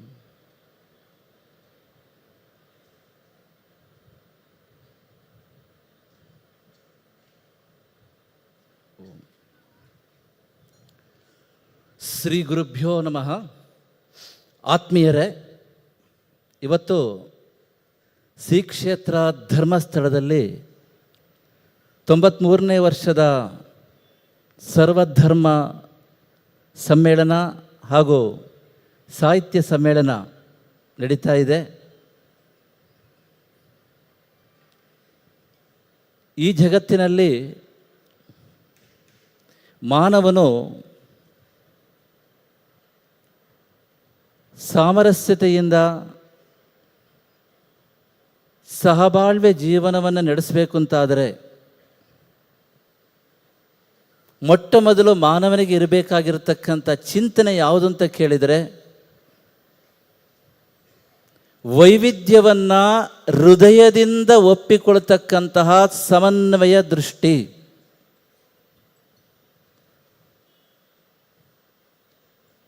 ಅದು ಧಾರ್ಮಿಕ ವೈವಿಧ್ಯ ಆಗಿರಬಹುದು, ಆಧ್ಯಾತ್ಮಿಕ ವೈವಿಧ್ಯ ಆಗಿರಬಹುದು, ಭಾಷಾ ವೈವಿಧ್ಯ ಆಗಿರಬಹುದು, ಪ್ರಾದೇಶಿಕ ವೈವಿಧ್ಯ ಆಗಿರಬಹುದು, ಸಾಂಸ್ಕೃತಿಕ ವೈವಿಧ್ಯ ಆಗಿರಬಹುದು. ಆದರೆ ವೈವಿಧ್ಯವನ್ನು ಹೃದಯದಿಂದ ಒಪ್ಪಿಕೊಳ್ತಕ್ಕಂತಹ ಸಮನ್ವಯ ದೃಷ್ಟಿ ಇದ್ದಾಗ ಮಾತ್ರ ಪ್ರಪಂಚದಲ್ಲಿ ಎಲ್ಲ ಮಾನವರು ಕೂಡ ಪರಸ್ಪರ ಪ್ರೀತಿ ವಿಶ್ವಾಸಗಳಿಂದ, ಸ್ನೇಹ ಸೌಹಾರ್ದಗಳಿಂದ, ಶಾಂತಿ ಸಮಾಧಾನಗಳಿಂದ ಒಂದು ಒಳ್ಳೆಯ ಕುಟುಂಬದಂತೆ ಒಟ್ಟಾಗಿ ಬಾಳಲಿಕ್ಕೆ ಸಾಧ್ಯ ಆಗುತ್ತೆ. ಆದ್ದರಿಂದ ಮೊದಲು ನಾವು ಕಲ್ತ್ಕೊಬೇಕಾಗಿದ್ದು, ಪ್ರಪಂಚದ ಎಲ್ಲ ಮಾನವರು ಕೂಡ ವೈವಿಧ್ಯವನ್ನು ಸಹಜವಾಗಿ ಸ್ವೀಕರಿಸ್ತಕ್ಕಂತಹ ಸಮನ್ವಯ ದೃಷ್ಟಿಕೋನವನ್ನು. ಈ ವಿಚಾರದಲ್ಲಿ ಭಾರತೀಯ ಸಂಸ್ಕೃತಿ ಏನು ಹೇಳ್ತಾ ಇದೆ ನೋಡಿ. ಭಾರತೀಯ ಸಂಸ್ಕೃತಿಯ ವಿವಿಧ ದಾರ್ಶನಿಕರು, ತತ್ವಜ್ಞಾನಿಗಳು, ಹಿರಿಯರು ಹೇಳ್ತಾ ಇದ್ದಾರೆ, ವೈವಿಧ್ಯ ಎನ್ನುವುದು ಪ್ರಪಂಚದಲ್ಲಿ ಸಹಜವಾಗಿ ಇರತಕ್ಕಂತಹ ಒಂದು ಪ್ರಕ್ರಿಯೆ. ಎಲ್ಲಿ ವಿಚಾರಕ್ಕೆ ಮುಕ್ತವಾದ ಅವಕಾಶವಿರುತ್ತದೋ ಅಲ್ಲಿ ಸಹಜವಾಗಿ ವೈವಿಧ್ಯ ಇದ್ದೇ ಇರುತ್ತದೆ. ಭಾರತೀಯ ಸಂಸ್ಕೃತಿ ಅಂತಂದ್ರೆ ಏನು? ಭಾರತೀಯ ಸಂಸ್ಕೃತಿ ಇಸ್ ಎ ಸಂಸ್ಕೃತಿ that originated and evolved in the sacred land of Bharata.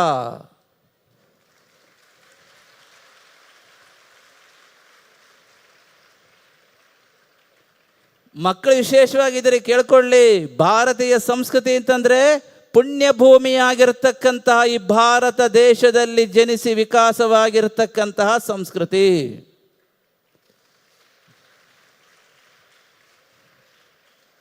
ಹಾಗಾದರೆ ಒಂದು ದೇಶದಲ್ಲಿ ಸಂಸ್ಕೃತಿ ಹೇಗೆ ಉಗಮವಾಗುತ್ತದೆ? ಪ್ರಶ್ನೆ ಕೇಳಿ, ಸರಿಯಾಗಿ ತಿಳ್ಕೊಳ್ಳಿ.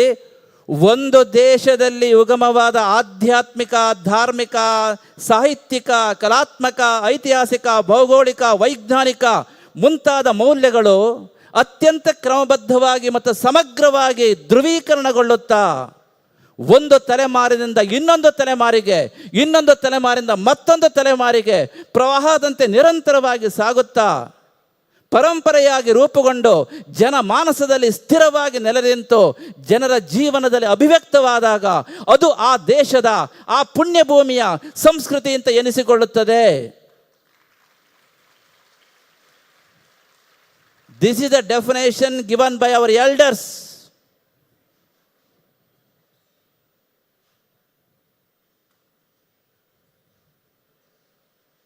ಹಾಗಾದರೆ ದಾರ್ಶನಿಕರು ಏನು ಹೇಳ್ತಾ ಇದ್ದಾರೆ? ಭಾರತೀಯ ಸಂಸ್ಕೃತಿಯಲ್ಲಿ ಸೇರಿರ್ತಕ್ಕಂತಹ ದರ್ಶನಶಾಸ್ತ್ರಗಳು ಯಾವುದು ಅಂತ ಕೇಳಿದರೆ, ಕಪಿಲ ಮಹರ್ಷಿಗಳ ಸಾಂಖ್ಯ ದರ್ಶನ, ಗೌತಮ ಮಹರ್ಷಿಗಳ ನ್ಯಾಯ ದರ್ಶನ, ಕಣಾದ ಮಹರ್ಷಿಗಳ ವೈಶೇಷಿಕ ದರ್ಶನ, ಪತಂಜಲಿ ಮಹರ್ಷಿಗಳ ಯೋಗ ದರ್ಶನ, ಜೈಮಿನಿ ಮಹರ್ಷಿಗಳ ಪೂರ್ವ ಮೀಮಾಂಸಾ ದರ್ಶನ, ಬಾದರಾಯಣ ಮಹರ್ಷಿಗಳ ವೇದಾಂತ ದರ್ಶನ, ತೀರ್ಥಂಕರರ ಜೈನ ದರ್ಶನ, ಗೌತಮ ಬುದ್ಧರ ಬೌದ್ಧ ದರ್ಶನ, ಬೃಹಸ್ಪತಿ ಆಚಾರ್ಯರ ಚಾರ್ವಾಕ ದರ್ಶನ. ಈ 9 ದರ್ಶನ ಶಾಸ್ತ್ರಗಳನ್ನು ಸಾವಿರಾರು ವರ್ಷಗಳ ಹಿಂದೆಯೇ ನಮ್ಮ ಹಿರಿಯರು ಭಾರತೀಯ ಸಂಸ್ಕೃತಿಗೆ ಸೇರಿರ್ತಕ್ಕಂತಹ ದರ್ಶನ ಶಾಸ್ತ್ರಗಳು ಅಂತ ಸ್ಪಷ್ಟವಾಗಿ ವಿಂಗಡಿಸಿದ್ದಾರೆ. These are the 9 philosophical systems which belongs to the ಭಾರತೀಯ ಸಂಸ್ಕೃತಿ. ಇವೆಲ್ಲ ಏನು ಹೇಳ್ತಾ, ಹಾಗಾದ್ರೆ ಕೇಳಬಹುದು, ಎಲ್ಲ ಏನು ಹೇಳ್ತಾ ಇದ್ದಾವೆ? ಇವುಗಳು ಹೇಳೋದು ಏನು ಗೊತ್ತುಂಟ? ಏಕಂ ಸತ್ ಜ್ಞಾನಿನಃ ಬಹುಧಾ ವದಂತಿ. ಸತ್ಯ ಒಂದೇ, ಮಾರ್ಗಗಳು ಅನೇಕ. This is the core, this is essence of our ಭಾರತೀಯ ಸಂಸ್ಕೃತಿ. ಭಾರತೀಯ ಸಂಸ್ಕೃತಿ ಜಗತ್ತಿಗೆ ಹೇಳೋದು ಏನು ಗೊತ್ತುಂಟ? ಸತ್ಯ ಒಂದೇ, ಮಾರ್ಗಗಳು ಅನೇಕ. ಏಕಂ ಸತ್ ಜ್ಞಾನಿನಃ, ಜ್ಞಾನಿಗಳು. ವೇದಾಂತ ದರ್ಶನದ ಜ್ಞಾನಿಗಳು, ಪರಮಾರ್ಥ ಆತ್ಮಜ್ಞಾನ ಇದನ್ನೇ ಸತ್ಯ ಅಂತ ಹೇಳ್ತಾ ಇದ್ದಾರೆ. ಬೌದ್ಧ ದರ್ಶನದ ಜ್ಞಾನಿಗಳು ನಿರ್ವಾಣವನ್ನು ಸತ್ಯ ಅಂತ ಹೇಳ್ತಾ ಇದ್ದಾರೆ. ಜೈನ ಜಿನದರ್ಶನದ ಜ್ಞಾನಿಗಳು ಕೇವಲ ಜ್ಞಾನವನ್ನು ಸತ್ಯ ಅಂತ ಹೇಳ್ತಾ ಇದ್ದಾರೆ. ಸಿಖ್ ಈ ದರ್ಶನದ ಜ್ಞಾನಿಗಳು ಸಚ ಅಖಂಡ ಎನ್ನುವುದನ್ನೇ ಸತ್ಯ ಅಂತ ಹೇಳ್ತಾ ಇದ್ದಾರೆ. ವೀರಶೈವ ಲಿಂಗಾಯತ ದರ್ಶನದ ತತ್ವಜ್ಞಾನಿಗಳು ಶಿವಜ್ಞಾನ ಲಿಂಗಾಂಗ ಸಾಮರಸ್ಯ ಎನ್ನುವುದನ್ನು ಸತ್ಯ ಅಂತ ಹೇಳ್ತಾ ಇದ್ದಾರೆ. ನೋಡಿ, ಇದನ್ನೇ ಭಾರತೀಯ ಸಂಸ್ಕೃತಿ ಹೇಳ್ತಾ ಇದೆ, ಸತ್ಯ ಒಂದೇ, ಮಾರ್ಗಗಳು ಅನೇಕ ಅಷ್ಟೇ. ಆದ್ದರಿಂದ ವೈವಿಧ್ಯವನ್ನು, ಬಹುತ್ವವನ್ನು ಅತ್ಯಂತ ಸಹಜವಾಗಿ ಮತ್ತು ಪರಿಪೂರ್ಣವಾಗಿ ಒಪ್ಪಿಕೊಂಡಿರತಕ್ಕಂತಹ ಜಗತ್ತಿನ ಏಕೈಕ ಸಂಸ್ಕೃತಿ ನಮ್ಮ ಭಾರತೀಯ ಸಂಸ್ಕೃತಿ. The only sanskriti in this entire world which has accepted religious and dharmik diversity naturally and completely. That is our great Bharatiya sanskriti. ತಿಳ್ಕೊಳ್ಳಿ, ಇದು ಭಾರತೀಯ ಸಂಸ್ಕೃತಿ ಹೆಮ್ಮೆ. ಭಾರತೀಯ ಸಂಸ್ಕೃತಿಯಲ್ಲಿ ಅನೇಕ ಶ್ರೇಷ್ಠ ಸಂಪ್ರದಾಯಗಳಿದ್ದಾವೆ. ವೈದಿಕ, ವೈಷ್ಣವ, ಶೈವ, ಶಾಕ್ತ, ವೀರಶೈವ, ಲಿಂಗಾಯತ, ಜೈನ, ಬೌದ್ಧ, Sikh etcetera etcetera etcetera etcetera etcetera. These are all great tradition which belongs to the ಭಾರತೀಯ ಸಂಸ್ಕೃತಿ. ಇಂತಹ ಸಂಸ್ಕೃತಿ ಹೇಳ್ತಾ ಇದೆ ಸತ್ಯ ಒಂದೇ, ಮಾರ್ಗಗಳು ಅನೇಕ. ಅಂದರೆ ವೈವಿಧ್ಯವನ್ನು ಒಪ್ಪಿಕೊಳ್ತಕ್ಕಂಥ ಮನಸ್ತತ್ವ ಯಾವ ಮಾನವನಿಗಿರ್ತದೋ ಅಲ್ಲಿ ಮಾತ್ರ ಸಮನ್ವಯ ದೃಷ್ಟಿಕೋನ ಬೆಳೀತದೆ. ತಿಳ್ಕೊಳ್ಳಿ, ನೀವು ವೈವಿಧ್ಯವನ್ನು, ಬಹುತ್ವವನ್ನು ಒಪ್ಪಿಕೊಳ್ಳೋದಿಲ್ಲ ಅಂತ ಆದರೆ ಜಗತ್ತಿನಲ್ಲಿ ಎಂದೆಂದಿಗೂ ಕೂಡ ಸಮನ್ವಯ ದೃಷ್ಟಿಕೋನ ಬೆಳೀಲಿಕ್ಕೆ ಸಾಧ್ಯನೇ ಇಲ್ಲ. If you say that truth is one, path is also only one, ಬರಲಿಕ್ಕೆ ಸಾಧ್ಯವೇ ಇಲ್ಲ. ತಿಳ್ಕೊಳ್ಳಿ, ನೀವೇನಾದರೂ ಕೂಡ ಸತ್ಯ ಒಂದೇ, ಮಾರ್ಗವೂ ಕೂಡ ಕೇವಲ ಒಂದೇ ಅಂತ ಹೇಳಿದರೆ ಅಲ್ಲಿ ಮಾನವನಲ್ಲಿ ಎಂದಿಗೂ ಕೂಡ ಸಮನ್ವಯ ದೃಷ್ಟಿಕೋನ ಬರಲಿಕ್ಕೆ ಸಾಧ್ಯವೇ ಇಲ್ಲ. If you accept that the truth, final truth, the absolute truth, truth is one, paths are many, ಅದಿದ್ರೆ ಮಾತ್ರ ಮಾನವನಲ್ಲಿ ಆ ಒಂದು ಸಮನ್ವಯ ದೃಷ್ಟಿಕೋನ ಬೆಳೀತದೆ. ಸಮನ್ವಯ ದೃಷ್ಟಿಕೋನ ಇದ್ದಾಗ ಮಾತ್ರ ಮಾನವರೆಲ್ಲರೂ ಕೂಡ ಪರಸ್ಪರ ಪ್ರೀತಿ ವಿಶ್ವಾಸಗಳಿಂದ, ಸ್ನೇಹ ಸೌಹಾರ್ದಗಳಿಂದ, ಶಾಂತಿ ಸಮಾಧಾನಗಳಿಂದ ವಸುಧೈವ ಕುಟುಂಬಕಂ, the whole world is one family, ವಿಶ್ವವೇ ಒಂದು ಕುಟುಂಬ. ಇದು ಭಾರತೀಯ ಸಂಸ್ಕೃತಿಯು ಜಗತ್ತಿಗೆ ಕೊಟ್ಟಿರ್ತಕ್ಕಂಥ ಮಹೋನ್ನತವಾದ ಸಂದೇಶ ಆಗಿದೆ. The whole world is one family, ವಸುಧೈವ ಕುಟುಂಬಕಂ. ಯಾರು ಕೊಟ್ಟಿದ್ದಾರೆ ಹೇಳ್ರಿ ನೋಡುವ? ವಿಶ್ವ ಭ್ರಾತೃತ್ವಕ್ಕೆ ತಳಹದಿಯಾಗಿರ್ತಕ್ಕಂಥ ತತ್ವವನ್ನು ಭಾರತೀಯ ಸಂಸ್ಕೃತಿ ಜಗತ್ತಿಗೆ ಕೊಟ್ಟಿದೆ.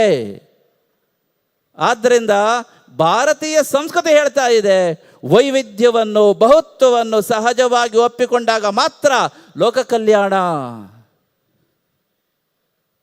ಆದ್ದರಿಂದ ಜಗತ್ತಿನ ಎಲ್ಲ ಮಾನವರು ಕೂಡ ಈ ಸತ್ಯವನ್ನು ತಿಳ್ಕೊಬೇಕು. ಸತ್ಯ ಒಂದೇ, ಮಾರ್ಗಗಳು ಅನೇಕ.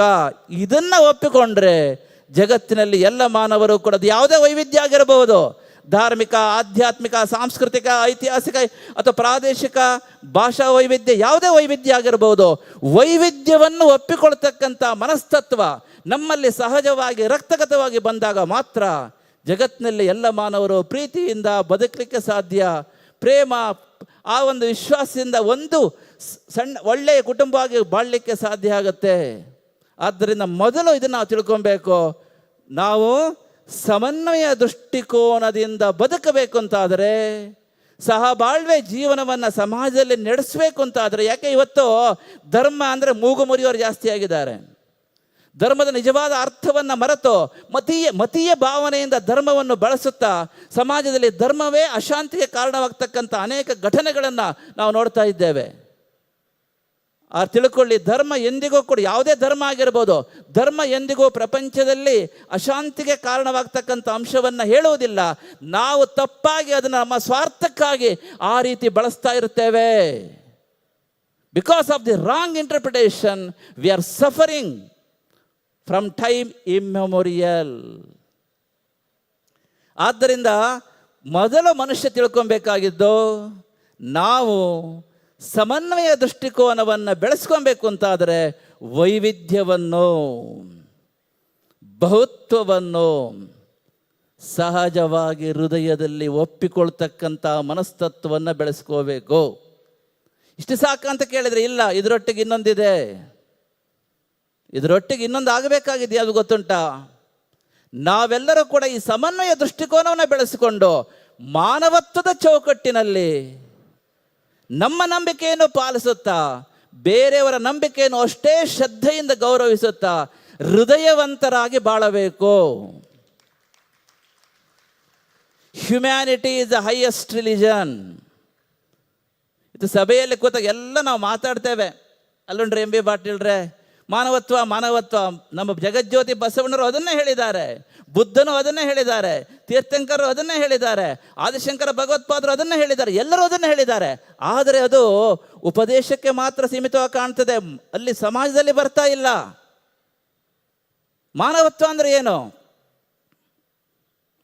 ಭಗವಾನ್ ವೇದವ್ಯಾಸರು ಹೇಳ್ತಾರೆ, ತಿಳ್ಕೊಳ್ಳಿ, ಸರ್ವರಿಗೂ ಸಮಾನವಾಗಿ ಅನ್ವಯವಾಗುವ ವಿಷಯಗಳಲ್ಲಿ ಯಾವ ವಿಷಯವೂ ನಿಮ್ಮ ಅಂತಃಕರಣಕ್ಕೆ ಇಷ್ಟವಾಗುವುದಿಲ್ಲವೋ ಆ ವಿಷಯವನ್ನು ಬೇರೆಯವರ ವಿಚಾರದಲ್ಲಿ ನೀನು ಎಂದಿಗೂ ಮಾಡಬಾರದು. ಯಾಕಪ್ಪ ಇಷ್ಟೊಂದು ಮಾನವತ್ವಕ್ಕೆ ಮಹತ್ವ ಕೊಡಬೇಕು? ಮಾನವತ್ವ ಎನ್ನುವುದು ಈ ಜಗತ್ತಿನ ಸಾಮೂಹಿಕ ಪ್ರಾಣವಾಗಿದೆ. ಈ ಜಗತ್ತನ್ನು ಕಾಪಾಡ್ತಾ ಇರತಕ್ಕಂಥದ್ದು ಯಾವ ಧರ್ಮವೂ ಅಲ್ಲ, ಯಾವ ಕಾನೂನುಗಳು ಅಲ್ಲ, ಯಾವ ತಂತ್ರಜ್ಞಾನವೂ ಅಲ್ಲ, ಯಾವ ಭೌತಿಕ ವಿಜ್ಞಾನವೂ ಅಲ್ಲ. ಮನುಷ್ಯನ ಅಂತರಂಗದಲ್ಲಿ ಇರತಕ್ಕಂಥ ಮಾನವತ್ವ ನಮ್ಮೆಲ್ಲರನ್ನು ಒಂದು ಕುಟುಂಬದಂತೆ ಬಾಳುವಂತೆ ಮಾಡಿದೆ. ತಿಳ್ಕೊಳ್ಳಿ, ಮಾನವತ್ವವನ್ನು ಮರೆತರೆ ಜಗತ್ತೇ ನರಕ ಆಗುತ್ತೆ. ನಾವು ಯಾವಾಗಲೂ ಹೇಳ್ತಾ ಇರ್ತೇವೆ, ಹೇಗಂತ ಕೇಳಿದರೆ, ಮನ್ಮಥನ ಸೊಬಗಿರಲಿ, ಮೈ ತುಂಬ ನಗವಿರಲಿ, ಉಸಿರೊಡಲ ತೊರೆದಲ್ಲಿ ಹುಸಿತಾನೆ ಬದುಕೆಲ್ಲ. ಮನ್ಮಥನ ಸೊಬಗಿರಲಿ, ಮೈ ತುಂಬ ನಗವಿರಲಿ, ಉಸಿರೊಡಲ ತೊರೆದಲ್ಲಿ ಹುಸಿತಾನೆ ಬದುಕೆಲ್ಲ. ತನ್ನಂತೆ ಪರರೆನುವ ಭಾವನೆಯು ಇಲ್ಲದಿರೇ, ತನ್ನಂತೆ ಪರರೆನುವ ಭಾವನೆಯು ಇಲ್ಲದಿರೇ ನರಕವೇ ಭುವಿಯಲ್ಲ. ಸಚ್ಚಿದಾನಂದ ನರಕವೇ ಭುವಿಯಲ್ಲ, ಸಚ್ಚಿದಾನಂದ.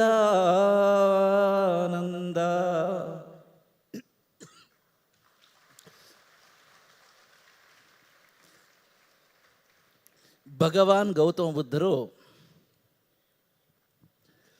ಮಾನವತ್ವದ ಬಗ್ಗೆ ವಿಚಾರ ಮಾಡ್ತಾ ಹೀಗೆ ಹೇಳ್ತಾರೆ ನೋಡಿ. ಭಗವಾನ್ ಗೌತಮ ಬುದ್ಧರು ತಿಳ್ಕೊಳ್ಳಿ, ಎಲ್ಲರೂ ಕೂಡ ಸಾವಿರಾರು ವರ್ಷಗಳ ಹಿಂದೆಯೇ ಆದಿಶಂಕರ ಭಗವತ್ಪಾದ ಇರಬಹುದು, ಮಾಧ್ವಾಚಾರ್ಯ ಇರಬಹುದು, ಆನಂದ ತೀರ್ಥ ಇರಬಹುದು, ಆನಂದಗಿರಿ ಇರಬಹುದು, ಎಲ್ಲರೂ ಸ್ಪಷ್ಟವಾಗಿ ಹೇಳ್ತಾ ಇದ್ದಾರೆ. ಸಾವಿರಾರು ವರ್ಷಗಳ ಹಿಂದೆ ಹೇಳ್ತಾ ಇದ್ದ ನೋಡಿ, ಸರ್ವಜ್ಞಸ್ಯ ಭಗವತೋ ವಾಸುದೇವಸ್ಯ ಇತಿಹಾಸ ಪುರಾಣಯೋ ಬುದ್ಧತ್ವ ಪ್ರಸಿದ್ಧೇ ಅಂತ ಹೇಳ್ತಾ ಇದ್ದಾರೆ.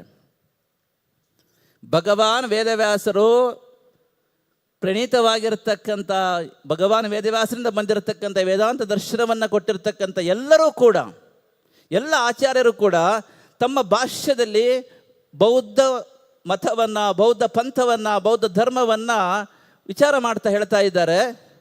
ಏನಂತ ಕೇಳಿದರೆ, ಸರ್ವಜ್ಞಸ್ಯ ಭಗವತೋ ವಾಸುದೇವಸ್ಯ ಇತಿಹಾಸ ಪುರಾಣಯೋ ಬುದ್ಧತ್ವ ಪ್ರಸಿದ್ಧೇ ಅಂದ ಅರ್ಥ ಏನು ಗೊತ್ತುಂಟಾ? ಗೌತಮ ಬುದ್ಧನು ಮಹಾವಿಷ್ಣುವಿನ 9ನೇ ಅವತಾರ ಅಂತ ಎಲ್ಲರೂ ಒಪ್ಪಿಕೊಂಡಿದ್ದಾರೆ. ನೋಡಿ, ತತ್ವ ವಿಚಾರದಲ್ಲಿ ವ್ಯತ್ಯಾಸ ಇರಬಹುದು, ಇದ್ರ ಬಗ್ಗೆ ಎಲ್ಲರೂ ನಿಸ್ಸಂದೇಹವಾಗಿ ಹೇಳ್ತಾ ಇದ್ದೇವೆ. ಯಾರು ಅನುಮಾನ ಇದ್ರೆ ಬನ್ನಿ, ನಮ್ಮ ಹತ್ರ ನಾವು ಮಾತಾಡ್ತೇವೆ.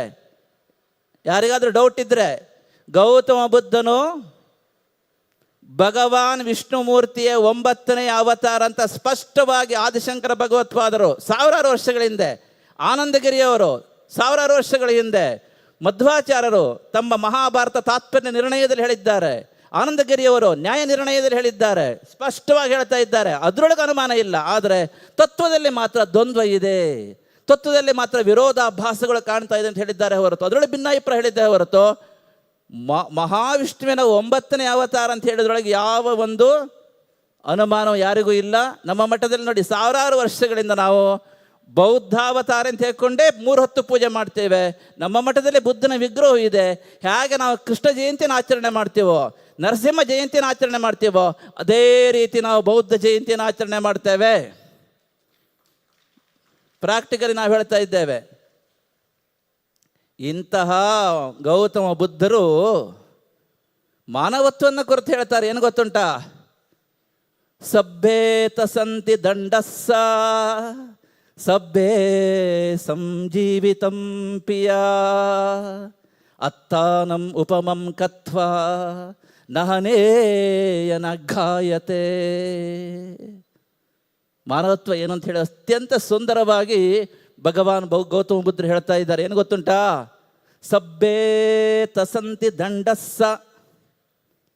ನಾವು ಹೇಳಿದವಲ್ಲ, ಮಾನವತ್ವ ಅಂದರೆ ಏನು? ಸರ್ವರಿಗೂ ಸಮಾನವಾಗಿ ಅನ್ವಯವಾಗುವ ವಿಷಯಗಳಲ್ಲಿ ನಿಮ್ಮ ಅಂತಃಕರಣಕ್ಕೆ ಯಾವುದು ಇಷ್ಟವಾಗುವುದಿಲ್ಲವೋ ಆ ವಿಷಯವನ್ನು ಬೇರೆಯವರ ವಿಚಾರದಲ್ಲಿ ನೀವು ಮಾಡಬಾರದು. ಸುಳ್ಳು ಹೇಳಿದರೆ ಯಾರಿಗಾರು ಇಷ್ಟ ಆಗುತ್ತಾ? ಬೇರೆಯವರು ನಿಮ್ಮ ಹತ್ರ ಸುಳ್ಳು ಹೇಳಿದ್ರೆ ನಿಮ್ಗೆ ಇಷ್ಟ ಆಗುತ್ತಾ? ಯಾವುದಾದ್ರೂ ಜಗತ್ತಿನಲ್ಲಿ ಸುಳ್ಳು ಹೇಳೋದು ಒಳ್ಳೇದಾಗತ್ತೆ ಅಂತ ಯಾವುದಾದ್ರು ಧರ್ಮ ಹೇಳಿದೆಯಾ? ಹೇಳಿದ ಸ್ವಾಮಿಗಳೇ? ಯಾವುದಾದ್ರು ಹೇಳಿದ್ದಾರೆ ಸುಳ್ಳು ಹೇಳೋದು ಒಳ್ಳೇದು ಅಂತ? ಇಲ್ಲ. ಸುಳ್ಳು ಹೇಳೋದು ತಪ್ಪು. ಇದು ಜಗತ್ತಿನಲ್ಲಿ ನೀವೆಲ್ಲಿ ಹೋದರೂ ತಪ್ಪೇ. ಇದು ಸರ್ವರಿಗೂ ಸಮಾನವಾಗಿ ಅನ್ವಯವಾಗುವ ವಿಷಯ. ಹಾಗಾದರೆ ಬೇರೆಯವರು ಸುಳ್ಳು ಹೇಳಿದರೆ ನನ್ನ ಮನಸ್ಸಿಗೆ ಘಾತ ಆಗುತ್ತೆ, ನೋವಾಗುತ್ತೆ. ನಾನು ಕೂಡ ಯಾರತ್ರ ಸುಳ್ಳು ಹೇಳಬಾರದು. ಯಾಕೆ? ಸರ್ವರಿಗೂ ಸಮಾನವಾಗಿ ಅನ್ವಯವಾಗುವ ವಿಷಯಗಳಲ್ಲಿ ಯಾವ ವಿಷಯವು ನಿಮ್ಮ ಅಂತಃಕರಣಕ್ಕೆ ಇಷ್ಟವಾಗುವುದಿಲ್ಲವೋ ಆ ವಿಷಯವನ್ನು ಬೇರೆಯವರ ವಿಚಾರದಲ್ಲಿ ನೀವು ಮಾಡಬಾರದು. ಇದು ಮಾನವತ್ವ. ಬೇರೆಯವರು ಸುಳ್ಳು ಹೇಳಿದರೆ ನಿಮಗಿಷ್ಟ ಆಗೋದಿಲ್ಲ, ಆದ್ದರಿಂದ ನೀವು ಕೂಡ ಬೇರೆಯವರ ಹತ್ರ ಸುಳ್ಳು ಹೇಳಬಾರದು. ಯಾರಾದರೂ ನಿಮ್ಮನ್ನು ಅಧಿಕಾರದ ಆಧಾರದ ಮೇಲೆ, ಸಮುದಾಯದ ಆಧಾರದ ಮೇಲೆ, ಧರ್ಮದ ಆಧಾರದ ಮೇಲೆ ಅಥವಾ ಇನ್ನು ವಿದ್ಯೆಯ ಆಧಾರದ ಮೇಲೆ ಯಾರಾದರೂ ನಿಮ್ಮನ್ನು ಶೋಷಣೆ ಮಾಡಿದರೆ ನಿಮಗಿಷ್ಟ ಆಗುತ್ತಾ? ಆಗತ್ತನ್ರಿ?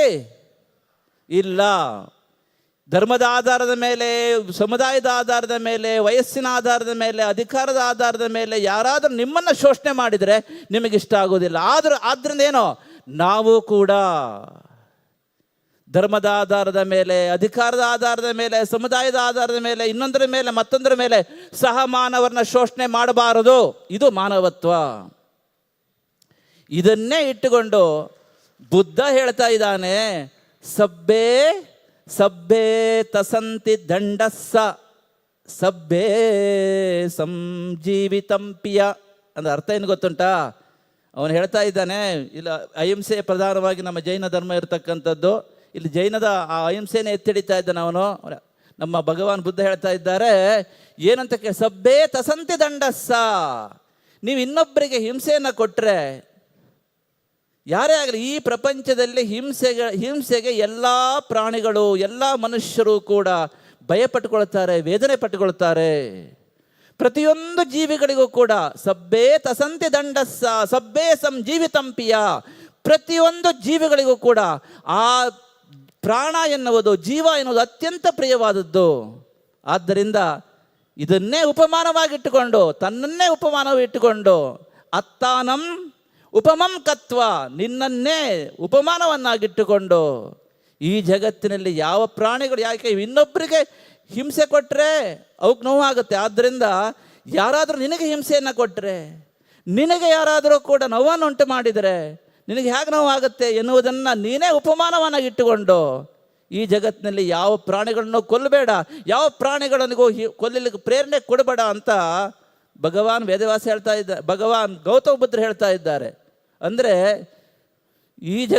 ಈ ಜಗತ್ತಿನಲ್ಲಿ ಎಲ್ಲ ಪ್ರಾಣಿಗಳಿಗೂ ಮಾನವರಿಗೂ ಹಿಂಸೆ ಎನ್ನುವುದು ಭಯವನ್ನು, ವೇದನೆಯನ್ನು ಉಂಟು ಮಾಡುತ್ತದೆ.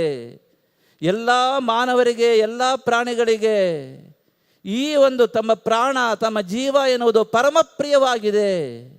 ಆದ್ದರಿಂದ ತನ್ನನ್ನೇ ಉಪಮಾನವನ್ನಾಗಿಟ್ಟುಕೊಂಡು, ಅಂದರೆ ನಿಮ್ಮನ್ನೇ ನೀವು ಇನ್ನೊಬ್ಬರು ನಿಮಗೆ ಹಿಂಸೆ ಕೊಟ್ಟರೆ ಎಷ್ಟು ನೋವಾಗುತ್ತೆ, ಇದನ್ನು ನೀವು ತಿಳ್ಕೊಂಡು ಈ ಜಗತ್ತಿನಲ್ಲಿ ಯಾವ ಪ್ರಾಣಿಗಳಿಗೂ ಯಾವ ಮಾನವರಿಗೂ ಕೂಡ ಮಾನಸಿಕವಾಗಿ ಆಗಲಿ ದೈಹಿಕವಾಗಿ ಆಗಲಿ ಹಿಂಸೆಯನ್ನು ಕೊಡಬೇಡ, ನೀನು ಕೊಲ್ಲಬೇಡ, ಕೊಲ್ಲಲು ಪ್ರೇರಣೆ ಕೊಡಬೇಡ ಅಂತ ಗೌತಮ ಬುದ್ಧರು ಹೇಳ್ತಾರೆ. ಆದ್ದರಿಂದ ನಾವು ತಿಳ್ಕೊಬೇಕು ಹೇಳ್ತಾ ಇದ್ದೇವೆ, ಮನ್ಮಥನ ಸೊಬಗಿರಲಿ, ಮೈ ತುಂಬ ನಗವಿರಲಿ, ಉಸಿರೊಡಲ ತೊರೆದಲ್ಲಿ ಕುಸಿತಾನೆ ಬದುಕೆಲ್ಲ. ಚಿಕ್ಕ ವಯಸ್ಸೇ ಇರ್ಬೋದಪ್ಪ, ಚಿಕ್ಕ ವಯಸ್ಸು, ಅಧಿಕಾರ ಇದೆ, ಅಂತಸ್ತಿದೆ, ಎಲ್ಲವೂ ಇದೆ. ಆದರೆ ಉಸಿರೊಂದು ಹೋಯ್ತು ಅಂತಂದರೆ, ಪ್ರಾಣವೊಂದು ಹೋಯ್ತು ಅಂತಂದರೆ ಮೈ ಮೇಲೆ ಎಷ್ಟು ಅಧಿಕಾರ, ಒಡವೆ ಇದ್ರೆ ಏನು ಉಪಯೋಗ, ಎಷ್ಟು ಶ್ರೀಮಂತಿಗಿದ್ರೆ ಏನು ಉಪಯೋಗ. ತಂದೆ ತಾಯಿಗಳು ತುಂಬ ಭವಿಷ್ಯವನ್ನು ಕಂಡಿರ್ತಾರೆ, ಆದರೆ ಕೆಲವು ಹೊರಟೋಗ್ತಾರೆ, ವಿಧಿ ಕೆಲವರು ವಕ್ರ ಮಾಡ್ತದೆ. ಅದೇ ರೀತಿಯಲ್ಲಿ ತಿಳ್ಕೊಳ್ಳಿ, ದೇಹದಲ್ಲಿ ಪ್ರಾಣ ಇದ್ದಾಗ ಮಾತ್ರ ಅಧಿಕಾರ, ಅಂತಸ್ತು, ಐಶ್ವರ್ಯ ಅದೆಲ್ಲ ಕೆಲಸಕ್ಕೆ ಬರ್ತದೆ. ಆದರೆ ಪ್ರಾಣವೊಂದು ಹೊರಟೋದರೆ ಯಾವುದು ಕೆಲಸಕ್ಕೆ ಬರುವುದಿಲ್ಲ. ಅದೇ ರೀತಿಯಲ್ಲಿ ತನ್ನಂತೆ ಪರರೆನ್ನುವ ಭಾವನೆಯು ಇಲ್ಲದಿರೆ, ತನ್ನಂತೆ ಪರರೆನ್ನುವ ಭಾವನೆಯು ಇಲ್ಲದಿರೆ ನರಕವೇ ಭುವಿಯಲ್ಲ ಸಚ್ಚಿದಾನಂದ. ನರಕವೇ ಭುವಿಯಲ್ಲ ಸಚ್ಚಿದಾನಂದ.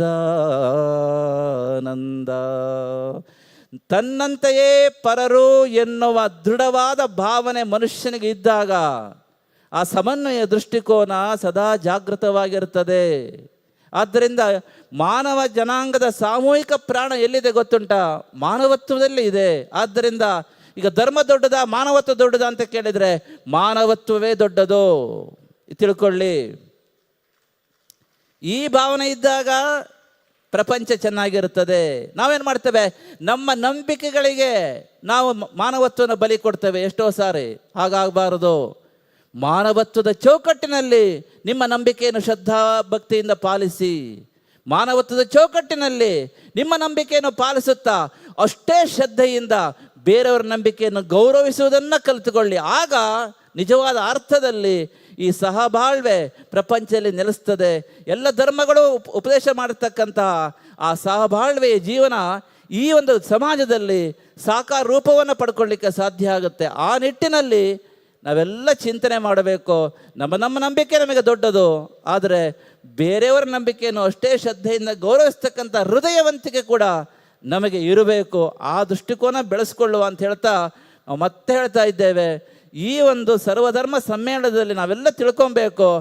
ಒಂದು, ವೈವಿಧ್ಯವನ್ನು ಬಹುತ್ವವನ್ನು ಸಹಜವಾಗಿ ನಮ್ಮ ಹೃದಯದಲ್ಲಿ ಸ್ವೀಕರಿಸ್ತಕ್ಕಂತಹ ಸಮನ್ವಯ ದೃಷ್ಟಿಕೋನವನ್ನು ನಾವು ಬೆಳೆಸಿಕೊಂಡು ಮಾನವತ್ವದ ಚೌಕಟ್ಟಿನ ಒಳಗೆ ನಮ್ಮ ನಂಬಿಕೆಯನ್ನು ಶ್ರದ್ಧೆಯಿಂದ ಪಾಲಿಸುತ್ತಾ ಬೇರೆಯವರ ನಂಬಿಕೆಯಿಂದ ಅಷ್ಟೇ ಶ್ರದ್ಧೆಯಿಂದ ಗೌರವಿಸುತ್ತಾ ಬದುಕುವುದನ್ನು ಕಲಿತಾಗ ನಿಜವಾದ ಅರ್ಥದಲ್ಲಿ ಈ ಧರ್ಮ ಎನ್ನುವುದು ಈ ಜಗತ್ತಿನ ಶಾಂತಿಗೆ, ವಿಶ್ವ ಭ್ರಾತೃತ್ವಕ್ಕೆ, ಹಾಗೆ ಜಾಗತಿಕ ಸಾಮರಸ್ಯಕ್ಕೆ ಮೂಲ ತಳಹದಿಯಾಗ್ತದೆ.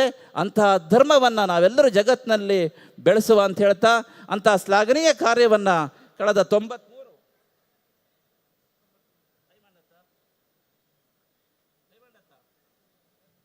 ಹೇಳ್ತಾ ಇದೆ ಡೈಮಂಡ್ 7,000 ಬೈಂಡು. ಆದ್ದರಿಂದ ಈ ಒಂದು ವಿಶ್ವ ಭ್ರಾತೃತ್ವಕ್ಕಾಗಿ, ಜಾಗತಿಕ ಸಾಮರಸ್ಯಕ್ಕಾಗಿ, ಹಾಗೆ ಈ ಜಗತ್ತಿನ ಶಾಂತಿಗಾಗಿ ಕಳೆದ 100 ವರ್ಷಗಳಿಂದ ನಮ್ಮ ಈ ಶ್ರೀ ಕ್ಷೇತ್ರ ಧರ್ಮಸ್ಥಳ ಅತ್ಯಂತ ಅಮೋಘವಾಗಿರತಕ್ಕಂಥ ಸೇವೆಯನ್ನು ಮಾಡಿಕೊಂಡು ಬರ್ತಾ ಇದೆ. ಆದ್ದರಿಂದ ಇವತ್ತು ನಾವು ನಮ್ಮ ಹೆಗಡೆಯವರು ನೋಡಿದ್ರೆ ಪರಂಪರೆಯಿಂದ ನಮ್ಮ ಸಮಾಜದ ಶೈಕ್ಷಣಿಕ, ಧಾರ್ಮಿಕ, ಆಗ ಇತ್ತೀಚಿನ ದಿನಗಳಲ್ಲಿ ಗ್ರಾಮೀಣ ಅಭಿವೃದ್ಧಿ, ಹೀಗೆ ಹಲವು ಕ್ಷೇತ್ರಗಳಲ್ಲಿ ಯಾವುದೇ ಇರ್ಬೋದು, ಆರೋಗ್ಯ ಇರ್ಬೋದು, ಶಿಕ್ಷಣ ಇರ್ಬೋದು, ಗ್ರಾಮೀಣ ವಿಕಾಸ ಇರಬಹುದು, ಹೀಗೆ ಹಲವು ಕ್ಷೇತ್ರಗಳಲ್ಲಿ ಹೊಸ ಪ್ರಯೋಗಗಳನ್ನ ಮಾಡ್ತಾ ನಮ್ಮ ಹೆಗಡೆಯವರು ಅವರ ಸಮಸ್ತ ಕುಟುಂಬದವರು ಕೂಡ ಈ ಒಂದು ಕ್ಷೇತ್ರದಲ್ಲಿ ಆ ಒಂದು ಲಕ್ಷದೀಪೋತ್ಸವದ ಕಾರ್ಯಕ್ರಮದ ಈ ಒಂದು ಪರ್ವ ಸಂದರ್ಭದಲ್ಲಿ ನೋಡಿದರೆ ಕೋಟ್ಯಾಂತರ ಮನೆಯ ಒಂದು ಹೃದಯದಲ್ಲಿ ಬೆಳಕನ್ನು ಬೆಳಗ್ತಾ ಇದ್ದಾರೆ. ಇಂತಹ ಶ್ಲಾಘನೀಯ ಕಾರ್ಯವನ್ನು ಮಾಡ್ತಾ ಇರತಕ್ಕಂತಹ ನಮ್ಮ ಹೆಗಡೆ ಮತ್ತು ಅವರ ಸಮಸ್ತ ಕುಟುಂಬಕ್ಕೆ ಮಂಜುನಾಥ ಸ್ವಾಮಿಯ ಪೂರ್ಣಾನುಗ್ರಹ ನಿತ್ಯ ನಿರಂತರವಾಗಿ ನಡೆಯಲಿ. ಹಾಗೆಯೇ ಈ ಒಂದು ಶ್ರದ್ಧಾ ಕೇಂದ್ರ ಇನ್ನಷ್ಟು ಶ್ರದ್ಧೆಯನ್ನು ಬೆಳೆಸಿಕೊಳ್ಳುವಂತಾಗಲಿ. ಯಾಕೆ ಶ್ರದ್ಧಾ ಕೇಂದ್ರವನ್ನು ಯಾವುದೇ ಕಾರಣಕ್ಕೂ ನಾವು ಬಿಟ್ಟುಕೊಡಬಾರದು. ಅದೇನೇ ಆಗಲಿ, ಶ್ರದ್ಧಾ ಕೇಂದ್ರದಲ್ಲಿ ಶ್ರದ್ಧೆಯನ್ನು ಉಳಿಸಿಕೊಂಡು ನಮ್ಮ ಭಾರತೀಯ ಸಂಸ್ಕೃತಿಯ ಪರಂಪರೆಯನ್ನು ಸಂಘಟನೆ ಮಾಡೋದರ ಮೂಲಕ, ಸಂರಕ್ಷಿಸುವ ಮೂಲಕ ನಾವು ಶ್ರದ್ಧಾ ಕೇಂದ್ರವನ್ನು ಅದರ ಪವಿತ್ರತೆಯನ್ನು ಉಳಿಸ್ಕೊಳ್ತಕ್ಕಂಥದ್ದು ನಮ್ಮೆಲ್ಲರ ಆದ್ಯ ಕರ್ತವ್ಯವಾಗಿದೆ. ಆದ್ದರಿಂದ ಭಕ್ತರಿಗೆಲ್ಲರಿಗೂ ಹೇಳ್ತಾ ಇದ್ದೇವೆ, ನಾವೆಲ್ಲರೂ ಸದಾ ಶ್ರೀ ಕ್ಷೇತ್ರ ಧರ್ಮಸ್ಥಳ ಒಟ್ಟಿಗೆ ಇದ್ದೇವೆ.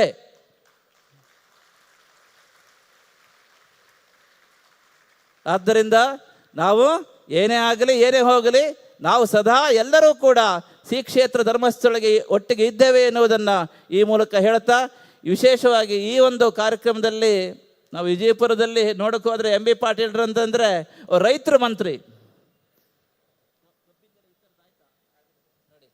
ರೈತರ ಎಲ್ಲ ಸಮಸ್ಯೆಗಳಿಗೆ ಕೂಡಲೇ ಸ್ಪಂದಿಸ್ತಕ್ಕಂತಹ ಒಂದು ಅತ್ಯಂತ ಜನಪ್ರಿಯ ಮತ್ತು ಅತ್ಯಂತ ಶುದ್ಧವಾದ ಹೃದಯ ಇಟ್ಟುಕೊಂಡು ಜನಸೇವೆಯನ್ನೇ ಕಾಯಕವಾಗಿ ಮಾಡಿಕೊಂಡಿರ್ತಕ್ಕಂಥವರು ಎಂ ಬಿ ಪಾಟೀಲ್ರು.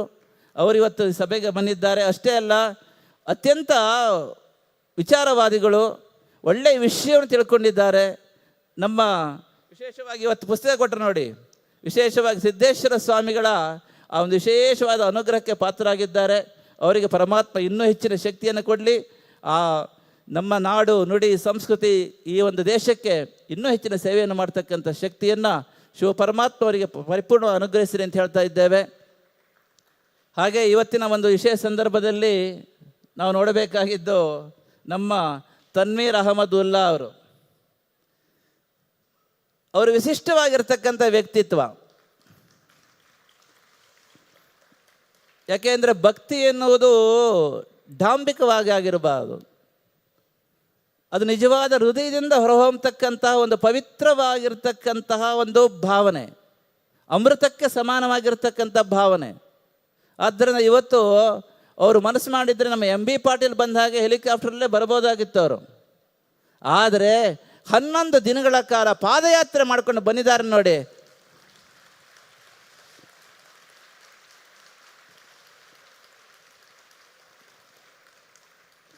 ಅವರ ಪಾದಯಾತ್ರೆಗೆ ಎಲ್ಲರೂ ಇನ್ನೊಂದ್ಸಲ ಚಪ್ಪಾಳೆ ಹೊಡೀರಿ.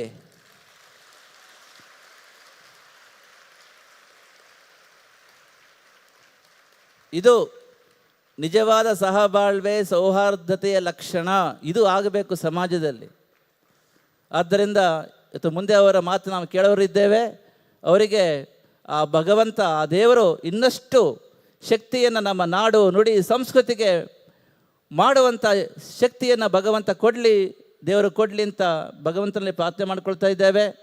ಹಾಗೆ ನಮ್ಮ ಇನ್ನೊಬ್ಬರು ನಮ್ಮ ಸೂರ್ಯಪ್ರಕಾಶ್ ಪಂಡಿತರು, ಅವ್ರ ಬಗ್ಗೆ ಹೇಳ್ತಕ್ಕಂಥ ಅಗತ್ಯವಿಲ್ಲ. ಅವರು ನಮ್ಮ ಪ್ರಜಾವಾಣಿಯಲ್ಲಿ ವಿಶಿಷ್ಟವಾಗಿರ್ತಕ್ಕಂತಹ ಒಂದು ಸ್ಥಾನ ಇದ್ದುಕೊಂಡು ಉಪಸಂಪಾದಕರಾಗಿ ವಿಶೇಷವಾಗಿರ್ತಕ್ಕಂಥ ಆ ಒಂದು ನಮ್ಮ ಸಂಸ್ಕೃತಿಯ ನಮ್ಮ ಸಾಹಿತ್ಯದ ಸೇವೆಯನ್ನು ನಿರಂತರ ಮಾಡಿಕೊಂಡು ಬರ್ತಾ ಇದ್ದಾರೆ. ಅವರ ಮಾತನ್ನು ಕೂಡ ನಾವು ಮುಂದೆ ಕೇಳಲಿದ್ದೇವೆ. ಅವರಿಗೂ ವಿಶೇಷವಾಗಿರ್ತಕ್ಕಂತಹ ಆಶೀರ್ವಾದ ತಿಳಿಸ್ತಾ ಇದ್ದೇವೆ. ಹಾಗೆ ನಮ್ಮ ಹರ್ಷೇಂದ್ರ ಹೆಗಡೆ ಅವರಿದ್ದಾರೆ, ಅವರಿಗೆ ವಿಶೇಷವಾಗಿರ್ತಕ್ಕಂಥ ಆಶೀರ್ವಾದವನ್ನು ಹರ್ಷೇಂದ್ರ ಹೆಗಡೆ ಹಾಗೂ ಅವರ ಸುಪ್ರಿಯ ಅಮ್ಮ ಇದ್ದಾರೆ, ಅವರಿಗೆ ವಿಶೇಷ ಆಶೀರ್ವಾದ ತಿಳಿಸ್ತಾ ಇದ್ದೇವೆ. ಹಾಗೆ ನಮ್ಮ ಸುರೇಂದ್ರ ಹೆಗಡೆಯವರು, ಅವರು ಬಿಡಲೇ ಇಲ್ಲ, ಗುರುಗಳೇ ನೀವು ಬರಲೇಬೇಕು ಅಂತ. ಬಹುಶಃ ಅವರ ಒಂದು ಪ್ರೀತಿಪೂರ್ವಕವಾದ ಆಮಂತ್ರಣಕ್ಕೆ ನಾವು ಕಟ್ಟು ಬಿದ್ದು ದೂರಿಂದ ಬಂದಿದ್ದೇವೆ ಇವತ್ತು. ಅಷ್ಟೊಂದು ಸಹೃದಯರು, ಎಲ್ಲರೊಟ್ಟಿಗೆ ಪ್ರೀತಿಯಿಂದ ಬೆರೆತುಕೊಂಡು ಎಲ್ಲರನ್ನೂ ಜೋಡಿಸ್ಕೊಂಡು ಹೋಗ್ತಕ್ಕಂಥ ವಿಶೇಷ ವ್ಯಕ್ತಿತ್ವ ಅವರದ್ದು. ವಿಶೇಷವಾಗಿ ಸುರೇಂದ್ರ ಹೆಗಡೆ ದಂಪತಿಗಳಿದ್ದಾರೆ, ಅವರಿಗೂ ಕೂಡ ನಾವು ವಿಶೇಷವಾಗಿರ್ತಕ್ಕಂಥ ಆಶೀರ್ವಾದ ತಿಳಿಸ್ತಾ ಇದ್ದೇವೆ. ಮತ್ತೊಮ್ಮೆ ಶ್ರೀ ಕ್ಷೇತ್ರ ಧರ್ಮಸ್ಥಳದ ಮೂಲಕ ಇನ್ನೂ ಕೂಡ ಲಕ್ಷಾಂತರ ವರ್ಷಗಳವರೆಗೆ, ಸಾವಿರ ವರ್ಷಗಳವರೆಗೆ ಇದೇ ರೀತಿಯ ಸರ್ವಧರ್ಮ ಸಾಹಿತ್ಯ ಸಮ್ಮೇಳನ ನಡೀತಾ ಇರಲಿ. ಮಂಜುನಾಥ ಸ್ವಾಮಿ ಅನುಗ್ರಹದಿಂದ ಪ್ರತಿಯೊಬ್ಬರಿಗೂ ಕೂಡ ಈ ಒಂದು ಧರ್ಮಕ್ಷೇತ್ರದ, ಈ ಒಂದು ಧರ್ಮಸ್ಥಳದ ಮೇಲೆ ಇರತಕ್ಕಂಥ ಶ್ರದ್ಧಾಭಕ್ತಿ ಇನ್ನು 100 ಪಟ್ಟು ಜಾಸ್ತಿ ಆಗಲಿ. ಎಲ್ಲರಿಗೂ ಕೂಡ ಆ ಮಂಜುನಾಥ ಸ್ವಾಮಿ ಅನುಗ್ರಹ ಇಡೀ ವಿಶ್ವಕ್ಕೆ ಪರಿಪೂರ್ಣವಾಗಿ ಸಿಗುವಂತಾಗಲಿ ಅಂತ ಹೇಳ್ತಾ, ನಾಳೆ ನಡೀತಕ್ಕಂಥ ಲಕ್ಷದೀಪೋತ್ಸವ ಇಡೀ ಜಗತ್ತಿನ ಎಲ್ಲ ಮಾನವರ ಹೃದಯದಲ್ಲಿ ಆ ಸರ್ವ ಸಮಭಾವವನ್ನು, ಆ ಸಹಿಷ್ಣುತೆಯನ್ನು, ಆ ಸೌಹಾರ್ದತೆಯನ್ನು, ಆ ಏಕತೆಯನ್ನು ಪರಿಪೂರ್ಣವಾಗಿ ಬೆಳೆಸಿದ್ದಕ್ಕೆ ನಾಳೆ ನಡೀತಕ್ಕಂಥ ಲಕ್ಷದೀಪೋತ್ಸವ ನಾಂದಿಯನ್ನು ಹಾಡಲಿ ಅಂತ ಹೇಳ್ತಾ, ಎಲ್ಲರಿಗೂ ಮತ್ತೊಮ್ಮೆ ಶುಭ ಆಶೀರ್ವಾದಗಳನ್ನು ತಿಳಿಸುತ್ತಾ ಈ ಆಶೀರ್ವಚನ ಸಂಪನ್ನಗೊಳಿಸ್ತಾ ಇದ್ದೇವೆ. ಸರ್ವೇ ಜನಾಃ ಸುಖಿನೋ ಭವಂತು, ಲೋಕಾಃ ಸಮಸ್ತಾಃ ಸುಖಿನೋ ಭವಂತು.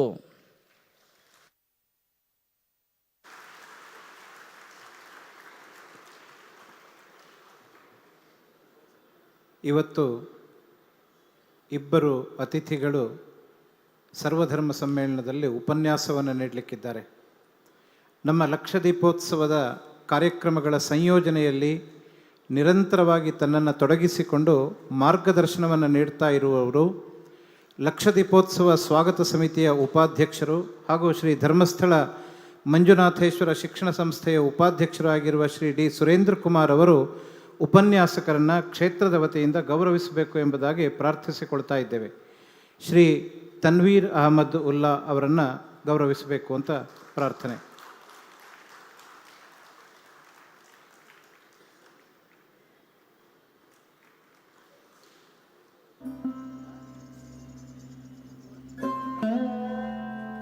ಅದೇ ರೀತಿ ಶ್ರೀ ಸೂರ್ಯಪ್ರಕಾಶ್ ಪಂಡಿತ್ ಅವರನ್ನು ಕೂಡ ತಾವು ಗೌರವಿಸಬೇಕು ಎಂಬುದಾಗಿ ಪ್ರಾರ್ಥಿಸ್ತಾ ಇದ್ದೇವೆ.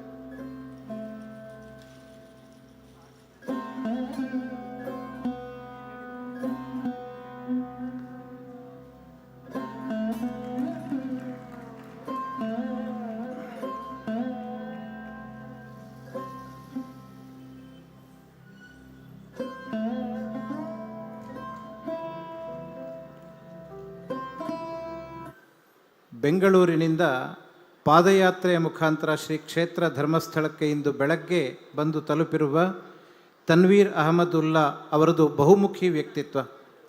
Physically fit and mentally tough ಎಂಬ ವಾಕ್ಯಕ್ಕೆ ಅನುಗುಣವಾಗಿ ದೈಹಿಕವಾಗಿಯೂ ಬೌದ್ಧಿಕವಾಗಿಯೂ ಸಮರ್ಥರಾದವರು.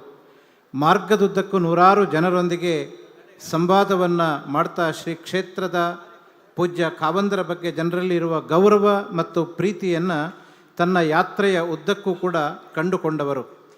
ಅವರ ಮಾತಿಗೆ ನಾವು ಕಿವಿಯಾಗುವ ಮುನ್ನ ಅವರ ಪಾದಯಾತ್ರೆಯ ಒಂದು ತುಣುಕಿನ ವಿಡಿಯೋವನ್ನು ಈಗ ವೀಕ್ಷಣೆ ಮಾಡೋಣ. ಸರ್ವಧರ್ಮ ಸಮನ್ವಯ ಕ್ಷೇತ್ರ ಧರ್ಮಸ್ಥಳದ 93ನೇ ಸರ್ವಧರ್ಮ ಸಮ್ಮೇಳನಕ್ಕೆ ಮುಖ್ಯ ಉಪನ್ಯಾಸಕರಾಗಿ ಆಗಮಿಸಿದವರು ರಾಷ್ಟ್ರೀಯ ಚಿಂತಕರಾದ ಶ್ರೀ ತನ್ವೀರ್ ಅಹಮದ್ ಅವರು. ಅವರ ಆಗಮನದ ವಿಧಾನವೇ ವಿಶಿಷ್ಟವಾಗಿತ್ತು. ಸಮ್ಮೇಳನದಲ್ಲಿ ಭಾಗವಹಿಸುವ ಉದ್ದೇಶದಿಂದ ಅವರು ರಾಜಧಾನಿ ಬೆಂಗಳೂರಿನಿಂದ ಧರ್ಮಸ್ಥಳದ ರಾಜಬೀದಿಯವರೆಗೆ ಸುಮಾರು 350 ಕಿಲೋಮೀಟರ್ಗಳ ಸುದೀರ್ಘ ಅಂತರವನ್ನು ಕಾಲ್ನಡಿಗೆಯ ಮೂಲಕವೇ ಕ್ರಮಿಸಿದ್ದಾರೆ.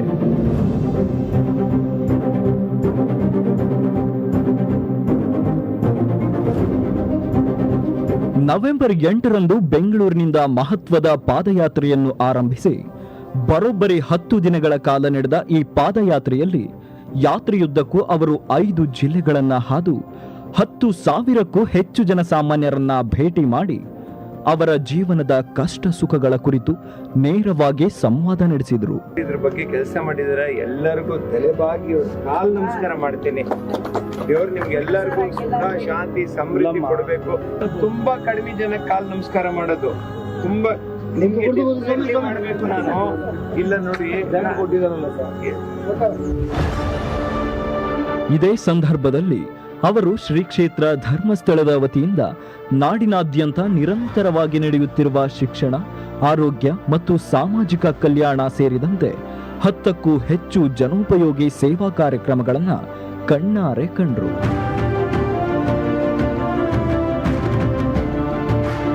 ಆ ಕಾರ್ಯಕ್ರಮಗಳಿಂದ ಪ್ರಯೋಜನ ಪಡೆದ ನಿಜವಾದ ಫಲಾನುಭವಿಗಳನ್ನ ನೇರವಾಗಿ ಭೇಟಿಯಾದರು.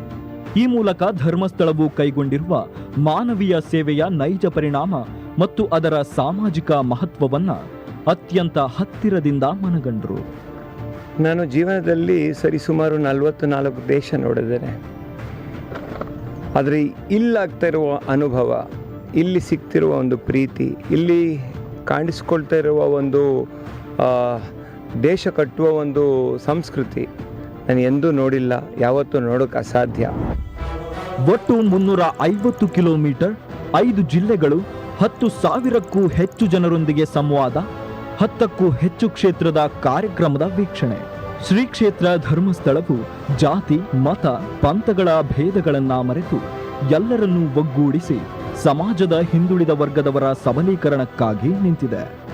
ನೂರಾರು ಕಲ್ಯಾಣ ಕಾರ್ಯಕ್ರಮಗಳ ಮೂಲಕ ನಾಡಿನ ಸಮಸ್ತ ಜನರ ಪಾಲಿಗೆ ನಿಜವಾದ ಆಶಾಕಿರಣವಾಗಿ ಬೆಳಗುತ್ತಿರುವ ಈ ಮಹಾನ್ ಕ್ಷೇತ್ರಕ್ಕೆ ಇಷ್ಟು ಸುದೀರ್ಘ ಪಾದಯಾತ್ರೆಯ ಮೂಲಕ ಆಗಮಿಸಿದ ಶ್ರೀ ತನ್ವೀರ್ ಅಹಮದ್ ಅವರ ಈ ಯಾತ್ರೆಯು ನಿಜಕ್ಕೂ ಅವರ ಬದುಕಿನ ಅವಿಸ್ಮರಣೀಯ ಅನುಭವವಾಗಿ ಹೊರಹೊಮ್ಮಲಿದೆ.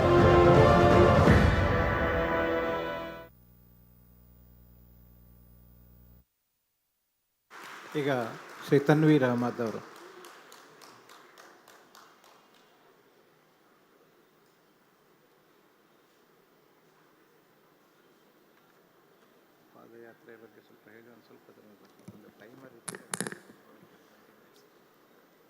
ಸರ್ವರಿಗೂ ನಮಸ್ಕಾರ.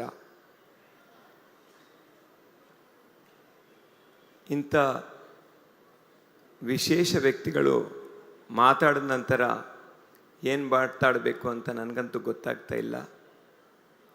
ನನಗೇನು ಪ್ರಿಪ್ರೇಷನ್ ಮಾಡಿಲ್ಲ, ಏನಾದರೂ ತಪ್ಪಾಗಿದ್ದರೆ ಅದು ನಂದಿರಲಿ. ಹಾಗಾಗಿ ನಾನು 1992ರಲ್ಲಿ ಒಂದು ಕ್ರಿಶ್ಚಿಯನ್ ನನಗೆ ಬಂದುಬಿಟ್ಟು ಮಾತಾಡಿದ್ರು.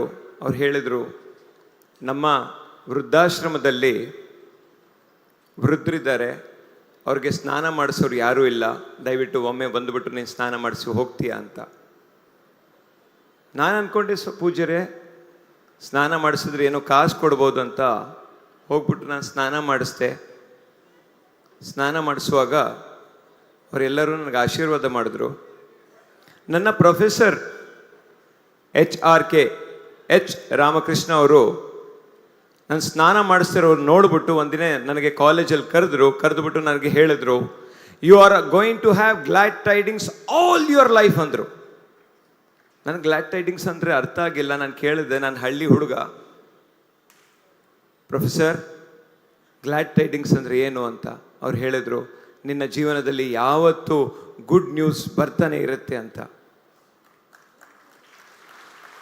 1992 ನನ್ನ ಪರಿವಾರದಲ್ಲಿ ಮೊಟ್ಟ ಮೊದಲನೆಯ ವ್ಯಕ್ತಿ PUC ಪಾಸ್ ಮಾಡಿದೆ. ನಾನು ಅಂದ್ಕೊಂಡೆ ಇದೇ ಗ್ಲಾಡ್ ಟೈಡಿಂಗ್ ಅನ್ಬಹುದು ಅಂತ. ಆಮೇಲೆ ನಾನು ಡಿಗ್ರಿ ಮಾಡಿದೆ, ಮಾಸ್ಟರ್ ಡಿಗ್ರಿ ಮಾಡಿದೆ. ನಮ್ಮ ಇಡೀ ಊರಿಗೆ ಫಸ್ಟ್ ಮಾಸ್ಟರ್ ಡಿಗ್ರಿ ಮಾಡಿದವನು.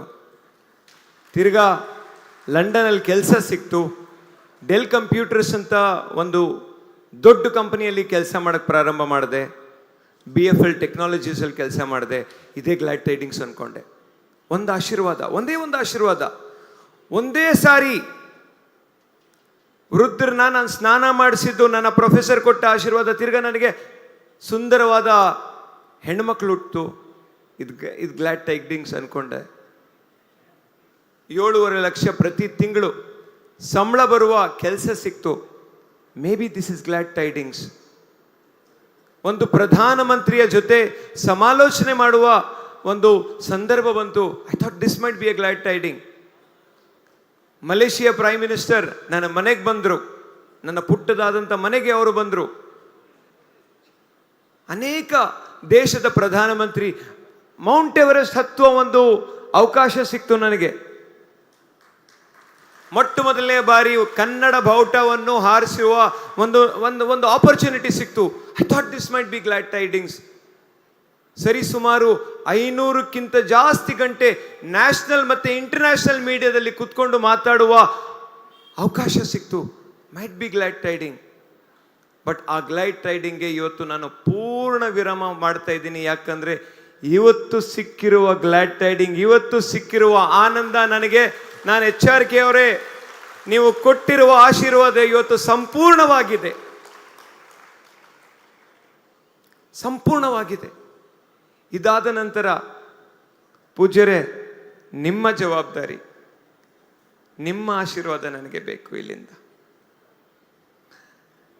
ನನಗೆ ಕೇಳಿದ್ರು ಯಾರೋ, ಪೂಜ್ಯ ವೀರೇಂದ್ರ ಹೆಗ್ಗಡೆ ಅವರು ನಿನ್ನನ್ನು ನೋಡಿದ್ದೀಯಾ ಅಂತ. ನಾನು ಹೇಳಿದೆ, ನಾನು ಯಾವತ್ತೂ ನೋಡಿಲ್ಲ, ಫೋಟೋಲ್ಲಿ ನೋಡಿದ್ದೀನಿ ಅಂದೆ. ಆದರೆ ನನಗೆ ಪೂಜ್ಯ ಕಾವಂತರು ಕಾಣಿಸ್ಕೊಂಡ್ರು. ಎಲ್ಲಿ? ಆ ನವಜೀವನ ಮಾಡ್ತಾ ಇರುವ ಜನರ ಬದುಕಿಗೆ ಬೆಳಕು ಕೊಟ್ಟಿರುವ ಜೀವನದಲ್ಲಿ ಪೂಜ್ಯ ಕಾವಂತರು ಕಾಣಿಸ್ಕೊಂಡ್ರು. ಇವರು ಹಾಕಿರುವ ರೀಫಾರೆಸ್ಟೇಷನ್, ಮರದಲ್ಲಿ ಒಂದು ಹಕ್ಕಿ ಬಂದು ಗೂಡು ಕಟ್ಟಿ ಮೊಟ್ಟೆ ಇಟ್ಟು ಆ ಮಕ್ಕಳ ಧ್ವನಿಯಲ್ಲಿ ಪೂಜ್ಯ ಕಾವಂತರು ನನಗೆ ಕಾಣಿಸ್ಕೊಂಡ್ರು. ಆ ಲೇಕ್ ರಿಜುನವೇಷನ್ ಕಾರ್ಯಕ್ರಮದಲ್ಲಿ ಒಂದು ಕರು ಮತ್ತು ಹಸು ಬಂದು ಅಲ್ಲಿ ನೀರು ಕುಡಿದು ಅದು ಚೆಲ್ಲುವ ಸಿಹಿ ಹಾಲಲ್ಲಿ ಪೂಜ್ಯ ಕಾವಂತರು ಕಾಣಿಸ್ಕೊಂಡ್ರು. Dear students, I was thoroughly impressed by this educational institute. Today, when you have to pay lakhs together just to teach your children A, B, C, D, you are getting an education at an affordable price, that to quality education. Laksha Deepotsava ಇಲ್ಲ ಈ ಕಾರ್ಯಕ್ರಮದ ಹೆಸರು. ಈ ಕಾರ್ಯಕ್ರಮದ ಹೆಸರು ಕೋಟಿ ದೀಪೋತ್ಸವ. ಯಾಕಂದ್ರೆ ಅಲ್ಲಿ ಕೂತಿರುವ ಒಂದೊಂದು ಮಗುವಿನ ಮನಸ್ಸಲ್ಲಿ ಕೋಟಿ ಕೋಟಿ ದೀಪ. You are the future. Nobody can build this nation as much as you can. ಈ ದೇಶ ನಿಮ್ದು.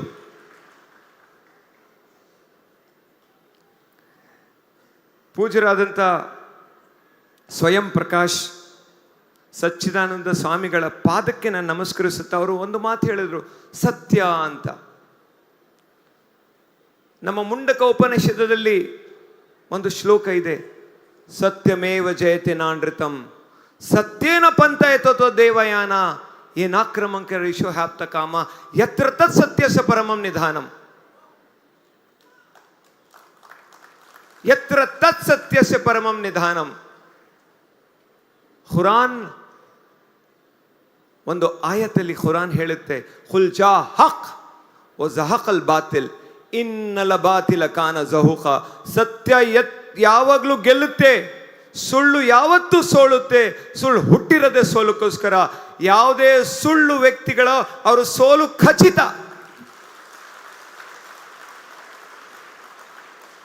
ಪೂಜ್ಯರೇ, ಸರಿಸುಮಾರು ನಾನು 11, 12, 13 ವರ್ಷ ನಾನು ಕನ್ನಡನೇ ಕೇಳಿಲ್ಲ. ಯಾಕಂದರೆ ನಾನು ಲಂಡನ್ನಲ್ಲಿದ್ದೆ, ಆಮೇಲೆ US ಅಲ್ಲಿದ್ದೆ. ನಾನು ಏನಾದರೂ ಕನ್ನಡದಲ್ಲಿ ತಪ್ಪು ಮಾತಾಡ್ತಾ ಇದ್ರೆ ದಯವಿಟ್ಟು ಕ್ಷಮೆ ಇರಲಿ. ಆದರೆ ಈ ಭಾಷೆಗೆ ನಾನು ತುಂಬ ಪ್ರೀತಿ ಮಾಡ್ತೇನೆ, ಪ್ರೇಮ ಮಾಡ್ತೇನೆ. ನನಗೆ ಜನ ಕೇಳ್ಕೊಂಡ್ರು, ನೀನು ನಡ್ಕೊಂಡು ಬರ್ತಾ ಇರುವ ದಾರಿಯಲ್ಲಿ ನಿನಗೆ ನಡೆದ ಘಟನೆಗಳು ಹೇಳು ಅಂತ. ಸಾವಿರಾರು 10,000ಕ್ಕಿಂತ ಹೆಚ್ಚು ಜನರನ್ನು ನಾವು ಭೇಟಿ ಮಾಡಿದ್ವಿ. ಪೂಜ್ಯರೇ, ಒಂದು ಇಡ್ಲಿ ಅಂಗಡಿಗೆ ಹೋದೆ ನಾನು. ಇಡ್ಲಿ ಅವನು ಕೇಳಿದೆ, ನಾನು ಇಡ್ಲಿ ಕೊಡ್ತೀನಪ್ಪ, ನಾನು ಕಾಸು ಕೊಡಲ್ಲ, ನನ್ನ ಹತ್ರ ಕಾಸಿಲ್ಲ, ಇಡ್ಲಿ ಕೊಡ್ತೀನಪ್ಪ ಅಂದರೆ. ಬನ್ನಿ ಸರ್ ಅಂದ. ಇಡ್ಲಿ ಕೊಟ್ಟ. ಇಡ್ಲಿ ಕೊಟ್ಟ ನಂತರ ಅದು ಏನು ಮಾಡ್ದ, ಆರಿಸಿ ಒಳ್ಳೆ ಇಡ್ಲಿ ಕೊಟ್ಟ. ನನಗೆ ಇಷ್ಟವಾಯಿತು. ಇದು ಭಾರತೀಯ ಸಂಸ್ಕೃತಿ. ಅದೇ ಪೂಜ್ಯರು ಹೇಳ್ತಾ ಇದ್ದದ್ದು, ಧರ್ಮ ಜಾತಿ ಯಾರು ಏನು ಕೆಲಸಕ್ಕೆ ಹೋಗ್ತಾ ಇದ್ದಾನೆ, ಅವನ ನಿಮ್ಮ ಎನಿಮಿ ಇದ್ರೂ ಅವನಿಗೆ ಒಳ್ಳೆ ಕೆಲಸನ ಮಾಡುವ ಕೆಲಸವೇ ಭಾರತೀಯ ಸಂಸ್ಕೃತಿ. ಅವನು ಇಡ್ಲಿ ಕೊಟ್ಟ ನಂತರ ನಾನೇನು ಮಾಡಿದೆ, ನನ್ನ ಜೋಬಿನಿಂದ ಎತ್ತಿ ಅವನಿಗೆ 500 ರೂಪಾಯಿ ಕೊಟ್ಟೆ. ಸರ್ ಯಾಕೆ ಸರ್ ಒಂದು ಇಡ್ಲಿಗೆ ಅಂತ. ಇಲ್ಲಪ್ಪ ಇಟ್ಕೊಳ್ಳ ಅಂದ. ಅವಳ ಶ್ರೀಮತಿ ಬಂದು ನಾನು ಕೇಳಿದೆ, ಏನಮ್ಮ ಮಕ್ಕಳು ಫೀಸ್ ಕಟ್ಟಿದ್ದೀಯಾ ಅಂತ. ಹೇಳಿದ್ರು, ಏನೋ ಮಾಡಿದ್ದೀವಿ ಸರ್ ಅಂದರು. ನಾನು ಎತ್ತು ಅಲ್ಲಿ ಇನ್ನೂ 3,000 ರೂಪಾಯಿ ಕೊಟ್ಟೆ. ಅಯ್ಯಮ್ಮನ ಕಣ್ಣಲ್ಲಿ ನೀರು ಬಂತು. ನಾನು ಕೇಳಿದೆ, ಏನಮ್ಮ ಆಯಿತು ಅಂತ ಕೇಳಿದಾಗ ಅವಳು ಹೇಳಿದರು, ಸರ್ ನಿನ್ನೆ ನಮ್ಮ ಸ್ಟವ್ ಕಳ್ತನವಾಯಿತು ಸರ್, ಗ್ಯಾಸ್ ಕಳ್ತನವಾಯಿತು. ನನ್ನ ತಾಯಿ ಮೇಲೆ ಆಣೆ ಹಾಕಿ ಹೇಳ್ತಾ ಇದ್ದೀನಿ, ಅವಳು ಹೇಳಿದ ಮಾತು, ನಮ್ಮ ಗ್ಯಾಸ್ ಕಳ್ತನವಾಯಿತು, ನಮ್ಮ ಸ್ಟವ್ ಕಳ್ತನವಾಯಿತು, ಆ ಮಂಜುನಾಥನ ರೂಪದಲ್ಲಿ ತಾವು ಬಂದಿದ್ದೀರಾ ಅಂತ ನನಗೆ ಹೇಳಿದ್ಲು. I didn't tell her that I am going to padayatra to Shri Dharmasthala. ನಾನು ಹೇಳಿಲ್ಲ. ಅವಳೇನು ಹೇಳಿದ್ಲು, ಮಂಜುನಾಥ ರೂಪ.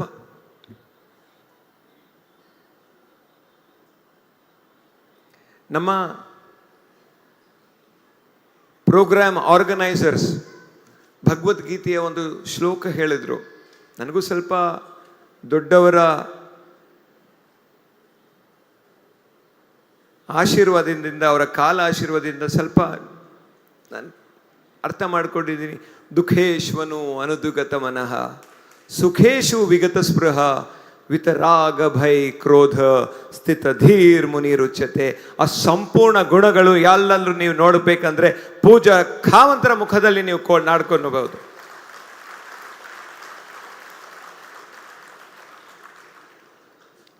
ಹೇಗೆ ಶ್ರೀಕೃಷ್ಣ ಪರಮಾತ್ಮ ಹೇಳ್ತಾನೆ, ಸಂಭವಾನಿ ಯುಗೆ ಯುಗೆ, ಯು ಆರ್ ದಿ ಯುಗಾಸ್. ಎಲ್ಲಿ ಮನಸ್ಸಿನಲ್ಲಿ ಬೇರೆಯವರಿಗೆ ಒಳ್ಳೇದು ಮಾಡುವ ಸಂಸ್ಕೃತಿ ಇದೆ, ಅಲ್ಲಿ ಧರ್ಮ, ಪ್ರೀತಿ, ಪ್ರೇಮ, ತ್ಯಾಗ, ಅನುರಾಗ, ಅದೇ ತಾನೇ ಧರ್ಮ. This is Dharmasthala, this is Dharmasthala.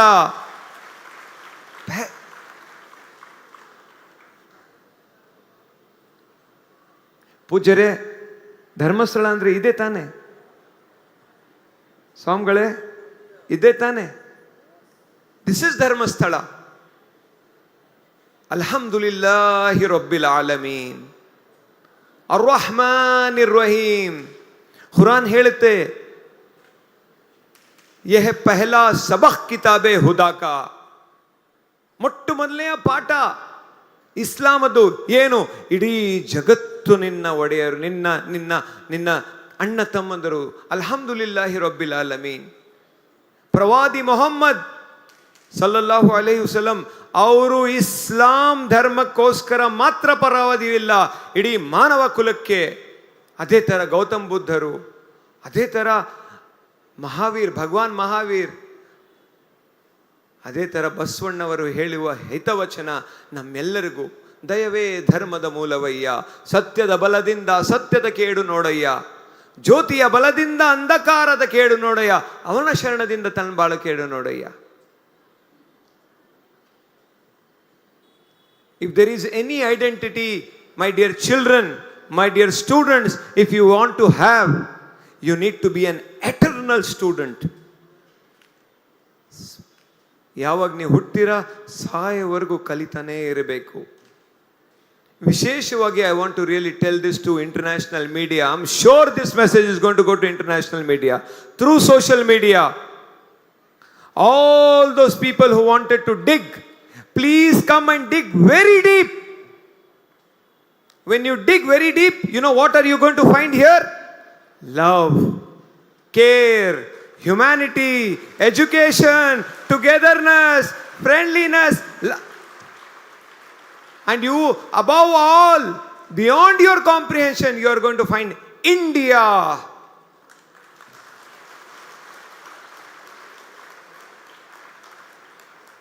All those people who wanted to really find something, please come and find. You will really find what I am saying.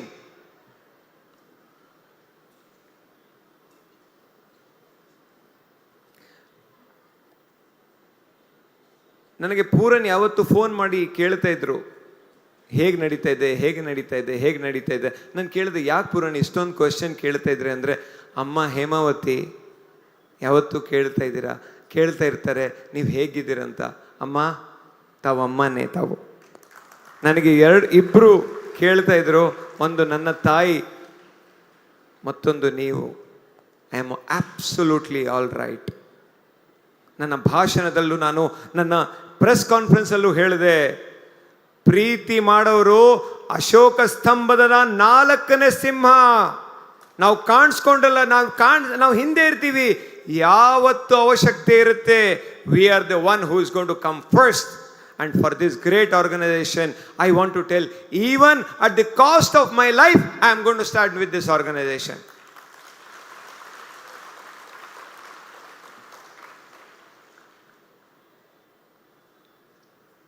Veerendra Hegde ಅವರೇ, ನಿಮ್ಮ ಪರ್ಮಿಷನ್ ಇದ್ದರೆ ನಾನು 4-5 ಜನರ ಹೆಸರು ತಗೊಳ್ಳೋಕ್ಕೆ ಇಷ್ಟಪಡ್ತೇನೆ.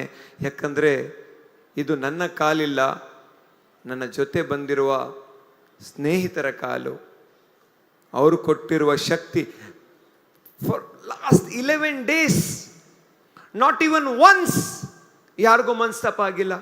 ಯಾಕಂದ್ರೆ 35 ಜನ ನಡ್ಕೊಂಡು ಬರ್ತಾ ಇರೋವರ್ಗ ಸಹಜ human beings, not even once.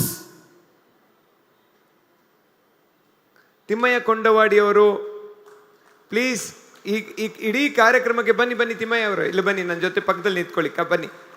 Thimmaiah Kondawadi, he is a business man, he is a builder, the man, he was the president of the entire ಈ ನಮ್ಮ ಪಾದಯಾತ್ರೆ ಕಾರ್ಯಕ್ರಮದ ರೂವಾರಿ ಅವರು ತಿಮ್ಮಯ್ಯ ಕೊಂಡವಾಡಿ. ನನ್ನ ತಮ್ಮ, ಅವನಿಗೆ ಈ ಧರ್ಮಕ್ಷೇತ್ರ ಅಂದರೆ, ಧರ್ಮಸ್ಥಳ ಅಂದರೆ ಗೊತ್ತಿಲ್ಲ ಅವನಿಗೆ ಎಷ್ಟು ಪ್ರೇಮ, ಎಷ್ಟು ಪ್ರೀತಿ, ಎಲ್ಲಿಂದ ಆ ಶಕ್ತಿ ತರ್ತಾನೆ. ನನಗೆ ಪೂಜೆ ಕಾವಂತರು ಕೇಳಿದ್ರು, how many kilos have you lost ಅಂತ. I said I don't have any kilos to lose, but certainly one man he has lost certain kilos, but he has gained a lot of knowledge, a lot of creativity. ನನ್ನ ತಮ್ಮ ರಾಕೇಶ್ ಜೈನ್, ದಯವಿಟ್ಟು ಜೋರಾಗಿ ಚಪ್ಪಾಳೆ ಅಂತ ನೀವು please ಬರಮಾಡ್ಕೊಳ್ಳಿ. ಈ ಶರೀರ ಹೊತ್ಕೊಂಡು ಅಲ್ಲಿಂದ ಇಲ್ಲಿವರೆಗೆ ಬಂದಿದ್ದಾರೆ. ಮೊಯಿನ್ ಖಾನ್ ದಯವಿಟ್ಟು ಬರಬೇಕು.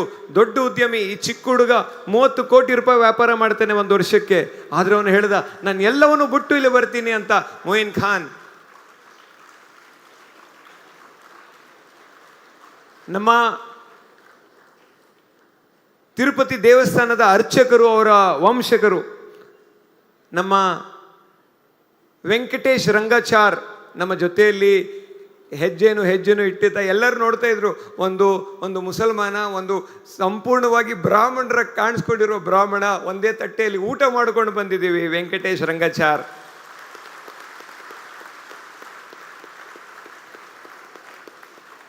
ನಾವಿಬ್ಬರೇ 100% ನಡ್ಕೊಂಡು ಬಂದಿದ್ದು. ಒಂದು ನಾನು, ಒಂದು ವೆಂಕಟಪ್ಪ.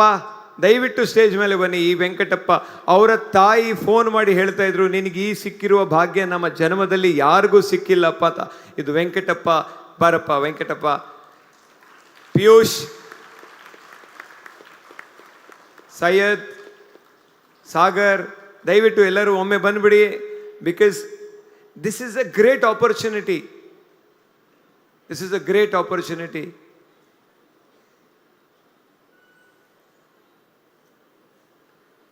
ಪೂಜ್ಯರೇ, ನಿಮ್ಮೆಲ್ಲರ ಆಶೀರ್ವಾದ ಇವರ ಮೇಲೆ ಇರಲಿ, ಇವರಿಗೆ ಕೃಪೆ ಇರಲಿ ಅಂತ ಹೇಳಿದ್ರು. ಹೋಗಿ ಆಶೀರ್ವಾದ ತಗೊಳ್ಳಿ, ಎಲ್ಲರೂ ಆಶೀರ್ವಾದ ತಗೊಳ್ಳಿ. ವೀರಸ್ವಾಮಿಯವರೇ ದಯವಿಟ್ಟು ಬರಬೇಕು.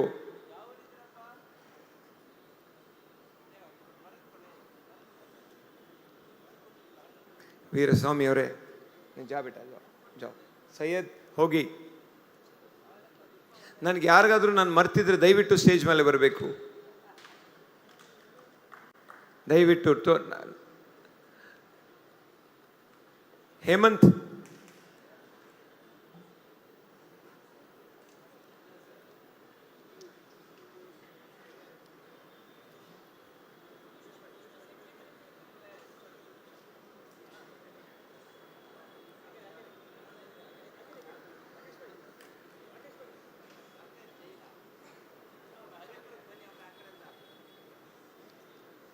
ಹಿಂದೆ ನಿಂತ್ಕೊಳ್ಳಿ, ಬನ್ನಿ.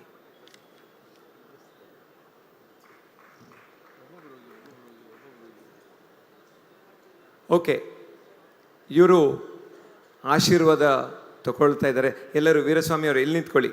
ನನಗೆ ಕೊಟ್ಟಿರುವ ಸಮಯ ಸಂಪೂರ್ಣವಾಗ್ತಾ ಇದೆ. ರಮೇಶ್ ಗಾಮನಗಟ್ಟಿ ಅವರೇ ದಯವಿಟ್ಟು ಬನ್ನಿ.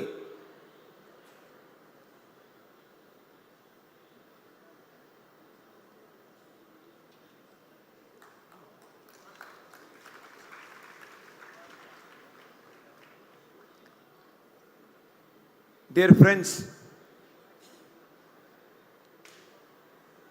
ನನಗೆ ಈ ಕಾರ್ಯಕ್ರಮಕ್ಕೆ ಯಾವಾಗ ಆಹ್ವಾನ ಸಿಕ್ತು,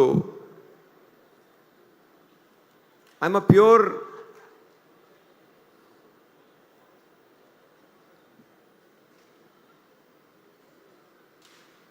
ಲಾಜಿಕಲ್ ಪರ್ಸನ್.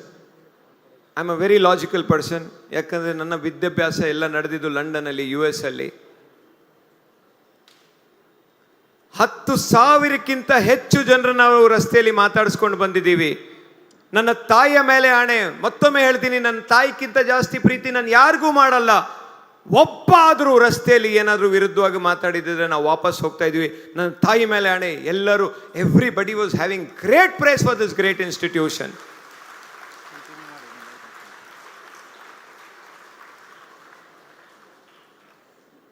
ಇಪ್ಪತ್ತು ನಿಮಿಷ ಹೇಗೋಯ್ತು ಅಂತ ನನಗೆ ಗೊತ್ತಿಲ್ಲ.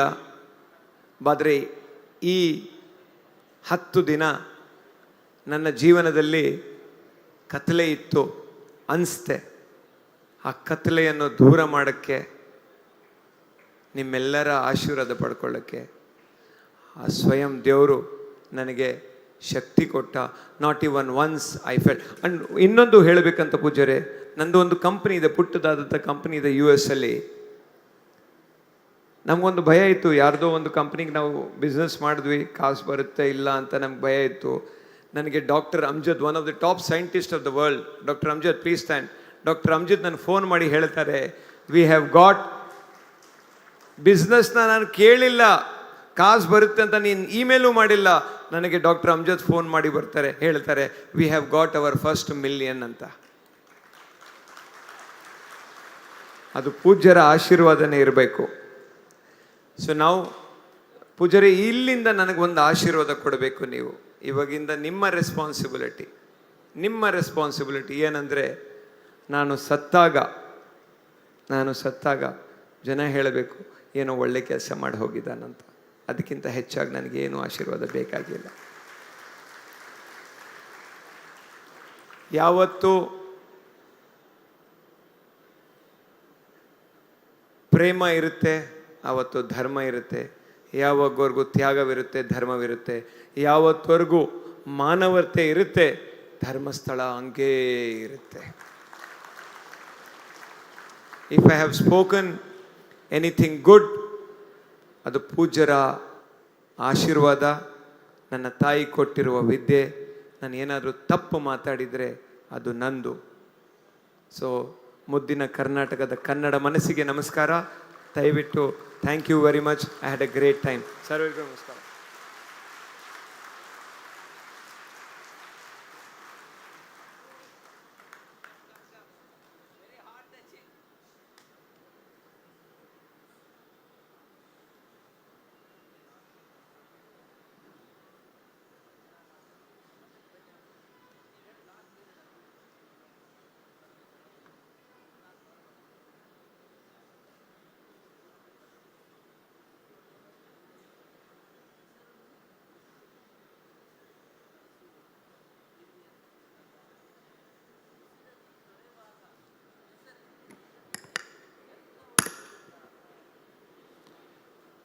ಮುಂದಿನ ಉಪನ್ಯಾಸ ಶ್ರೀ ಸೂರ್ಯಪ್ರಕಾಶ್ ಪಂಡಿತ್ ಅವರದ್ದು. DVಜಿಯವರ ಜೀವನದಿಂದ ಪ್ರೇರಣೆಗೊಂಡು ಪತ್ರಕರ್ತರಾಗಿ ಉತ್ಥಾನ ಮಾಸಪತ್ರಿಕೆಯಿಂದ ತನ್ನ ವೃತ್ತಿ ಜೀವನವನ್ನು ಆರಂಭ ಮಾಡಿದರು. DVಜಿಯವರ ನೇರ ಶಿಷ್ಯರಾದ SR ರಾಮಸ್ವಾಮಿಯವರ ಸಮೀಪದಲ್ಲಿ ಅವರ ಒಡನಾಟದಲ್ಲಿ ಬೆಳೆದವರು. ನಂತರ ಅನೇಕ ಪತ್ರಿಕೆಗಳಲ್ಲಿ ಕೆಲಸ ಮಾಡಿ ಸದ್ಯ ಪ್ರಜಾವಾಣಿಯಲ್ಲಿ ಮುಖ್ಯ ಉಪಸಂಪಾದಕರಾಗಿ ಕೆಲಸ ಮಾಡ್ತಾ ಇದ್ದಾರೆ. ದೂರದರ್ಶನ, ಚಂದನವಾಹಿನಿ ಮತ್ತು ಬೇರೆ ಬೇರೆ ಪತ್ರಿಕೆ ಮತ್ತು ಸ್ಮರಣ ಸಂಚಿಕೆಗಳಲ್ಲಿ 3,000ಕ್ಕಿಂತ ಹೆಚ್ಚು ಲೇಖನಗಳನ್ನು ಬರೆದಿದ್ದಾರೆ. ಪತ್ರಿಕೋದ್ಯಮ ಕೇವಲ ರಾಜಕೀಯ ವಿಷಯಗಳಿಗೆ ಸೀಮಿತವಾಗಬಾರದು, ಅದು ಸಾಂಸ್ಕೃತಿಕ ವಿಷಯಗಳಿಗೂ ನೆಲೆಯಾಗಬೇಕು ಎಂಬ ಆದರ್ಶದಿಂದ ಆರಂಭದಿಂದಲೂ ಸಂಸ್ಕೃತಿ, ಕಲೆ, ಅಧ್ಯಾತ್ಮ, ಸಾಹಿತ್ಯ ಕೇಂದ್ರದ ಬರಹಗಳಲ್ಲಿಯೇ ಆಸಕ್ತಿಯನ್ನು ಬೆಳೆಸಿಕೊಂಡವರು.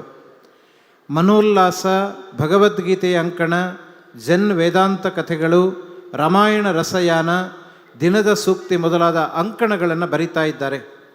ಪತ್ರಕರ್ತರಾಗಿ ಸಲ್ಲಿಸಿರುವ ಕೊಡುಗೆಗಾಗಿ 2022ರ ಮಾಧ್ಯಮ ಅಕಾಡೆಮಿ ಪ್ರಶಸ್ತಿ ಇವರಿಗೆ ಸಂದಿದೆ.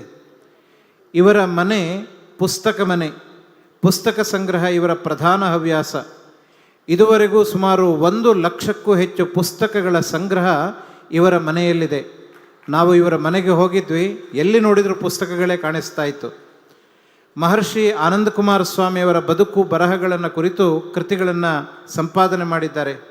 SK ರಾಮಚಂದ್ರ ರಾವ್ ಅವರ ಪ್ರಿಯ ಶಿಷ್ಯರಾಗಿದ್ದಾರೆ. ಅವರೇ ಹೇಳುವ ಹಾಗೆ ಅವರ ಸಾಧನೆ ಇಲ್ಲಿ ಪಟ್ಟಿ ಮಾಡಿರುವುದು ಸಾಧನೆಗಳಲ್ಲ, ಕರ್ತವ್ಯದ ನಿರ್ವಹಣೆಯಷ್ಟೇ. ಡಿ ವಿ ಜಿಯಂತಹವರು ಚೆಲ್ಲಿದ ಬೆಳಕಿನಲ್ಲಿ 4 ಹೆಜ್ಜೆಯ ಪಯಣ ಎಂಬುದಾಗಿ ಸೂರ್ಯಪ್ರಕಾಶ್ ಪಂಡಿತ್ ಅವರು ಹೇಳ್ತಾರೆ. ಇದೀಗ ಸೂರ್ಯಪ್ರಕಾಶ್ ಪಂಡಿತ್ ಅವರು ಉಪನ್ಯಾಸ ನೀಡಬೇಕು ಅಂತ ಕೇಳ್ತಾ ಇದ್ದೇನೆ.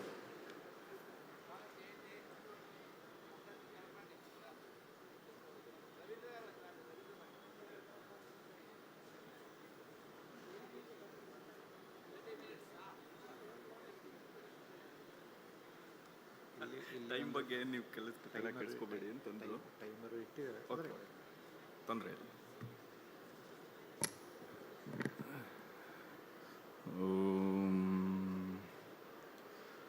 ಯಂ ಶೈವ ಸಮುಪಾಸತೆ ಶಿವ ಇತಿ ಬ್ರಹ್ಮೇತಿ ವೇದಾಂತಿನಃ ಬೌದ್ಧ ಬುದ್ಧ ಇತಿ ಪ್ರಮಾಣಪಟವಃ ಕರ್ತೇತಿ ನೈಯಾಯಿಕಃ ಅರ್ಹನ್ನಿತ್ಯತ ಜೈನಶಾಸನರತಃ ಕರ್ಮೇತಿ ಮೀಮಾಂಸಕಃ ಸೋಯಂ ವೋ ವಿದಧಾತು ವಾಂಛಿತಫಲಂ ತ್ರೈಲೋಕ್ಯನಾಥೋ ವಿಭುಃ. ಎಲ್ಲರಿಗೂ ನಮಸ್ಕಾರ. ವೇದಿಕೆಯ ಮೇಲೆ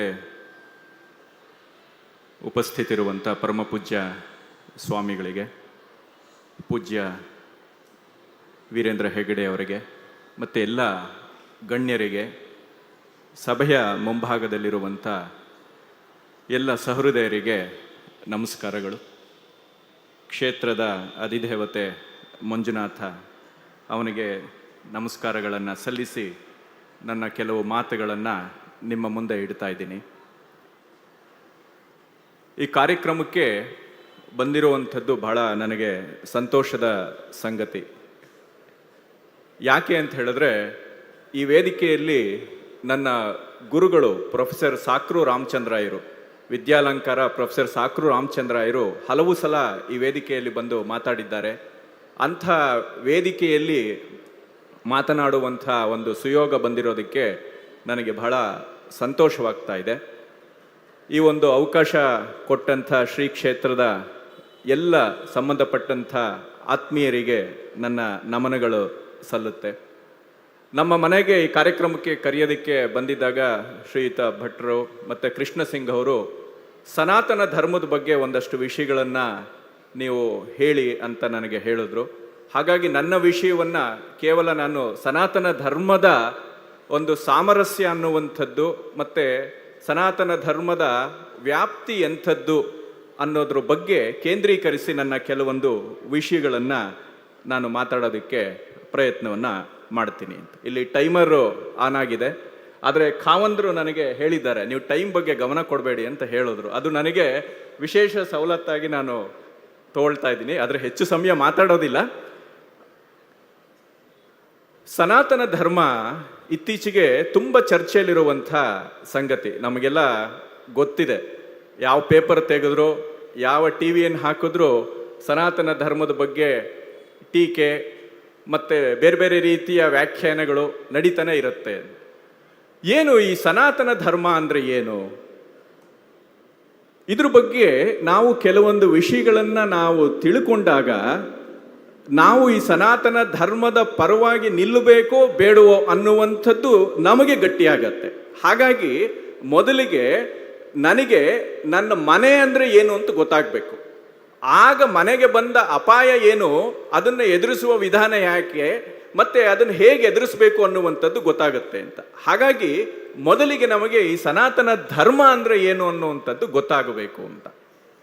ಸಾಮರಸ್ಯದ ಬಗ್ಗೆ ಸ್ವಾಮಿಗಳು ಬಹಳ ಸೊಗಸಾಗಿ ಮಾತಾಡಿದ್ರು. ಯಾಕೆ ನಮಗೆ ಸಾಮರಸ್ಯ ಬೇಕು, ವೈವಿಧ್ಯದಲ್ಲಿ ಹೇಗೆ ನಾವು ಸಾಮರಸ್ಯವನ್ನು ಉಳಿಸ್ಕೋಬೇಕು, ಇದ್ರ ಬಗ್ಗೆ ಎಲ್ಲ ಬಹಳ ಅದ್ಭುತವಾಗಿ ಮಾತಾಡಿದ್ರು. ಹಾಗಿದ್ರೆ ಈ ಸಾಮರಸ್ಯಕ್ಕೆ ಸನಾತನ ಧರ್ಮದ ಕೊಡುಗೆ ಏನು? ಮೊದಲಿಗೆ ಇದರಿಂದನೇ ನಾವು ಶುರು ಮಾಡೋಣ ಅಂತ. ನಾನು ಆರಂಭದಲ್ಲಿ ಹೇಳಿದೆ, ಎಂ ಶೈವ ಸಮುಪಾಸತೆ ಶಿವ ಇತಿ ಬ್ರಹ್ಮೇತಿ ವೇದಾಂತಿನಃ.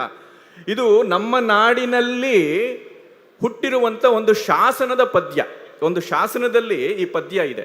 ಏನಿದ್ರ ತಾತ್ಪರ್ಯ ಅಂತ ಹೇಳಿದ್ರೆ, ಬೇರೆಯವರು ಬೇರೆ ಬೇರೆ ಹೆಸರಿನಲ್ಲಿ ಆ ದೇವರನ್ನ ಕರೀತಾರೆ ಅಂತ. ಶೈವರು ಶಿವ ಅಂತ ಕರೀತಾರೆ, ವೇದಾಂತಿಗಳು ಬ್ರಹ್ಮ ಅಂತ ಕರೀತಾರೆ, ಬುದ್ಧ ಅಂತೇಳಿ ಬೌದ್ಧರು ಕರೀತಾರೆ, ಜಿನ ಅಂತೇಳಿ ಜೈನರು ಕರೀತಾರೆ, ಕರ್ತ ಅಂಥೇಳಿ ನೈಯಾಯಿಕರು ಕರೀತಾರೆ, ಮತ್ತೆ ಕರ್ಮಕ್ಕೆ ಪ್ರಾಧಾನ್ಯವನ್ನು ಕೊಟ್ಟು ಮೀಮಾಂಸಕರು ಕರೀತಾರೆ. ಇಂಥ ಬೇರೆ ಬೇರೆ ಹೆಸರುಗಳಿಂದ ಕರೆಯಲ್ಪಟ್ಟಂಥ ಒಂದೇ ಚೈತನ್ಯ ಸ್ವರೂಪಿಯಾದಂಥ ಆ ಕೇಶವ, ಆ ವಿಭು ಯಾರಿದ್ದಾನೆ, ಪರಮಾತ್ಮ ಯಾರಿದ್ದಾನೆ, ಅವನು ನನ್ನ ಎಲ್ಲ ವಾಂಛಿತ ಫಲಗಳನ್ನು ಕೊಡಲಿ ಅನ್ನುವಂಥ ಒಂದು ಆಶಯ. ಇದು ಇವತ್ತು ಹುಟ್ಟಿದಂಥ ಪದ್ಯ ಅಲ್ಲ. ನೂರಾರು ವರ್ಷಗಳ ಹಿಂದೆ ಕನ್ನಡ ನಾಡಿನಲ್ಲಿ ಸಹಜವಾಗಿ ಹುಟ್ಟಿಕೊಂಡಂಥ ಒಂದು ಸಾಮರಸ್ಯದ ಒಂದು ಪದ್ಯ ಇದೆಯಲ್ಲ, ಒಂದು ಸಾಮರಸ್ಯದ ಒಂದು ನೆಲೆ ಇದೆಯಲ್ಲ ಈ ಪದ್ಯದ ಹಿಂದೆ, ಇದು ನಿಜವಾದ ಸನಾತನ ಧರ್ಮದ ವಾರಸಿಕೆ ಅಂತ ಹೇಳಿ. ಹೇಗೆ ಬುದ್ಧನನ್ನೂ ಕೂಡ ವೈದಿಕ ಮಾರ್ಗ ಒಬ್ಬ ಭಗವಂತನ ಸ್ವರೂಪದಲ್ಲಿ ಸ್ವೀಕಾರ ಮಾಡ್ತು ಅನ್ನೋದನ್ನ ಸ್ವಾಮಿಗಳು ಹೇಳಿದ್ರು.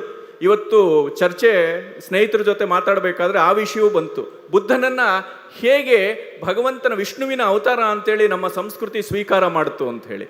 ಇದೇನು ಬಹಳ ವಿಶೇಷ ಅಲ್ಲ. ಯಾಕೆ ಅಂತ ಹೇಳಿದ್ರೆ, ಲೋಕಕ್ಕೆ ಒಳಿತನ್ನು ಉಂಟು ಮಾಡುವಂಥ ಎಲ್ಲ ವಸ್ತು, ಬರೀ ವ್ಯಕ್ತಿಗಳಲ್ಲ, ವಸ್ತುಗಳನ್ನೂ ಕೂಡ, ಅದು ಮರ ಇರ್ಬೋದು, ಗಿಡ ಇರ್ಬೋದು, ಪ್ರಾಣಿ ಪಕ್ಷಿ ಏನಿದೆ ಅದೆಲ್ಲವೂ ಕೂಡ ಭಗವಂತನ ಸ್ವರೂಪ ಅಂತ ಆರಾಧನೆ ಮಾಡುವಂಥ ಒಂದು ವಿಶಾಲವಾದಂಥ ಸಂಸ್ಕೃತಿ ಇದ್ರೆ ಅದು ಸನಾತನ ಸಂಸ್ಕೃತಿ ಮಾತ್ರ. ಹಾಗಾಗಿ ಬುದ್ಧನನ್ನ ವಿಷ್ಣುವಿನ ಅವತಾರ ಅಂಥೇಳಿ ಸ್ವೀಕಾರ ಮಾಡಿದ್ದು ಅಸಹಜ ಏನಲ್ಲ, ಒಪ್ಕೊಳ್ಳದೆ ಇದ್ದಿದ್ರೆ ಅದು ಅಸಹಜ ಆಗ್ತಿತ್ತು ಅಂತ. ಇದು ಸನಾತನ ಧರ್ಮದ ವ್ಯಾಪ್ತಿ. ಹಲವರು ಚಿಂತಕರು ಬರೆದಿದ್ದಾರೆ. ಏನು ಬರೆದಿದ್ದಾರೆ? ಮಾಸ್ತಿ ಅಂತವರೆಲ್ಲರೂ ಬಹಳ ಅದ್ಭುತವಾಗಿ ಬರೀತಾರೆ. ನಮಗೆ ಬುದ್ಧನನ್ನ ವಿಷ್ಣು ಅಂತ ಒಪ್ಕೊಂಡಿದ್ದಲ್ಲ ಸ್ವಾಮಿ, ನಮಗೆ ಕ್ರಿಸ್ತನನ್ನು, ಮಹಮ್ಮದ್ ಪೈಗಂಬರ್ ಅವರನ್ನು ಕೂಡ ನಮ್ಮ ದೇವತೆಗಳಲ್ಲಿ ಒಬ್ಬರು ಅಂತ ಸ್ವೀಕಾರ ಮಾಡೋದಕ್ಕೆ ನಮ್ಮ ಧರ್ಮ ನಮಗೆ ಅಡ್ಡಿ ಮಾಡೋಲ್ಲ ಅಂತ. ಇದು ಸನಾತನ ಧರ್ಮದ ಒಂದು ವೈಶಾಲ್ಯ ಅಂತ ಹೇಳಿ. ಹಾಗಾಗಿ ನಾವು ಯಾಕೆ ಸನಾತನ ಧರ್ಮವನ್ನು ಉಳಿಸಬೇಕು, ಸನಾತನ ಧರ್ಮವನ್ನು ಬೆಳೆಸಬೇಕು ಅಂತ ಹೇಳಿದ್ರೆ ಈ ಕಾರಣದಿಂದ. ನಾವು ಸನಾತನ ಧರ್ಮದವರು ಅಂತ ಹೇಳ್ಕೊಳ್ಳೋದಕ್ಕೆ, ನಾವು ಹೆಮ್ಮೆಯನ್ನು ಪಡೋದಕ್ಕೆ ತುಂಬ ಸಂಗತಿಗಳಿದೆ. ಯಾರು ನಮಗೆ ಶತ್ರುಗಳಲ್ಲ, ಎಲ್ಲರೂ ಕೂಡ ನಮಗೆ ನಮ್ಮ ಧರ್ಮದ ವ್ಯಾಪ್ತಿಗೆ ಎಲ್ಲೋ ಒಂದು ಜಾಗದಲ್ಲಿ ಒಳ್ಳೆಯ ಜಾಗವನ್ನು ಪಡೆಯುವಂಥ ಒಂದು ಅವಕಾಶವನ್ನು ಕೊಡುವಂಥ ಒಂದು ಔದಾರ್ಯ ಈ ಸನಾತನ ಧರ್ಮದಲ್ಲಿ ಇದೆ ಅಂಥೇಳಿ.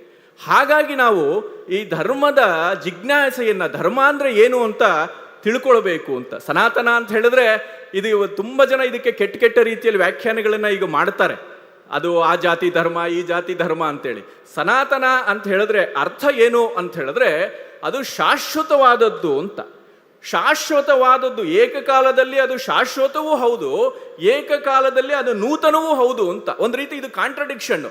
ಶಾಶ್ವತ ಆಗಿದ್ರೆ ಅದು ಹಳೇದಾಗಿರ್ಬೇಕಿತ್ತು, ಆದರೆ ನೂತನ ಹೊಸದು ಹೇಗೆ ಅಂತ ಹೇಳಿದ್ರೆ ಇದೇ ಸ್ವಾರಸ್ಯ ಅಂತ ಹೇಳಿ. ಇದರಲ್ಲಿ ಒಂದು ಈ ಸಂಸ್ಕೃತಿ ಈ ತತ್ವವನ್ನ ಬೇರೆ ಬೇರೆ ರೀತಿಯಲ್ಲಿ ಪ್ರಕಟ ಮಾಡ್ತಾ ಬರ್ತಾ ಇದೆ.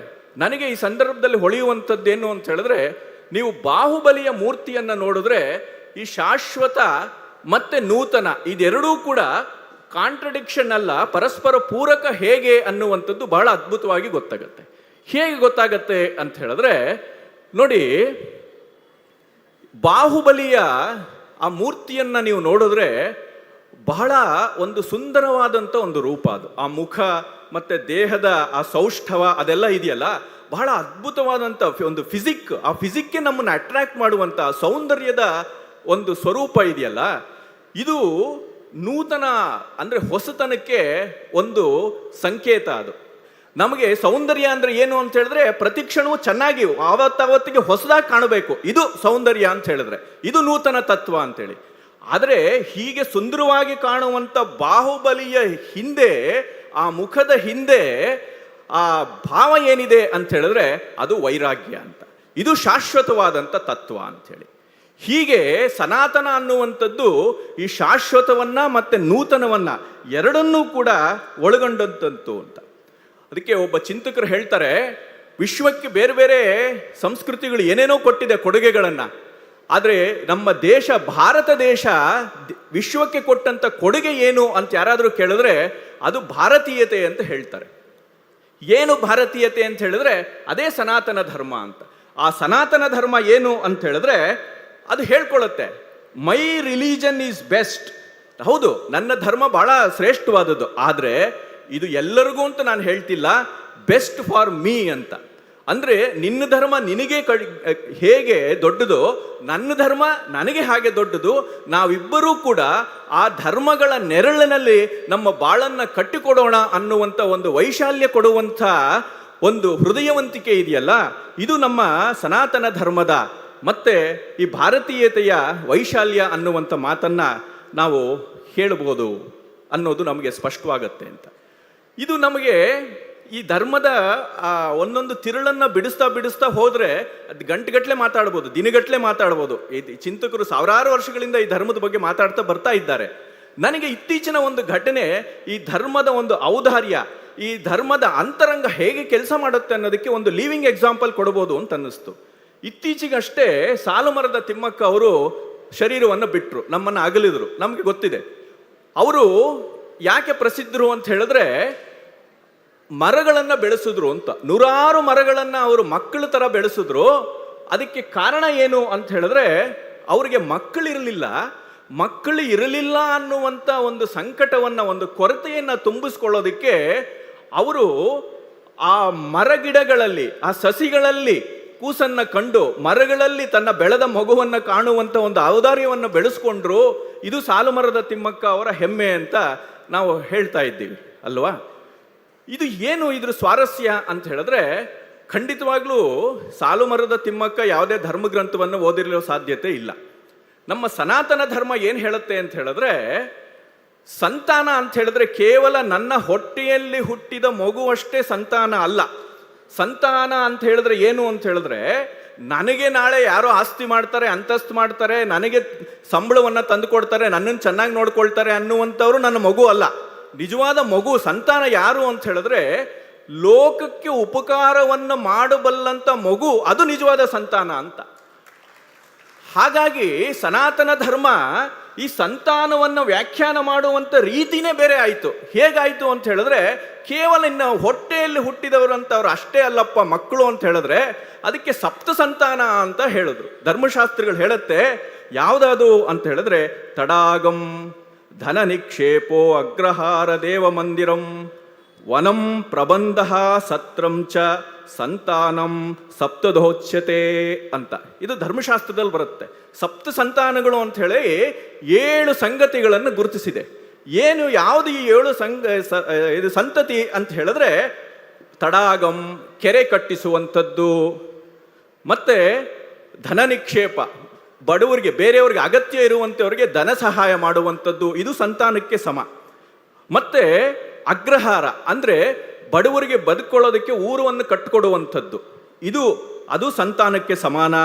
ಮತ್ತೆ ದೇವಾಲಯ ನಿರ್ಮಾಣ, ಅದು ಕೂಡ ಸಂತಾನಕ್ಕೆ ಸಮ ಹೇಳುತ್ತಾ ವನಂ ಅಂತ ಅಂದರೆ ತೋಟವನ್ನು, ಮರ ಗಿಡಗಳನ್ನು ನೆಡುವಂಥದ್ದು ಕೂಡ ಸಂತಾನಕ್ಕೆ ಸಮ ಅಂತ.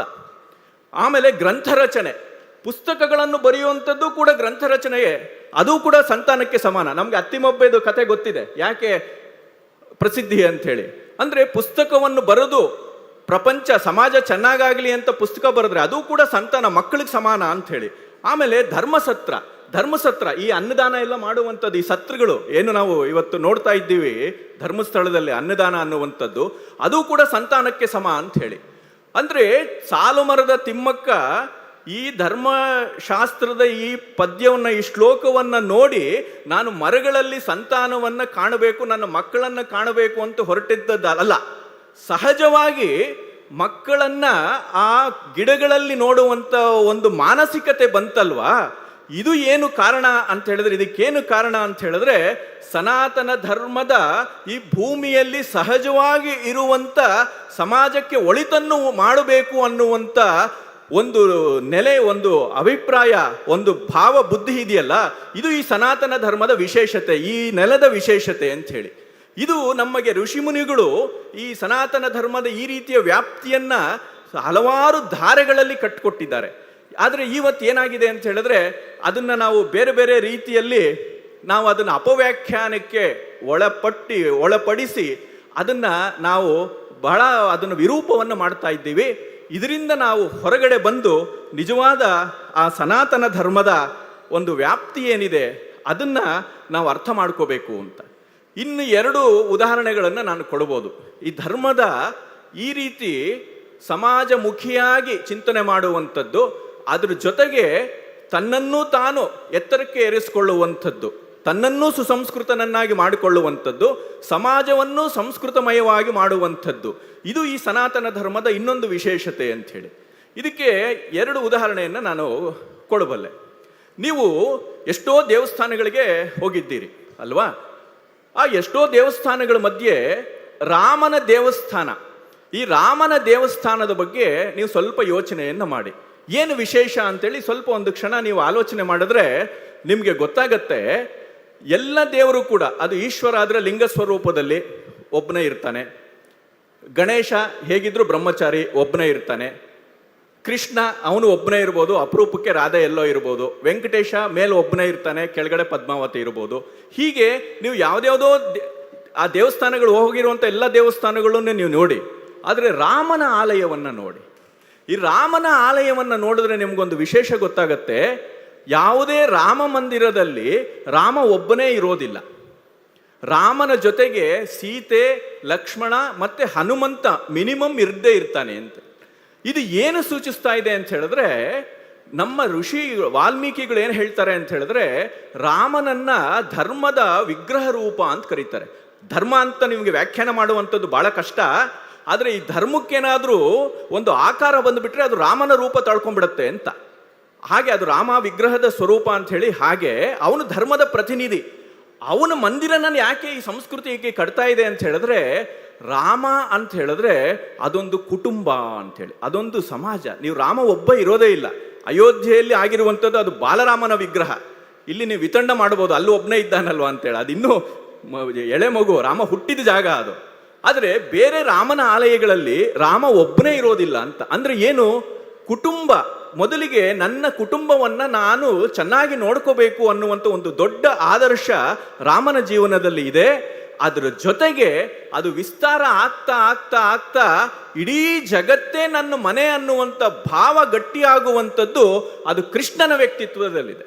ನೀವು ಕೃಷ್ಣನ ವ್ಯಕ್ತಿತ್ವವನ್ನು ನೋಡಿದ್ರೆ ಅವನು ಎಲ್ಲೋ ಹುಟ್ಟುತ್ತಾನೆ, ಎಲ್ಲೋ ಬೆಳಿತಾನೆ, ಮತ್ತೆ ಯಾರ್ಯಾರಿಗೋಸ್ಕರನೋ ಯುದ್ಧಗಳನ್ನು ಮಾಡ್ತಾನೆ, ಯಾರ್ಯಾರ ಜೊತೆನೋ ಅವಮಾನಗಳನ್ನು ಪಡ್ತಾನೆ, ಇಡೀ ಸಮಾಜವನ್ನ, ಇಡೀ ಪ್ರಪಂಚವನ್ನೇ ನನ್ನ ಮನೆ ಅಂತ ಭಾವಿಸ್ಕೊಳ್ತಾನೆ ಅಂತ. ಹೀಗೆ ನನ್ನ ಮನೆಯಿಂದ, ನನ್ನದು ವಸುದೈವ ಕುಟುಂಬಕಂ ಅಂತ ಹೇಳಿ ಏನು ಸ್ವಾಮಿಗಳು ಹೇಳಿದ್ರು, ಹಾಗೆ ನನ್ನ ಮನೆ ಇಡೀ ಜಗತ್ತೇ ನನ್ನ ಮನೆಯನ್ನಾಗಿ ಮಾಡಿಕೊಳ್ಳುವಂಥ ಒಂದು ವಿಧಾನ ಇದೆಯಲ್ಲ, ಅದು ಒಳಗಡೆಯಿಂದ ಹೊರಗಡೆ ಹೋಗಿ ಇಡೀ ಜಗತ್ತನ್ನೇ ನನ್ನ ಮನೆಯನ್ನಾಗಿ ಮಾಡಿಕೊಳ್ಳುವಂಥ ಒಂದು ವೈಶಾಲ್ಯ ಯಾವುದಿದೆ, ಈ ವೈಶಾಲ್ಯವನ್ನೇ ಸನಾತನ ಧರ್ಮ ನಮಗೆ ಹೇಳಿಕೊಡುವಂಥದ್ದು ಅಂತ. ಇದನ್ನು ನಾವು ಅರ್ಥ ಮಾಡ್ಕೋಬೇಕು ಅಂತ. ಹಾಗಾಗಿ ನಮಗೆ ಯಾರನ್ನೋ ನಾವು ನಮ್ಮ ದೇವರಾಗಿ ಸ್ವೀಕಾರ ಮಾಡೋದಕ್ಕೆ ನಮಗೇನು ಕಷ್ಟ ಇಲ್ಲ. ಇಂಥ ಒಂದು ವೈಶಾಲ್ಯ ಈ ಸಂಸ್ಕೃತಿಗೆ ಬಹಳ ವಿಶೇಷವಾಗಿರುವಂಥದ್ದು. ಅದಕ್ಕೆ ಇದನ್ನ ನಾವು ನಿರೂಪಣೆ ಮಾಡೋದಕ್ಕೆ ನಮ್ಮ ಋಷಿಮುನಿಗಳು ಏನು ಹೇಳಿದ್ರು ಅಂತ ಹೇಳಿದ್ರೆ, ನೀನು ಅಗತ್ಯವಾಗಿ ಮಾಡಬೇಕಾದಂಥ ಕೆಲವೊಂದು ಕೆಲಸಗಳಿದೆಯಪ್ಪ ಅಂತ ಹೇಳಿ. ಏನ ಕೆಲಸಗಳು ಅಂತ ಹೇಳಿದ್ರೆ, ನೀನು ಋಷಿ ಋಣವನ್ನು ತೀರಿಸಬೇಕು, ದೇವಋಣವನ್ನು ತೀರಿಸಬೇಕು, ಪಿತೃ ಋಣವನ್ನು ತೀರಿಸಬೇಕು ಅಂತ ಹೇಳಿದ್ರು. ಅಂದರೆ ನಿನ್ನ ಕರ್ತವ್ಯಗಳನ್ನು ನೀನು ಸರಿಯಾಗಿ ಮಾಡಬೇಕು ಅಂತ. ಇದ್ರ ಜೊತೆಗೆ ನಾವು ಇನ್ನು ಎರಡನ್ನ ಸೇರಿಸ್ಕೋಬೋದು. ಆಧುನಿಕ ಕಾಲದಲ್ಲಿ ನಿನ್ನ ಮೇಲೆ ಒಂದು ಸಮಾಜದ ಋಣವೂ ಇದೆ, ರಾಷ್ಟ್ರ ಋಣವೂ ಇದೆ ಅಂಥೇಳಿ. ಈ ಪಂಚಕೃತ್ಯಗಳನ್ನು, ಈ 5 ಕೆಲಸಗಳನ್ನು ಮಾಡುವಂಥ ಒಂದು ಅದ್ಭುತವಾದಂಥ ಒಂದು ವ್ಯವಸ್ಥೆ ಯಾವುದಿದೆ, ಅದು ಸನಾತನ ಧರ್ಮದ ಒಂದು ವಿಶೇಷತೆ ಅಂಥೇಳಿ. ಶಿವನನ್ನು ನಾವು ಪಂಚಕೃತ್ಯ ಪರಾಯಣ ಅಂತ ಕರಿತೀವಿ. ಶಿವನ ನಟರಾಜನ ಕಲ್ಪನೆ ಇದೆಯಲ್ಲ, ಅದರಲ್ಲಿ ಶಿವ 5 ಕೆಲಸಗಳನ್ನು ಮಾಡ್ತಾನೆ ಅಂತೆ. ಸೃಷ್ಟಿ, ಸ್ಥಿತಿ, ಲಯ, ತಿರೋಧಾನ ಮತ್ತು ಅನುಗ್ರಹ ಅನ್ನುವಂಥ 5 ಕೆಲಸಗಳನ್ನು ಮಾಡ್ತಾನೆ. ಈ ಇಡೀ ಪ್ರಪಂಚ ಆಗಿರುವಂಥದ್ದು ಪಂಚಭೂತಗಳಿಂದ ಅಂತ. ಹಾಗೆ ನಮ್ಮ ಭಾರತೀಯ ಸಂಸ್ಕೃತಿ, ಸನಾತನ ಸಂಸ್ಕೃತಿ ಅನ್ನುವಂಥದ್ದು ಈ 5 ಕರ್ತವ್ಯಗಳು, ಪಿತೃಋಣ, ದೇವಋಣ, ಋಷಿ ಋಣ, ಸಮಾಜ ಋಣ ಮತ್ತು ರಾಷ್ಟ್ರ ಋಣ ಅನ್ನುವಂಥ ಈ ಪಂಚಕೃತ್ಯಗಳನ್ನು ಪ್ರತಿಪಾದನೆ ಮಾಡುವಂಥ ಒಂದು ಸಾಮರಸ್ಯದ ಒಂದು ಸಮಾಜವನ್ನು ನಿರ್ಮಾಣ ಮಾಡಬೇಕು ಅನ್ನುವಂಥ ಒಂದು ತುಡಿತ ಇರುವಂಥ ಒಂದು ಸಂಸ್ಕೃತಿ ಇದೆಯಲ್ಲ, ಇದು ನಮ್ಮ ಸನಾತನ ಸಂಸ್ಕೃತಿಯ ವಿಶೇಷ ಅಂಥೇಳಿ. ಇನ್ನು ಕೆಲವರು ಇಲ್ಲಿ ಆಕ್ಷೇಪ ಮಾಡ್ತಾರೆ, ಇಲ್ಲಿ ಸನಾತನ ಅಂತ ಹೇಳಿದ್ರೆ ಅದು ವೈದಿಕವಾದಂಥದ್ದು, ಕೇವಲ ಬ್ರಾಹ್ಮಣರು ಮಾತ್ರ ಹೇಳ್ತಾರಲ್ಲ ಅಂಥೇಳಿ. ಬುದ್ಧ ಹೇಳ್ತಾನೆ, ಏಸಧಮ್ಮೋ ಸನಾತನ ಅಂಥೇಳಿ ಒಂದು ಮಾತಿದೆ ಬುದ್ಧಂದು. ಬುದ್ಧ ಅಲ್ಲಿ ಧಮ್ಮಪದದಲ್ಲೇ ಬರುವಂಥ ಮಾತಿದು. ಧಮ್ಮಪದದಲ್ಲೇ ಒಂದು ಸಂದರ್ಭದಲ್ಲಿ ಮಾತಾಡ್ತಾ ಬುದ್ಧ ಹೇಳ್ತಾನೆ, ಏಸಧಮ್ಮೋ ಸನಾತನ, ನಾನು ಇದುವರೆಗೂ ಏನು ಹೇಳಿದ್ದೀನಿ ಇದೆಲ್ಲವೂ ಕೂಡ ಸನಾತನ ಧರ್ಮದ ಒಂದು ವ್ಯಾಖ್ಯಾನ ಅಂತ ಹೇಳ್ತಾನೆ. ಅಂದರೆ ಬುದ್ಧ ಸನಾತನ ಧರ್ಮ ಅನ್ನುವಂಥದ್ದನ್ನ ಹಲವು ಸಾರಿ ಅವನು ಪ್ರತಿಪಾದನೆಯನ್ನ ಮಾಡ್ತಾನೆ. ಸನಾತನ ಧರ್ಮ ಅಂದರೆ ಏನು ಅಂತ ಹೇಳಿ. ಹಾಗಾಗಿ ಸನಾತನ ಧರ್ಮ ಅಂತ ಹೇಳಿದ್ರೆ ಯಾವುದೋ ಒಂದು ಜಾತಿಗೆ, ಒಂದು ಪಂಗಡಕ್ಕೆ, ಒಂದು ಪುಸ್ತಕಕ್ಕೆ ಸೀಮಿತವಾಗಿರುವಂಥದ್ದಲ್ಲ. ಅದು ವೈಶ್ವಿಕವಾದಂಥ, ಯೂನಿವರ್ಸಲ್ ಆದಂಥ ಒಂದು ಜೀವನ ವಿಧಾನ ಅಂಥೇಳಿ. ಇದನ್ನು ನಾವು ಅರ್ಥ ಮಾಡಿಕೊಂಡ್ರೆ ಆಗ ನಮಗೆ ಇದು ಬಹಳ ವಿಶೇಷವಾಗಿ ನಾವು ಯಾಕೆ ಈ ಸಂಸ್ಕೃತಿಯನ್ನು, ಈ ಧರ್ಮವನ್ನು ಉಳಿಸುವಂಥ ಕೆಲಸವನ್ನು ನಾವು ಮಾಡಬೇಕು ಅನ್ನುವಂಥದ್ದು ನಮಗೆ ಗೊತ್ತಾಗತ್ತೆ. ಇವತ್ತು ನಾವು ನೋಡ್ತೀವಿ, ಈ ಸನಾತನ ಸಂಸ್ಕೃತಿಯನ್ನು ಒಡೆಯುವಂಥ, ಬಿರುಕು ಮೂಡಿಸುವಂಥ ಕೆಲಸಗಳು ನಿರಂತರವಾಗಿ ನಡೀತಾ ಇದೆ, ಬೇರೆ ಬೇರೆ ಸ್ವರೂಪದಲ್ಲಿ. ಬೌದ್ಧ ವರ್ಸಸ್ ವೈದಿಕ ಅನ್ನುವಂಥದ್ದು, Hindu versus Lingayat, Lingayat versus Veerashaiva, Kannada versus Sanskrit, ಉತ್ತರ ಭಾರತ ವರ್ಸಸ್ ದಕ್ಷಿಣ ಭಾರತ, ಆರ್ಯ ವರ್ಸಸ್ ದ್ರಾವಿಡ, ಮತ್ತೆ ವಿಷ್ಣು ವರ್ಸಸ್ ಶಿವ.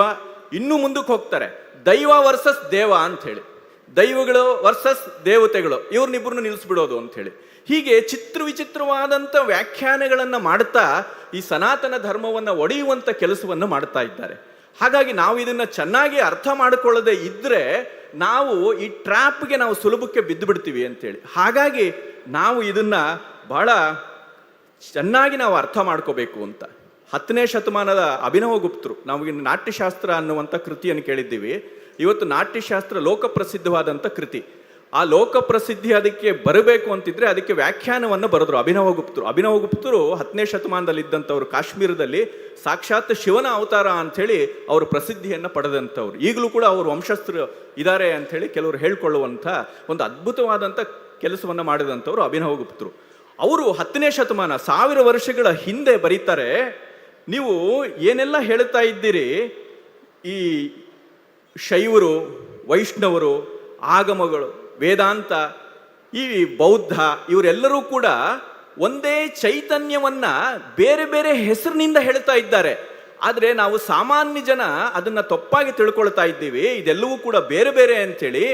ಈ ರೀತಿ ಬೇರೆ ಬೇರೆ ತಿಳ್ಕೊಳ್ಳೋದಕ್ಕೆ ಕಾರಣ ಏನು ಅಂತ ಹೇಳಿದ್ರೆ ಅವರು ಬಹಳ ಅದ್ಭುತವಾದಂಥ ಒಂದು ಮಾತನ್ನು ಹೇಳ್ತಾರೆ. 10ನೇ ಶತಮಾನದ ಮಾತಿದು. ವಿವರಣಕಾರೈಹಿ ದುರಭಿಮಾನ ನಿವೇಶೇನ ಪ್ರತಾರಿತೋ ಜನಃ. ಇದನ್ನು ವ್ಯಾಖ್ಯಾನ ಮಾಡ್ತಾರಲ್ವ ಕೆಲವರು ಜನ, ಟಿವಿಗಳಲ್ಲಿ ಬಂದು ಹೇಳ್ತಾರಲ್ವ, ಈ ಕಾಲದಲ್ಲಿ ಸೋಷಿಯಲ್ ಮೀಡಿಯಾದಲ್ಲಿ ಬಂದು ಹೇಳ್ತಾರಲ್ವ, ಅವರು ದುರಭಿಮಾನದಿಂದ ಕೆಟ್ಟದಾಗಬೇಕು ಅನ್ನೋ ಕಾರಣದಕ್ಕೆ ಜನಕ್ಕೆ ಅವರು ತಪ್ಪು ಮಾಹಿತಿಯನ್ನು ಕೊಡ್ತಾ ಇದ್ದಾರೆ. ತಪ್ಪಾದ ರೀತಿಯಲ್ಲಿ ಇದನ್ನು ವ್ಯಾಖ್ಯಾನವನ್ನು ಮಾಡ್ತಾ ಇದ್ದಾರೆ.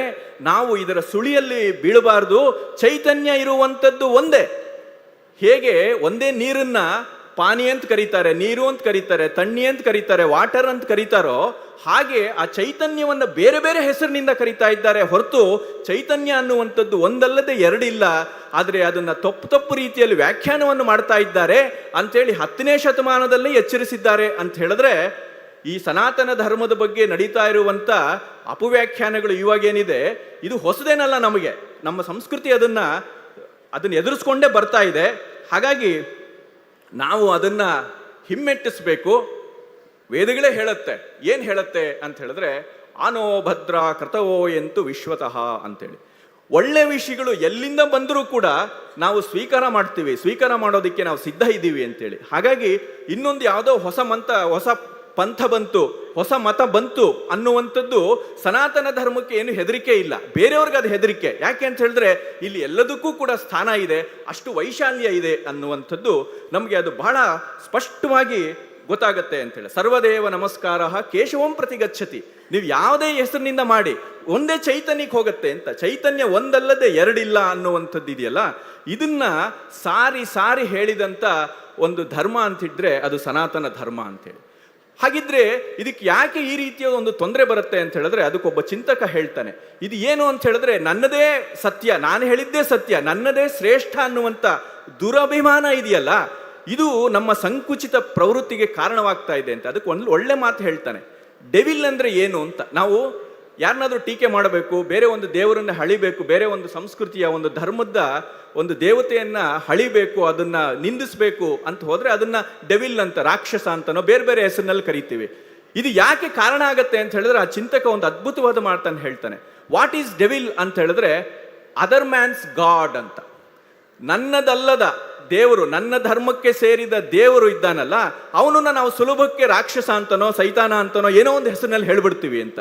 ಹಾಗಲ್ಲ ಅಂತ. ಸನಾತನ ಧರ್ಮದಲ್ಲಿ ಆ ರೀತಿಯ ಒಂದು ಸೈತಾನನ ಕಲ್ಪನೆಗೆ ಅವಕಾಶ ಇಲ್ಲ. ಎಲ್ಲವೂ ಕೂಡ ಇಲ್ಲಿ ಭಾಗವತದಲ್ಲಿ ಬರುತ್ತೆ. 24 ಜನಗಳನ್ನ ಗುರುಗಳು ಅಂತ ಸ್ವೀಕಾರ ಮಾಡುವಂಥದ್ದು. ಅದರಲ್ಲಿ ಪಕ್ಷಿ ಬರುತ್ತೆ, ಬಾಣ ಬರುತ್ತೆ, ಬಿಲ್ಲು ಬರುತ್ತೆ, ಎಂತೆಂಥದ್ದು ಬರುತ್ತೆ, ಮಣ್ಣು, ನದಿ, ಪ್ರತಿಯೊಂದು ನಮಗೆ ಗುರುವಾಗುವಂಥ ಒಂದು ಸ್ಥಾನವನ್ನ ಈ ಸನಾತನ ಸಂಸ್ಕೃತಿ ಧರ್ಮ ಕೊಟ್ಟಿದೆ ಅಂತೇಳಿ. ಅಷ್ಟು ವೈಶಾಲ್ಯ ಇರುವಂಥ ಈ ಸನಾತನ ಧರ್ಮದ ಒಂದು ಹೆಚ್ಚುಗಾರಿಕೆ ಇದೆಯಲ್ಲ, ಇದನ್ನ ನಾವು ತಿಳ್ಕೊಳ್ಳದೆ ಹೋದರೆ ಈ ಧರ್ಮದ ಒಂದು ಕ್ಷೀಣ ದಶೆಯನ್ನ ನಾವೇ ನೋಡಬೇಕಾಗತ್ತೆ ಅಂತ. ಹಾಗಾಗಿ ಈ ಧರ್ಮದ ಸೂಕ್ಷ್ಮತೆ ಏನಿದೆ, ಇದರ ವೈಶಾಲ್ಯ ಏನು ಅನ್ನೋದನ್ನ ನಾವು ಅರ್ಥ ಮಾಡ್ಕೋಬೇಕು ಅಂತ. ಒಂದಂತೂ ನಿಜ, ನಾನು ಫಿಲಾಸಫಿಯ ಸ್ಟೂಡೆಂಟ್. ನಾನು 35 ವರ್ಷಗಳಿಂದ ಫಿಲಾಸಫಿಯನ್ನ ನಾನು ಅಧ್ಯಯನ ಮಾಡ್ತಿರುವಂಥದ್ದು. ಜಗತ್ತಿನ ಬೇರೆ ಬೇರೆ ಫಿಲಾಸಫಿಗಳನ್ನೆಲ್ಲ ನಾನು ಅಧ್ಯಯನ ಮಾಡ್ತಾ ಇರುವಂಥದ್ದು. ನಮ್ಮ ಸಂಸ್ಕೃತಿಯಲ್ಲಿ ಜೀವನವನ್ನು ಪರಿಪೂರ್ಣವಾಗಿ ಕಟ್ಟಿಕೊಟ್ಟಷ್ಟು ಬೇರೆ ಸಂಸ್ಕೃತಿಗಳಲ್ಲಿ ಕಟ್ಟಿಕೊಟ್ಟಿಲ್ಲ ಅನ್ನುವಂಥದ್ದು ನಿರ್ವಿವಾದ. ಅದರಲ್ಲಿ ಏನು ಅನುಮಾನವೇ ಬೇಡ. ಬೇರೆ ಬೇರೆಯವರು ಬೇರೆ ಬೇರೆ ಒಂದು ಗ್ರೀಕರು ಯಾವುದೋ ಒಂದು ಆಯಾಮಕ್ಕೆ ವಿಶೇಷವಾದಂಥ ಒಂದು ಒತ್ತು ಕೊಟ್ಟಿದ್ದಾರೆ, ಚೀನಾ ದೇಶದವರು ಇನ್ನೊಂದು ಆಯಾಮಕ್ಕೆ ಯಾವುದೋ ಒತ್ತು ಕೊಟ್ಟಿದ್ದಾರೆ, ಈಜಿಪ್ಟಿನವರು ಇನ್ನೊಂದು ಯಾವುದೋ ಒಂದು ಆಯಾಮಕ್ಕೆ ಒತ್ತು ಕೊಟ್ಟಿದ್ದಾರೆ. ಅದೆಲ್ಲ ಹೌದು. ಆದರೆ ಜೀವನದಲ್ಲಿ ಒಂದು ಸಮಗ್ರತೆ ಅಂತಿದೆ. ಆ ಸಮಗ್ರತೆ, ಪರಿಪೂರ್ಣ ದೃಷ್ಟಿಯನ್ನು ಕೊಟ್ಟಂಥ ಸಂಸ್ಕೃತಿ ಅಂತ ಹೇಳಿದ್ರೆ ಅದು ಸನಾತನ ಸಂಸ್ಕೃತಿ, ಭಾರತೀಯ ಸಂಸ್ಕೃತಿ ಅನ್ನುವಂಥದ್ದನ್ನ ನಾವು ಮರಿಬಾರದು ಅಂತ ಹೇಳಿ. ನಮ್ಮ ಪುರುಷಾರ್ಥಗಳ ಕಲ್ಪನೆ ಇದೆಯಲ್ಲ, ಬಹಳ ಅದ್ಭುತವಾದಂಥ ಒಂದು ಕಲ್ಪನೆ ಅದು. ಜೀವನಕ್ಕೆ ಏನೆಲ್ಲ ಬೇಕು ಅದು ಎಲ್ಲವನ್ನೂ ಕೊಡುತ್ತೆ ಅಂತ.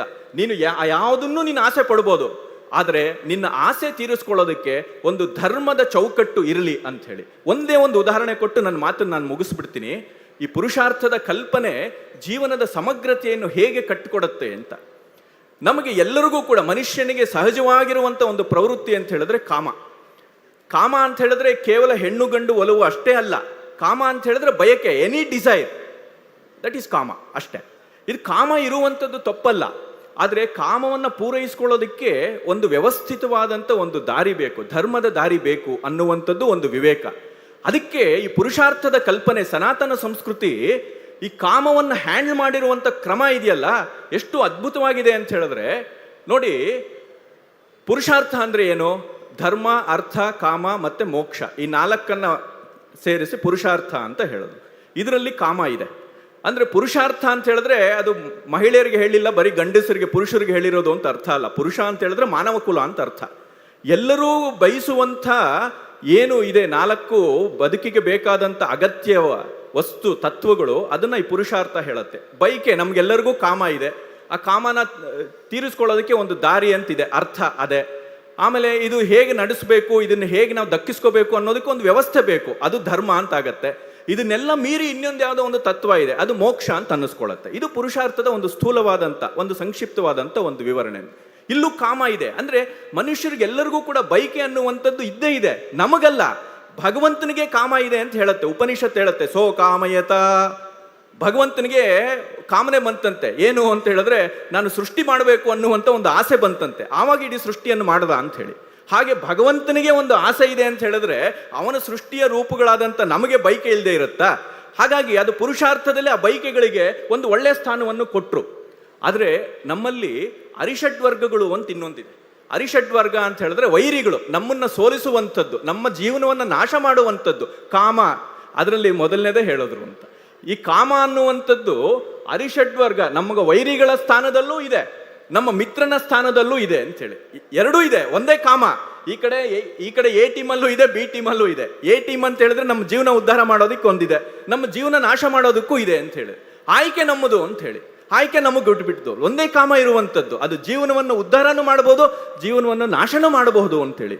ಇದು ಸನಾತನ ಧರ್ಮದ ಒಂದು ವೈಶಾಲ್ಯ ಅಂತ ಹೇಳಿ. ಒಂದೇ ತತ್ವ ಏಕಕಾಲದಲ್ಲಿ ನಮ್ಮನ್ನು ಉದ್ಧಾರ ಮಾಡೋದಕ್ಕೂ ಬರುತ್ತೆ, ನಮ್ಮನ್ನು ನಾಶ ಮಾಡೋದಕ್ಕೂ ಬರುತ್ತೆ ಅಂತ ಹೇಳಿ. ಈ ರೀತಿ ಒಂದು ಧರ್ಮವನ್ನ ಬಹಳ ಅದ್ಭುತವಾದಂಥ ರೀತಿಯಲ್ಲಿ ನಿರೂಪಣೆ ಮಾಡಿದಂಥ ಒಂದು ಸಂಸ್ಕೃತಿ ಅಂತಿದ್ರೆ ಅದು ಭಾರತೀಯ ಸನಾತನ ಸಂಸ್ಕೃತಿ. ಅದನ್ನ ನಾವು ಚೆನ್ನಾಗಿ ಅರ್ಥ ಮಾಡಿಕೊಂಡು ನಮ್ಮ ಜೀವನದಲ್ಲಿ ಅಳವಡಿಸ್ಕೊಳ್ಳುವಂಥ ಒಂದು ಕೆಲಸವನ್ನು ಮಾಡಿದ್ರೆ ಆಗ ನಮ್ಮ ಜೀವನ ನಿಜವಾಗಲೂ ಕೂಡ ಸಾರ್ಥಕವಾಗತ್ತೆ ಅಂತ ಹೇಳ್ತಾ ನನ್ನ ಈ ಮಾತುಗಳನ್ನು ಮುಗಿಸ್ತಾ ಇದ್ದೀನಿ. ನಮಸ್ಕಾರ.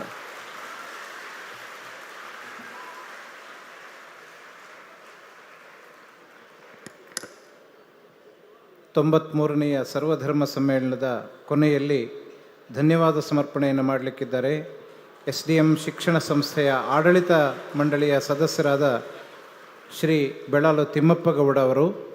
ಆನಂತರ ಚೆನ್ನೈಯ ಡಾಕ್ಟರ್ ಶೀಲಾ ಉನ್ನಿಕೃಷ್ಣನ್ ಅವರ ನೇತೃತ್ವದ ಶ್ರೀದೇವಿ ನೃತ್ಯಾಲಯ ಇಲ್ಲಿಯ ತಂಡದಿಂದ ಭರತನಾಟ್ಯ ಕಾರ್ಯಕ್ರಮ ನಡೆಯಲಿಕ್ಕಿದೆ. ತಾವೆಲ್ಲರೂ ಅದನ್ನು ಆಸ್ವಾದಿಸಬೇಕು ಅಂತ ವಿನಂತಿಸ್ತಾ ಇದೀಗ ಧನ್ಯವಾದ ಸಮರ್ಪಣೆ.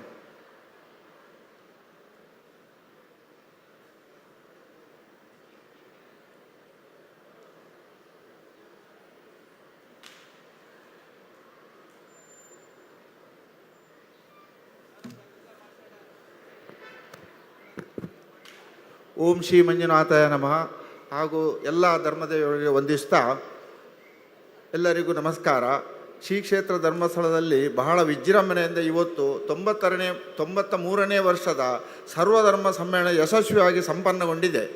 ಇವತ್ತಿನ ಸರ್ವಧರ್ಮ ಸಮ್ಮೇಳನದ ಆರಂಭದಲ್ಲಿ ಆಗಮಿಸಿದ ಅತಿಥಿ ಅಭ್ಯಾಗತರನ್ನು ಗೌರವದಿಂದ ಸ್ವಾಗತಿಸಿದ ಸಮಿತಿಯ ಅಧ್ಯಕ್ಷರು ಆದ ಶ್ರೀ ಕ್ಷೇತ್ರ ಧರ್ಮಸ್ಥಳದ ಧರ್ಮಾಧಿಕಾರಿಗಳಾದ ಪರಮಪೂಜ್ಯ ಡಾಕ್ಟರ್ ಡಿ ವೀರೇಂದ್ರ ಹೆಗ್ಗಡೆ ಅವರಿಗೆ ಎಲ್ಲರ ಪರವಾಗಿ ಗೌರವಪೂರ್ವಕ ಧನ್ಯವಾದಗಳನ್ನು ಸಮರ್ಪಿಸುತ್ತೇನೆ.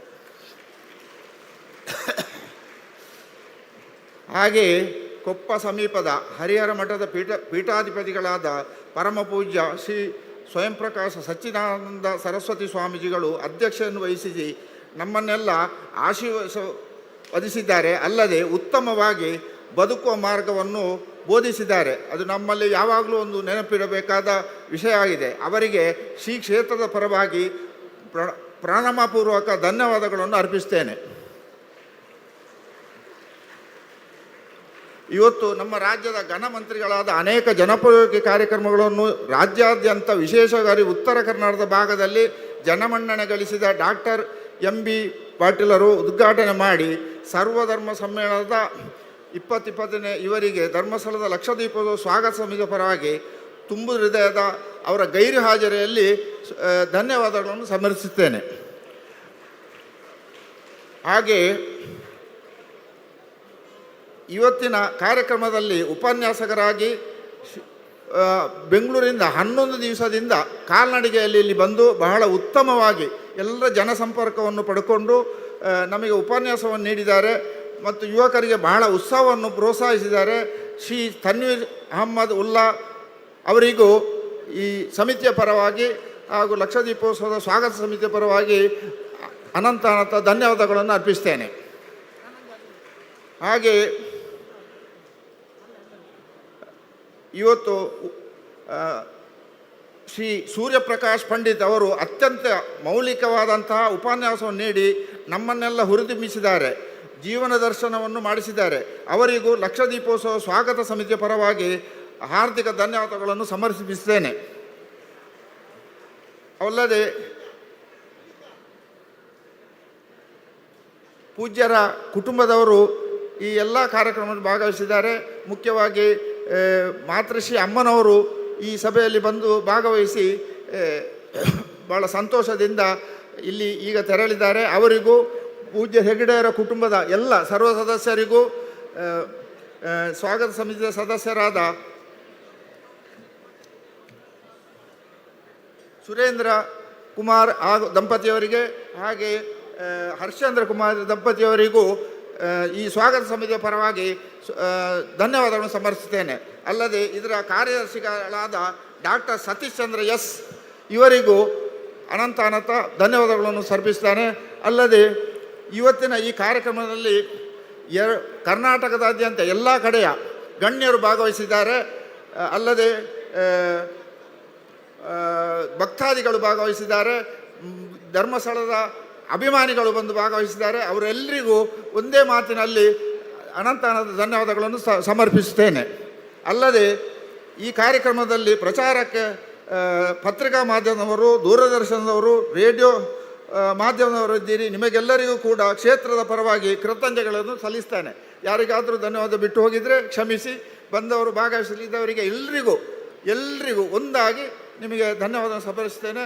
ಈಗ 8 ಗಂಟೆ 8:30ಯಿಂದ ಇನ್ನು ಸಾಂಸ್ಕೃತಿಕ ಕಾರ್ಯಕ್ರಮ ನಡೆಯಲಿಕ್ಕಿದೆ.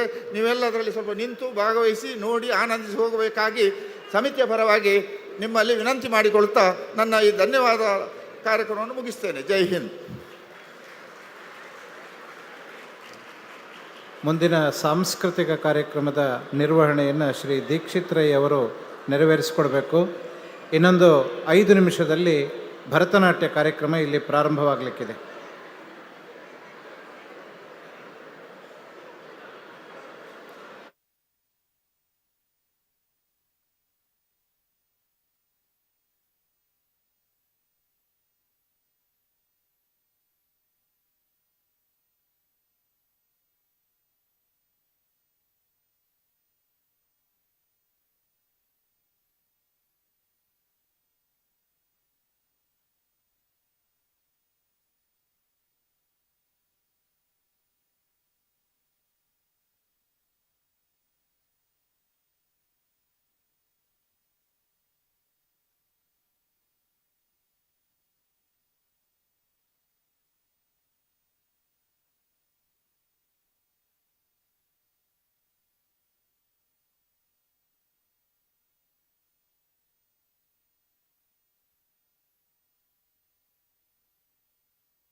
Hello hello hello hello hello mic check light bass कर ले sir hello mic check hello hello hello mic check light sharp hello hello hello ಸ್ವಲ್ಪ ಬೇಸ್ ಕೊಡಿ ಸರ್ ಓಂ ಶ್ರೀ ಮಂಜುನಾಥಾಯ ನಮಃ ಲೈಟ್ ಶಾರ್ಪ್ ಮಾಡ್ಕೊಳ್ಳಿ ಸರ್ ಪ್ಲೀಸ್ ಓಂ ಶ್ರೀ ಮಂಜುನಾಥಾಯ ನಮಃ ಒಂದೇ ಶಾರ್ಪ್ ಜಾಸ್ತಿ ಓಂ ಶ್ರೀ ಮಂಜುನಾಥಾಯ ನಮಃ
हेलो हेलो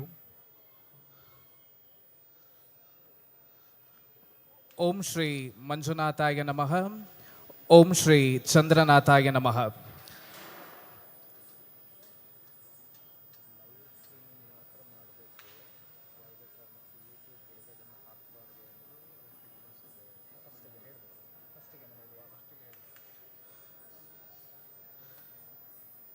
ಒಂದು ವಿಶೇಷ ಸೂಚನೆ ಈ ಪ್ರಯೋಗದ ಲೈವ್ ಸ್ಟ್ರೀಮಿಂಗಿಗೆ ಮಾತ್ರ ಅವಕಾಶ ಇರ್ತದೆ. ಯಾವುದೇ ಕಾರಣಕ್ಕೂ ಕೂಡ ರೆಕಾರ್ಡೆಡ್ ವಿಡಿಯೋಗಳನ್ನು ದಯವಿಟ್ಟು ಯಾವುದೇ ಯೂಟ್ಯೂಬ್ ಮಿತ್ರರು ತಮ್ಮ ಪೇಜ್ಗಳಲ್ಲಿ ಅಪ್ಲೋಡ್ ಮಾಡಬಾರದು ಅಂತ ಹೇಳುವ ಆಯೋಜಕರ ಕಳಕಳಿಯ ವಿನಂತಿಯನ್ನು ಎಲ್ಲರೂ ಕೂಡ ಮಾನಿಸಬೇಕು ಅಂತ ಹೇಳಿ ಕೇಳಿಕೊಳ್ಳುತ್ತಾ, ಧರ್ಮಸ್ಥಳದ ಮಾತು ಬಿಡದ ಮಂಜುನಾಥನನ್ನು ಮುದದಿಂದ ಮಾನಿಸಿ, ಕುಡುಮ ಕ್ಷೇತ್ರದ ಮಾತನಾಡುವ ಮಂಜುನಾಥ, ದುರಿತಗಳ ಕಳೆವ ದಯಾ ಸಿಂಧು, ಕೋರಿ ಬಂದವರ ಕರುಣದಿಂಪೊರೆವ ದಯಾಳು, ಅಗಣಿತ ಕತ್ತಲು ತುಂಬಿದ ಮನೆ ಮನಗಳ ಬೆಳಗಿದ ನಂದಾದೀಪ, ಪರಮಪೂಜ್ಯ ಡಾಕ್ಟರ್ ಡಿ ವೀರೇಂದ್ರ ಹೆಗ್ಗಡೆಯವರ ಚರಣಯುಗ್ಮಗಳಿಗೆ ಅಭಿನಮಿಸ್ತಾ, ಹೆಗ್ಗಡೆ ಪರಿವಾರದ ಸಮಸ್ತರಿಗೆ ಪ್ರಣಾಮಗಳನ್ನು ನಿವೇದಿಸಿಕೊಳ್ತಾ, ವೇದಿಕೆಯ ಮುಂಭಾಗದಲ್ಲಿ ಕಲಾವತರಣದ ರಸಾಸ್ವಾದವನ್ನು ಅನುಭವಿಸುವ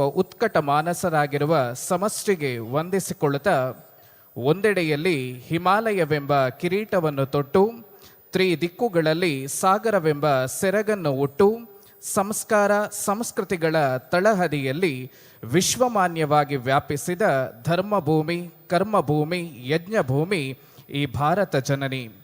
ಈ ಜನನಿಯ ಕರ್ನಾಟಕವೆಂಬ ಕೂಸಿನ ಮಡಿಲಿನಲ್ಲಿ, ಪಶ್ಚಿಮ ಘಟ್ಟದ ತಪ್ಪಲಿನಲ್ಲಿ, ನೇತ್ರಾವತಿಯ ತಟಾಕದಲ್ಲಿ ಒಂದು ಧಾರ್ಮಿಕ ಕ್ಷೇತ್ರದ ಅವಕಾಶಗಳ ವ್ಯಾಪ್ತಿಗೆ ವಿನೂತನ ಭಾಷ್ಯವನ್ನು ಬರೆದ ಅನರ್ಘ್ಯ, ಅತುಲ್ಯ, ಅನುಪಮ ಕ್ಷೇತ್ರ ಶ್ರೀ ಕ್ಷೇತ್ರ ಧರ್ಮಸ್ಥಳ. ವರ್ಷಂ ಪ್ರತಿ ಕಾರ್ತಿಕ ಮಾಸದ ಶುಭಾವಸರದಲ್ಲಿ ಶ್ರೀ ಮಂಜುನಾಥ ಸ್ವಾಮಿಗೆ ಲಕ್ಷ ದೀಪೋತ್ಸವದ ಪುಣ್ಯಕಾಲ. ಈ ಉತ್ಸವವು ಧಾರ್ಮಿಕ ಆಚರಣೆಯ ಆವರಣದೊಳಗಡೆ ಸೀಮಿತವಾಗದೆ ನಾಡು ನುಡಿಯ ಧರ್ಮ ಭಾಷೆಗಳ ಕಲೆ ಕೌಶಲ್ಯಗಳ ವಿರಾಟ್ ದರ್ಶನದ ಜ್ಞಾನಕಾಲವಾಗಿ ಪರಿವರ್ತನೆಯಾದ ಸಂಯೋಗ ನಾವಿಂದು ಈ ಅಮೃತ ವರ್ಷಿಣಿ ಸಭಾಂಗಣದಲ್ಲಿ ಒಂದಾಗುವಂತಹ ಭಾಗ್ಯ. ಬ್ರಹ್ಮದೇವನ ಆಣತಿಯಂತೆ ಭರತ ಮುನಿಯಿಂದ ವಿರಚಿತವಾದ ನಾಟ್ಯಶಾಸ್ತ್ರವೆಂಬ ಗ್ರಂಥವನ್ನು ಆಧರಿಸಿ ಭಾವ, ರಾಗ, ತಾಳ, ಮೇಳಗಳೊಂದಿಗೆ ನಾಟ್ಯದ ಸಮ್ಮೇಳನವಾಗಿ ಲೋಕಮುಖದಲ್ಲಿ ನೃತ್ಯ ಪ್ರಾಕಾರಗಳಲ್ಲಿ ಅಗ್ರಸ್ಥಾಯಿಯಾಗಿರುವ ನಾಟ್ಯ ಪ್ರಕಾರ ಭರತನಾಟ್ಯ. ಇಂದು ಈ ವೇದಿಕೆಯಲ್ಲಿ ಚೆನ್ನೈನ ವಿಶ್ವವಿಖ್ಯಾತ ಶ್ರೀದೇವಿ ನೃತ್ಯಾಲಯ ಇವರು ಪ್ರಸ್ತುತಪಡಿಸುವ ಶಿವರಸದಲ್ಲಿ ಮಿಂದೇಳುವ ಶಿವಭಕ್ತಿ ಎನ್ನುವ ಭರತನಾಟ್ಯದ ಅವತರಣ ಈ ವೇದಿಕೆಯಲ್ಲಿ ಸಂಪನ್ನಗೊಳ್ಳಿಕ್ಕಿದೆ. ಡಾಕ್ಟರ್ ಶ್ರೀಮತಿ ಶೀಲಾ ಉನ್ನಿಕೃಷ್ಣನ್ ನೇತೃತ್ವದಲ್ಲಿ ಕಳೆದ 3 ದಶಕಗಳಿಂದ ಶ್ರೀದೇವಿ ನೃತ್ಯಾಲಯವು ಮಲ್ಲತ್ತೂರ್ ಶೈಲಿಯ ಭರತನಾಟ್ಯವನ್ನು ಲೋಕವಿಖ್ಯಾತಗೊಳಿಸುತ್ತಾ ಅಸಂಖ್ಯ ವಿದ್ಯಾರ್ಥಿ ಸಮುದಾಯವನ್ನು ಕಲಾ ಜಗತ್ತಿಗೆ ಅರ್ಪಿಸಿದಂತಹ ಧನ್ಯತಾ ಭಾವವನ್ನು ಹೊಂದಿದೆ. ಭರತನಾಟ್ಯದ ಪ್ರಾವೀಣ್ಯತೆಗಾಗಿ 2017ರಲ್ಲಿ ತಂಜಾವೂರಿನ ತಾಮೇಸ್ ವಿಶ್ವವಿದ್ಯಾಲಯದಿಂದ ಡಾಕ್ಟರೇಟ್ ಪದವಿಯನ್ನು ಗಳಿಸಿರುವ ಡಾಕ್ಟರ್ ಶೀಲಾ ಉನ್ನಿಕೃಷ್ಣನ್ ಇವರು ಭಾರತ ಮಾತ್ರವಲ್ಲದೆ ವಿಶ್ವದ ಅನೇಕ ದೇಶಗಳಲ್ಲಿ ಭರತನಾಟ್ಯ ಸಂಬಂಧಿತ ಕಾರ್ಯಾಗಾರಗಳನ್ನು ಆಯೋಜಿಸಿದಂತಹ ಶ್ರೇಷ್ಠ ಕಲಾ ಸಾಧಕಿ. ಬಹಳ ವಿಶೇಷ ಎನ್ನುವಂತೆ ತನ್ನ 4 ಮಂದಿ ಶಿಷ್ಯರಿಗೆ ಭಾರತ ಸರ್ಕಾರ ಕೊಡಲ್ಪಡುವ ಬಾಲಶ್ರೀ ಪ್ರಶಸ್ತಿ ದೊರಕಿರುವುದು ಇವರ ಕಲಾ ಪ್ರೌಢಿಮೆಗೆ ಹಿಡಿದ ಕೈಗನ್ನಡಿಯಾಗಿದೆ. 6 ಲಕ್ಷಕ್ಕೂ ಅಧಿಕ ಸಬ್ಸ್ಕ್ರೈಬರ್ಗಳನ್ನು ಹೊಂದಿರುವಂಥ ಇವರ ಯೂಟ್ಯೂಬ್ ಚಾನೆಲ್ ಇವರ ಕಲಾಭಿವ್ಯಕ್ತಿಯ ಔನ್ನತ್ಯದ ದ್ಯೋತಕವಾಗಿ ಕಂಗೊಳಿಸ್ತಾ ಇದೆ. 500ಕ್ಕೂ ಹೆಚ್ಚು ಸೋಲೋ ಡ್ಯಾನ್ಸಸ್, 51ಕ್ಕೂ ಮಿಕ್ಕಿದ ಥೀಮ್ಯಾಟಿಕ್ ಪ್ರೆಸೆಂಟೇಷನ್ಸ್ ಹಾಗೂ 20 ಮೆಗಾ ಡ್ಯಾನ್ಸ್ ಡ್ರಾಮಾಗಳನ್ನು ಲೋಕಕ್ಕೆ ಕೊಟ್ಟ ಕಲಾದೇವಿಯ ಆರಾಧಕರು ಇವರು. ಶ್ರೀದೇವಿ ನೃತ್ಯಾಲಯದ ಪ್ರಕಾರ ಡ್ಯಾನ್ಸಿಂಗ್ ಇಸ್ ಬ್ಲಿಸ್ಫುಲ್, ನೃತ್ಯಂ ಮೋಕ್ಷ ಸಾಧನಂ. ನೃತ್ಯವನ್ನೇ ಉಸಿರಾಗಿಸಿದ ಹಲವಾರು ನೃತ್ಯಾಕಾಂಕ್ಷಿಗಳ ಬದುಕನ್ನು ಹಸನಾಗಿಸಿದ ನಮ್ಮಂತಹ ಕೋಟ್ಯಾಂತರ ಕಲಾ ರಸಿಕರ ಮನದಣಿಸಿದ ಶ್ರೀದೇವಿ ನೃತ್ಯಾಲಯ ಪ್ರಸ್ತುತಪಡಿಸುವ ಶಿವಭಕ್ತಿ ಭರತನಾಟ್ಯ ಇದೀಗ ನಿಮ್ಮ ಮುಂದೆ. With warm regards, I welcome Sri Sridevi Nrityalaya to present their explicit piece of dance Shiva Bhakti on the stage.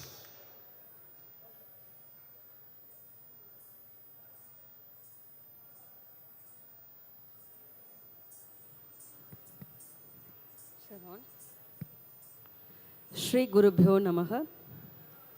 Namaste.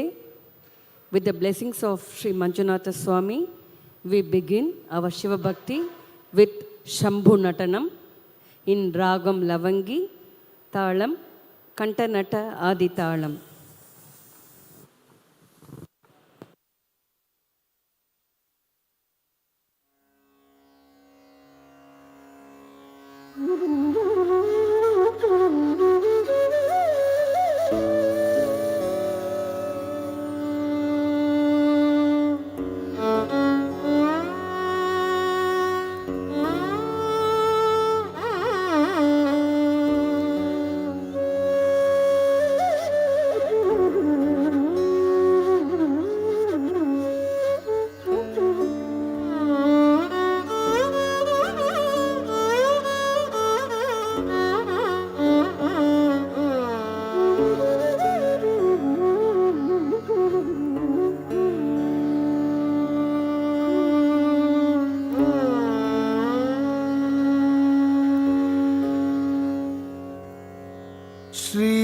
श्रीकान्तो मातुलो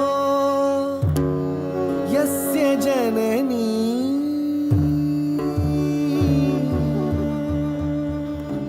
सर्व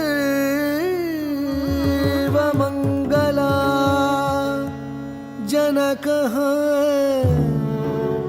शंकरो देव तम वंदे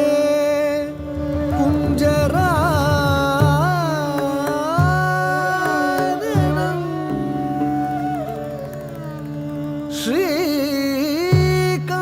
श्रीकांतो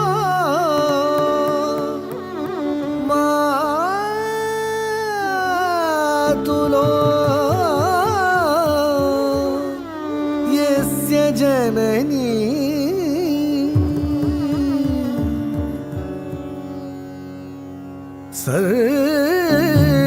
सर्वमंगला जनकः शंकरो देव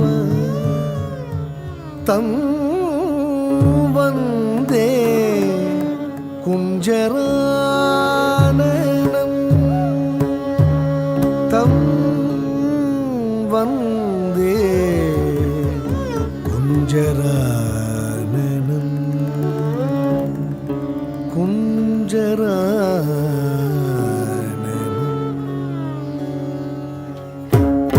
ಡಮ ಡಮ ಘನ ಘನ ಜನ ಜನ ಕಿಟ್ಟ ಕಿಣ್ಣ ಡಮ್ ಡಮ ಡಮ ಡಮ ಡಮರುಗಣಾದಂ ಜನ್ ಜನನ ಜನ ಜನನ ದಿಂ ತಕ್ಕಿಟ್ಟ ನಾದಂ ತತ್ತೋಂ ತದಿಂ ಗಿಣ್ಣತ್ತ ತಕ್ಕತೋಂ ತದಿಂ ಗಿಣ್ಣತ್ತ ತರಿಗಿಡದೋಂ ತದಿಂ ಗಿಣ್ಣತ್ತ ತತ್ತೋಂ ತತ್ತೋಂ ತಾಂ ತತ್ತೋಂ ತದಿಂ ಗಿಣ್ಣತ್ತ ತಕ್ಕತೋಂ ತದಿಂ ಗಿಣ್ಣತ್ತ ತರಿಗಿಡದೋಂ ತದಿಂ ಗಿಣ್ಣತ್ತ ತತ್ತೋಂ ತತ್ತೋಂ ತಾಂ ತತ್ತೋಂ ತದಿಂ ಗಿಣ್ಣತ್ತ ತತ್ತೋಂ ತತ್ತೋಂ ತಾಂ ತಕ್ಕತೋಂ ತದಿಂ ಗಿಣ್ಣತ್ತ ತತ್ತೋಂ ತತ್ತೋಂ ತಾಂ ತತ್ತೋಂ ತತ್ತೋಂ ತಾಂ ತತ್ತೋಂ ತತ್ತೋಂ ತಾಂ ತತ್ತೋಂ ತತ್ತೋಂ ತಾಂ ತತ್ತೋಂ ತತ್ತೋಂ ತಾಂ ತತ್ತೋಂ ತತ್ತೋಂ ತತ್ತೋಂ ತತ್ತೋಂ ತತ್ತೋಂ ತತ್ತೋಂ ತತ್ತತಿಕ್ ತತ್ತೋಂ ತತ್ತೋಂ ತತ್ತೋಂ ತದಿಂ ಗಿಣ್ಣತ್ತ ಗಿಡತಕ ತರಿಗಿಡತೋಂ ತದಿಂ ಗಿಣ್ಣತ್ತೋ ಗಿಡತಕ ತರಿಗಿಡತೋಂ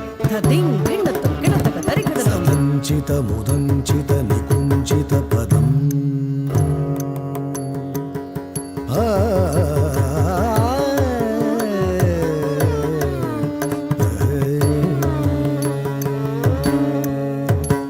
सदंचित मुदंचित निकुंचित पदम जल जलं चलित मंजु कटकं पतंजलि दृगंजन मनंजन पदं जनन भंजनकरम् कदम्बरुचिमम्बरवसं परममम्बुदकदम्बकविडम्बकगलम् चिदम्बुधिमणिं बुधहृदं भुजरविं परचिदम्बरनटं हृदि भज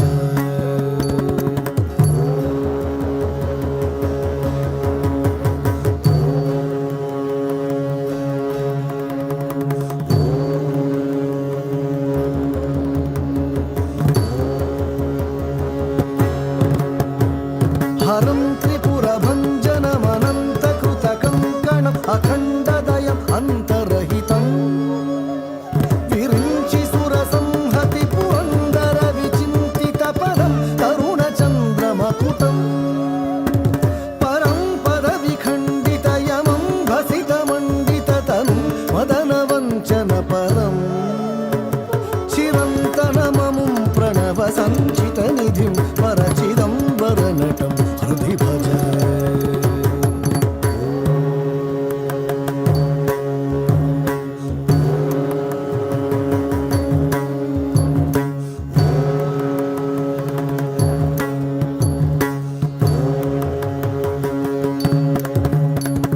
भवन्तमखिलं जगदभङ्गगुणतुङ्गममतं धृतविदुं सुरसरे तरङ्गनिकुरुन्दधृतिरं पटजटं शमनडम्भसुहरं भवहरम् शिवं दशदिगन्तरविजृम्बितकरं करलसं मृगशिशुं पशुपतिं हरं शशिधनं जयपतङ्गनयनं परचिदम्बरनटं हृदि भज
ततः प्रभुपदद्वितय दर्शनपदं सुललितं चरणशृङ्गरहितम् सरः प्रभव सम्भव हरित्पति हरि प्रमुख दिव्यनुत शङ्करपदम् स गच्छति परं न तु जनुर्जलनिधिं परमदुःखजनकं दुरितदं परमदुःखजनकं दुरितदं परमदुःखजनकं दुरितदम्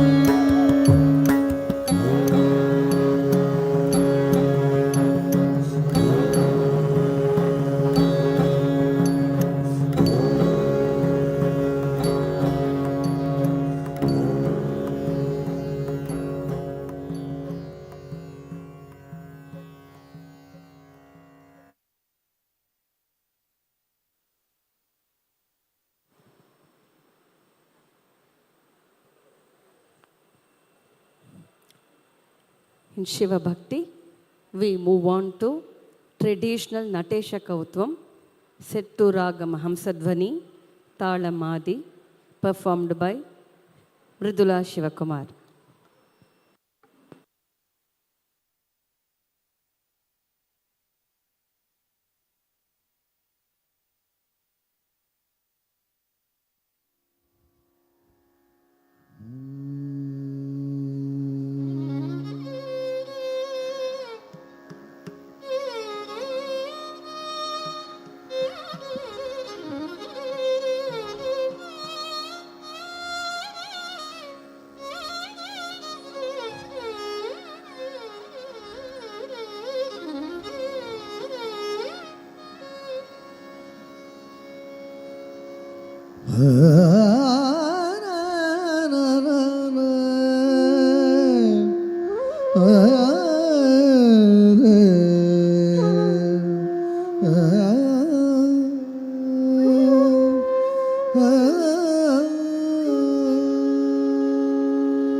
वन्दे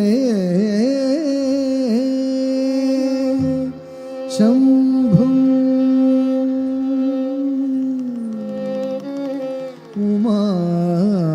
उमापतिं वन्दे शम्भुं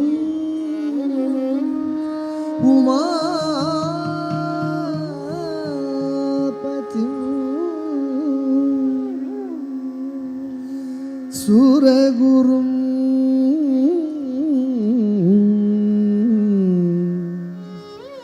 वन्दे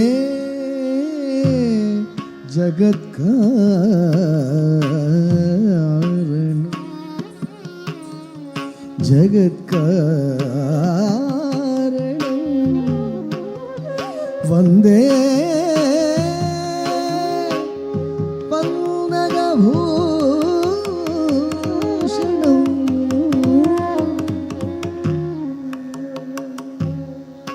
मृगधरं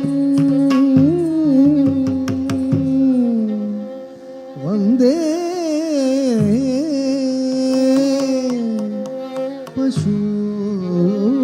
पशूनां पतिं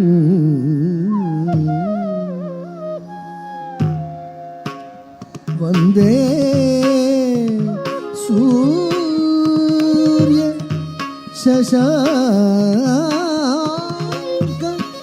वह्निनयनं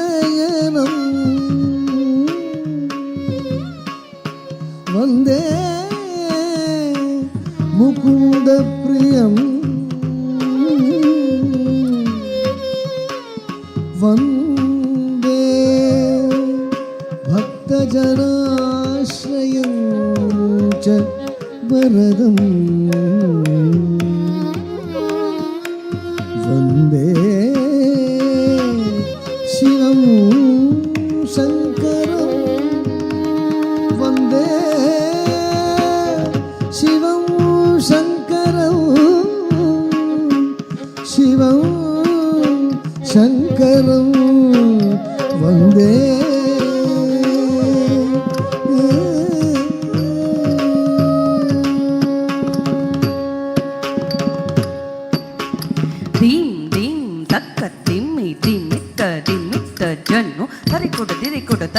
ನಿತ್ತ ಜಂ ತರಿತ್ತ ಗಿಟ್ಟ ನಕ್ಕ ತದ್ದೀಂ ತದೀಂ ತಿತ್ತಂ ಧೀಂ ಧೀಂ ತಕ ಧೀಂ ಧೀಮಿತ ಧೀಮಿತ ತಕ್ಕ ಹರಿಗುಡು ಧಿರಿಗುಡು ರಿತ್ತಗಿಣ್ಣ ರಿತ್ತಗಿಣ್ಣ ಕಿಣ್ಣ ತದಿ ತರಿ ಧೀಂ ಧಾ ಧೀಂ ಧೀಂ ತಕ ಧೀಂ ಧೀಮಿತ ಧೀಮಿತ ತಕ್ಕ ಹರಿಗುಡು ಧಿರಿಗುಡು ರಿತ್ತಗಿಣ್ಣ ರಿತ್ತಗಿಣ್ಣ ಕಿಣ್ಣ ತದಿ ತರಿ ಧೀಂ ತಟವನ ಮುನಿ ಜನ ಸಕಲ ಸುರಾಸುರ ಸನ್ನುತ ಪಾದಾಂ ಕಿಂಕಿಣಿ ಜಂ ಜಂ ಜನ ಜನ ಜನ ಜನ ನೂಪುರ ಲಯ ಗತಿ ಗಣ ಘಣ ಘಣ ಗಣ ವಿಧಿ ಹರಿ ಸೇವಿತ ತಕ್ಕುಡು ದಿಕ್ಕುಡು ತಕ ತರಿಕಿಟ ತಕ ತಾಂ ತತ್ತ ಹಟವನ ಮುನಿ ಜನ ಸಕಲ ಸುರಾಸುರ ಸನ್ನುತ ಪಾದ ಕಿಂಕಿಣಿ ಝಂ ಝಂ ಜಣ ಜಣ ಜಣ ಜಣ ನೂಪುರಲಯ ಗತಿ ಗಣ ಗಣ ಗಣ ಗಣ ವಿಧಿ ಹರಿ ಸೇವಿತ ತಕ್ಕುಡು ದಿಕ್ಕುಡು ತಗು ದರಿಗಿಡ ತಗದ ತಟವನ ಮುನಿ ಜನ ಸಕಲ ಸುರಾಸುರ ಸನ್ನುತ ಪಾದಾಂ ಕಿಂಕಿಣಿ ಜಂ ಜಂ ಜನ ಜನ ಜನ ಜನ ನೂಪುರ ಲಯ ಗತಿ ಘನ ಘನ ಘನ ಗಣ ವಿಧಿ ಹರಿ ಸೇವಿತ ತಕ್ಕುಡು ದಿಕ್ಕುಡು ತಕ ತರಿಕಿಟ ತಕ ತಾಂ ತತ್ತ ತಟವನ ಮುನಿ ಜನ ಸಕಲ ಸುರಾಸುರ ಸನ್ನುತ ಪಾದ ಕಿಂಕಿಣಿ ಜಂ ಜಂ ಜಣ ಜಣ ಜಣ ಜಣ ನೂಪುರಲಯ ಗತಿ ಗಣ ಗಣ ಗಣ ಗಣ ವಿಧಿ ಹರಿ ಸೇವಿತ ತಕ್ಕುಡು ದಿಕ್ಕುಡು ತಗು ದರಿಗಿಡ ತಗದ ತಕ್ಕಿಡ ಕಿಟ ತಕ್ಕಿ ತರಿಕಿಟ ಕಿಟ ತಕ್ಕಿ ತಾಂಡ ವಿದಂಬರ ದಿಕ್ಕಿಟ ಕಿಟ ತಕ್ಕಿ ದಿರಿಕಿಟ ಕಿಟ ತಕ್ಕಿ ವ್ಯಾಘ್ರ ಚರ್ಮಧರ ತ್ವಂ ಕಿಟ ಕಿಟ ತಕ್ಕಿ ತೊಣ ಕಿಟ ಕಿಟ ತಕ್ಕಿ ತ್ರಿಶೂಲಧರ ನಂ ಕಿಟ ಕಿಟ ತಕ್ಕಿ ನನ್ನ ಕಿಟ ಕಿಟ ತಕ್ಕಿ ನಂದಿ ವಾಹನ ಗಿಡ ಗಿಡ ತಗಿ ತದಿ ಗಿಡ ಗಿಡ ತಗಿ ತಾಂಡ ವಿಡಂಬರ ಗಿಡ ಗಿಡ ತಗಿ ದಿದಿ ಗಿಡ ಗಿಡ ತಗಿ ವ್ಯಾಘ್ರ ಚರ್ಮಧರ ತೊಂ ಕಿಡ ಕಿಡ ತಗಿ ತೊಣ ಕಿಡ ಕಿಡ ತಗಿ ತ್ರಿಶೂಲಧರ ನಂ ಕಿಡ ಗಿಡ ತಗಿ ನನ ಕಿಡ ಗಿಡ ತಗಿ ನಂದಿ ವಾಹನ ನಾದ ಯೋಗ ಪ್ರಿಯ ಜಗನಂ ಕಿಟ ತಕ್ಕಿ ಜಗನಂ ಕಿಟ ತಕ್ಕಿ ಕಿಟ ತಕ ತತ್ತಕ ದೀಂ ಜಯ ಜಯ ಜಗ ಜಗ ಸಶಿರ ವಿಭೂಷಣ ರೂಪ ಭಯಂಕರ ಢಮರುಗ ಹಸ್ತ ತೃತೀಯ ಸಹಸ್ರ ದೀಕ್ಷಿತ ನಾಥ ನಟೇಶ ಕೌತುವಂ ನಾದ ಯೋಗ ಪ್ರಿಯ ಜಗಣಂ ಕಿಡತಗ ಜಗಣಂ ಕಿಡತಗ ಇಲ್ಗೊತ ತತ್ತೈ ಜಯ ಜಯ ಜಯ ಜಯ ಶಶಿ ರವಿ ಭೂಷಣ ರೂಪ ಭಯಂಕರ ಡಮರುಗ ಹಸ್ತ ತೃತೀಯ ಸಹಸ್ರದೀಕ್ಷಿತ ನಾಥ ನಟೇಶ ಕೌತುವ ತಗ ತಗದಾಂ ದಿಗಿ ದಿಗಿ ದೈ ತುರಿಕು ಕೀಟ ಕಿಟ ಕಿಡ ತಗಿಡಂ ದಂಗಿ ಕಿಡ ತಗಿದಿ ಕೀತಾ ತತ್ತ ತತ್ತ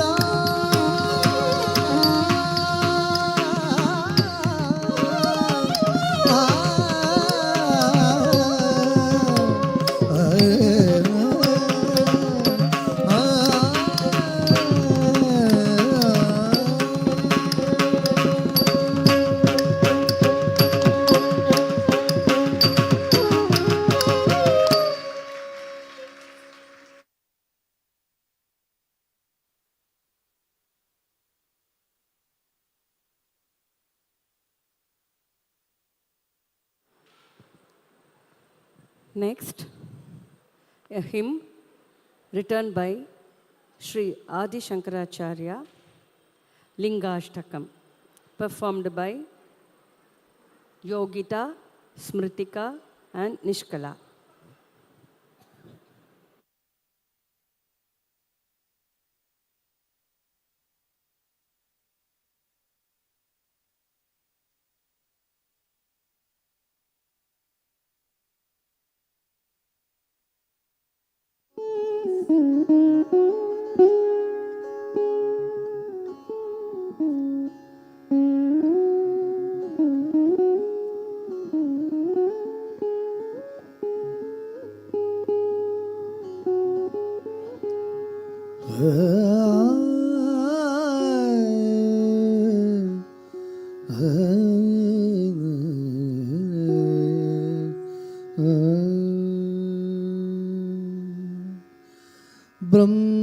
ಬ್ರಹ್ಮ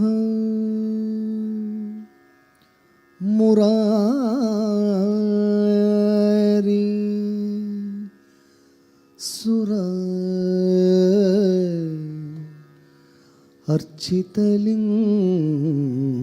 ಅರ್ಚಿತಲಿಂಗಂ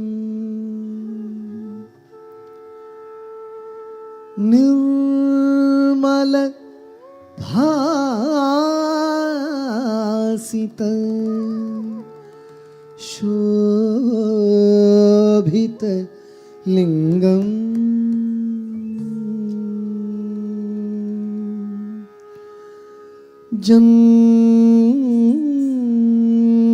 ಜನ್ಮಜ ದುಃಖ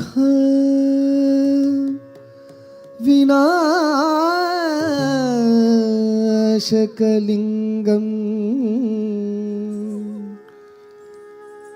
ತತ್ ಪ್ರಣಮಾಮಿ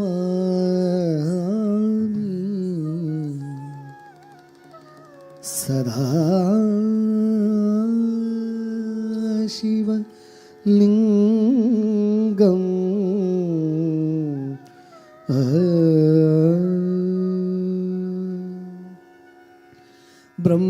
ಬ್ರಹ್ಮಮುರಾರಿ ಸುರಾರ್ಚಿತಲಿಂಗಂ ನಿರ್ಮಲಭಾಸಿತ ಶೋಭಿತಲಿಂಗಂ ಜನ್ಮಜ ದುಃಖ ವಿನಾಶನಲಿಂಗಂ ತತ್ ಪ್ರಣಮಾಮಿ ಸದಾ ಶಿವಲಿಂಗಂ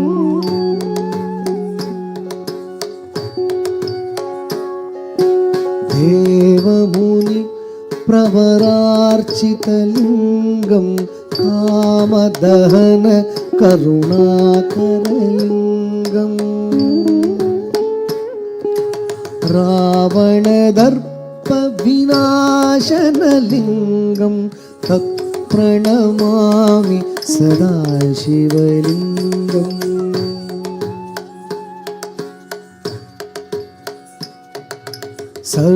ಸರ್ವಸುಗಂಧ ಸುಲೇಪಿತಲಿಂಗಂ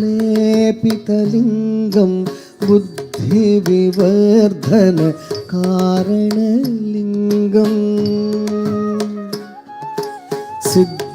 ಸಿದ್ಧಸುರಾಸುರ ವಂದಿತಲಿಂಗಂ ತತ್ ಪ್ರಣಮಾಮಿ ಸದಾ ಶಿವಲಿಂಗಂ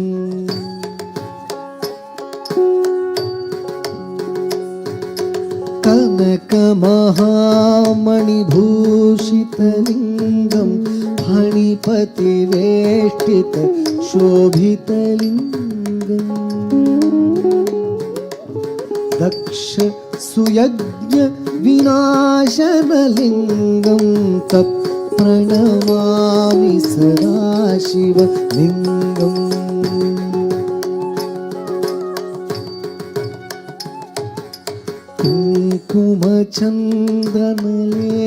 ಕುಂಕುಮಚಂದ್ರನಲೇಪಿತಲಿಂಗಂ ಪಂಕಜಹಾರ ಸುಶೋಭಿತಲಿಂಗಂ ಸಂಚಿತ ಪಾಪ ವಿನಾಶನಲಿಂಗಂ ತತ್ ಪ್ರಣಮಾಮಿ ಸದಾ ಶಿವಲಿಂಗಂ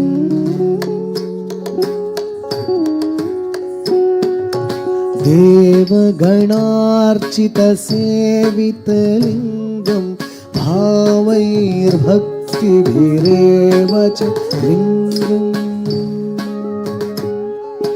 ದಿನಕರ ಕೋಟಿ ಪ್ರಭಾಕರಲಿಂಗಂ ತತ್ ಪ್ರಣಮಾಮಿ ಸದಾ ಶಿವಲಿಂಗಂ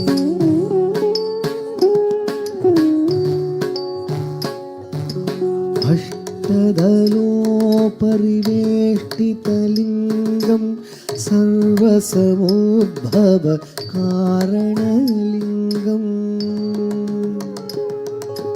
ಅಷ್ಟದರಿದ್ರ ವಿನಾಶನಲಿಂಗಂ ತತ್ ಪ್ರಣಮಾಮಿ ಸದಾ ಶಿವಲಿಂಗಂ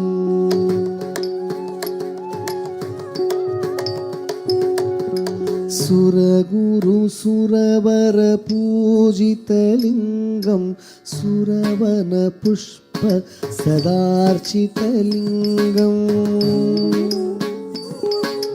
ಪರಮಪದಂ ಪರಮಾತ್ಮಕಲಿಂಗಂ ತತ್ ಪ್ರಣಮಾಮಿ ಸದಾಶಿವಲಿಂಗಂ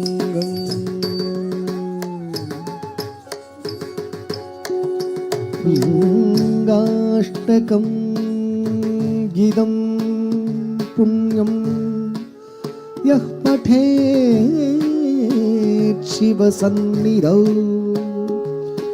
ಶಿವಲೋಕಮವಾಪ್ನೋತಿ ಶಿವೇನ ಸಹ ಮೋದತೆ.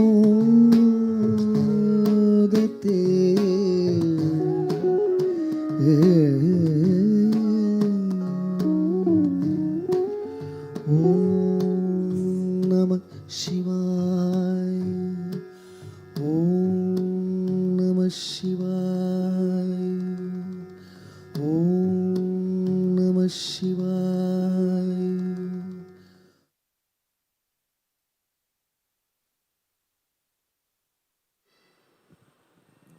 Following the performances of Meghna Unnikrishnan, Yogita and Smritika, we move on to the Ananda Natanam of Sri Nataraja, Ella Illa Inbam Konda Adinar, performed by Sanjana Ramesh in Ragam Amartavarshini, Talam Adi.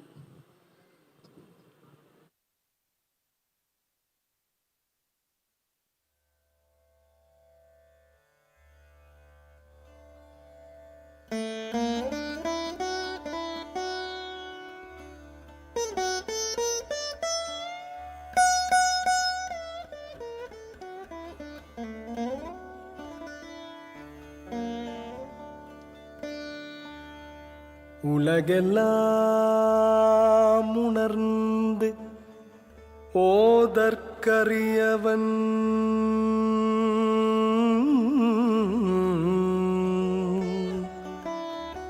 உலகெல்லாம் உணர்ந்து ஓதற்கரியவன்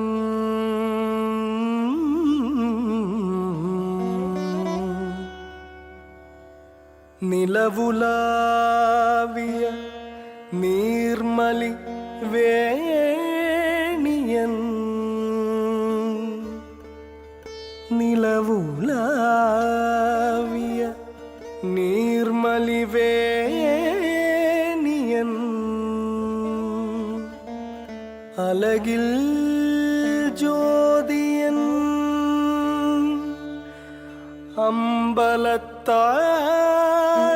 அம்பலத்தாடுவான் அலகில்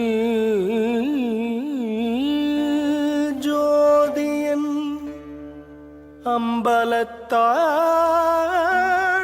அம்பலத்தாடுவான் மலர் சிலம்படி வாழ்த்தி வணங்குவான் மலர் சிலம்படி வாழ்த்தி வணங்குவான்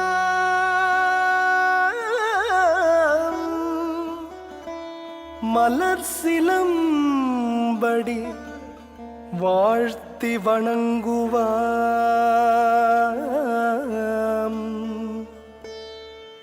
மலர் சிலம்படி வாழ்த்தி வணங்குவாம்.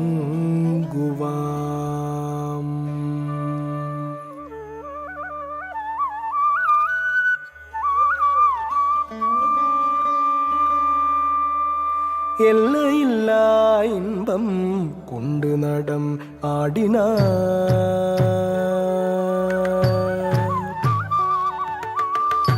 எல்லையில்லா இன்பம் கொண்டு நடம் ஆடினார் தில்லையம்பலவாணன் தவ முனிவரும் சிவ சிவ என மலர்பதம் தூக்கி எல்லையில்லா இன்பம் கொண்டு நடம் ஆடினார் தில்லையம்பலவாணன் தவ முனிவரும் சிவ சிவ என மலர்பதம் தூக்கி எல்லையில்லா இன்பம் கொண்டு நடம் ஆடினார் தில்லையம்பலவாணன் தவ முனிவரும் சிவ சிவ என மலர்பதம் தூக்கி எல்லையில்லா இன்பம் கொண்டு நடம் ஆடினார் தில்லையம்பலவாணன் தவ முனிவரும் சிவ சிவ என மலர்பதம் தூக்கி எல்லையில்லா இன்பம் கொண்டு நடம் ஆடினார் தில்லையம்பலவாணன் தவ முனிவரும் சிவ சிவ என மலர்பதம் தூக்கி எல்லையில்லா இன்பம் கொண்டு நடம் ஆடினார்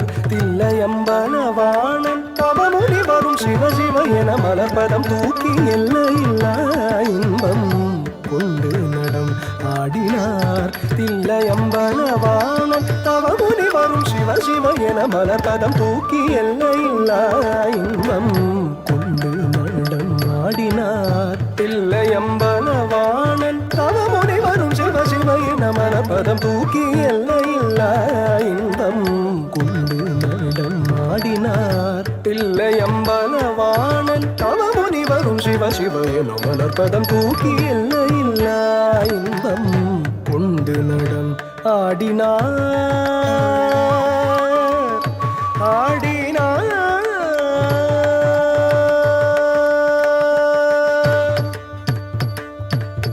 இல்லையொரு துன்பம் அடியவர்க்கே என கொல்லையாலும் காட்டில் காளியுடன் பரமன் இல்லையொரு துன்பம் அடியவர்க்கே என தொல்லையாலும் காட்டில் காளியுடன் பரமன் இல்லையொரு துன்பம் அடியவர்க்கே என தொல்லையாலும் காட்டில் காளியுடன் பரமன் எல்லையில்லா இன்பம் கொண்டு நடம் ஆடினார் தில்லையம்பலவாணன் தவ முனிவரும் சிவ சிவ என மலர்பதம் தூக்கி எல்லையில்லா இன்பம் கொண்டு நடம்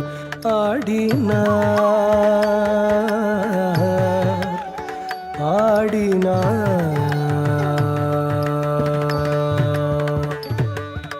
மேகத்திரளிடை உலவிடும் நிலவினை சிரமணிந்த பெருமான்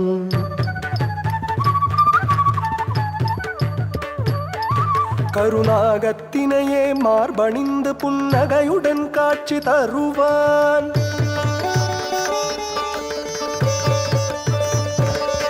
தன் பாகத்தினில் வளருமையோள் மகிழவே தாண்டவமாடிடுவான் தத்தஜம் ஜனுத தக்கதஜம் ஜனுத தத்தஜம் ஜனுத தங்கடதக திங்கடதகத தத்தஜம் ஜனுத தக்கதஜம் ஜனுத தத்தஜம் ஜனுத தங்கடதக திங்கடதகத தத்தஜம் ஜனுத தங்கடதக திங்கடதகத தக்கதஜம் ஜனுத தங்கடதக திங்கடதகத தச்சம் தக்கஜங்க தக்கிட்ட ஜங்க தத்திக்கிட்டதம் தத்திக்கிட்டதம் தத்திக்கிட்டதம் பாகத்தினில் வளருமையோள் மகிழவே தாண்டவமாடிடுவான் தத்தரி ததரி தத்தன தத்தன தச்சொன்னு தஜொன்னு தத்திமி ததிமி ததிங்கிண்ணத்தம் தங்கிடதக திங்கிடதக தக்க ததிங்கிண்ணத்தம் தங்கிடதக திங்கிடதக தக்க திக்கு ததிங்கிண்ணத்தம் பாகத்தினில் வளருமையோள் மகிழவே தாண்டவமாடிடுவான் இசைநாதத்துயர் பாவத்துடன் தாளக்கதி தச்சம் தகஜம் தளாங்கு தோமெனவே எல்லையில்லா இன்பம் கொண்டு நடம் ஆடினார் தில்லையம்பலவாணன் தவ முனிவரும் சிவ சிவ எனும் மலர்பதம் தூக்கி எல்லையில்லா இன்பம் மேகத்திரளிடை உலவிடும் நிலவினை சிரமணிந்த பெருமான் கருணாகத்தினையே மார்பணிந்து புன்னகையுடன் காட்சி தருவான் தன் பாகத்தினில் வளருமையோள் மகிழவே தாண்டவமாடிடுவான் இசைநாதத்துய பாவத்துடன் தாளக்கதி தச்சம் தகஜம் தளாங்கு தோமெனவே எல்லையில்லா இன்பம் கொண்டு நடம் ஆடினார் தில்லையம்பலவாணன் தவ முனிவரும் சிவ சிவ என மலர்பதம் தூக்கி எல்லையில்லா இன்பம் கொண்டு நடம் ஆடினார் தில்லையம்பலவாணன் தவ முனிவரும் சிவ சிவ என மலர்பதம் தூக்கி எல்லையில்லா இன்பம் எல்லையில்லா இன்பம் எல்லையில்லா இன்பம் கொண்டு நடம் ஆடினார் நடமாடினார்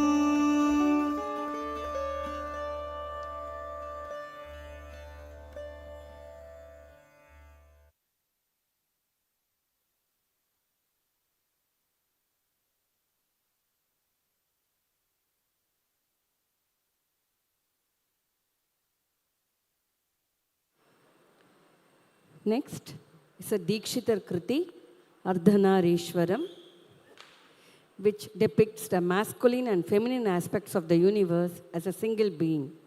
This is set in Ragam Kumudakriya, Talam Rupakam.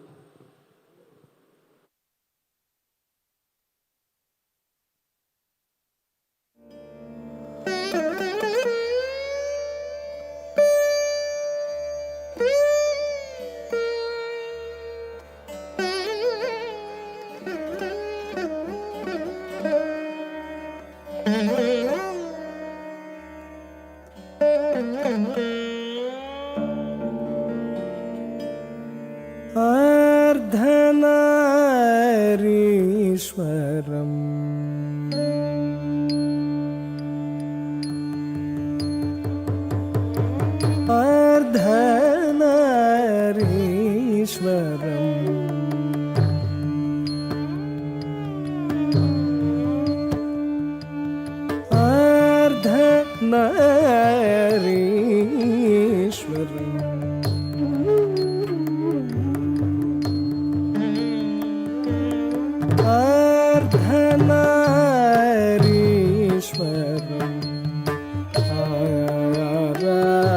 आराधयामि सततम्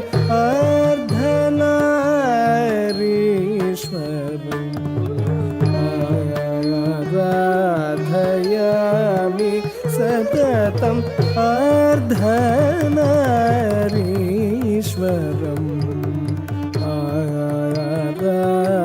आराधयामि सततम् अर्धनारीश्वरम्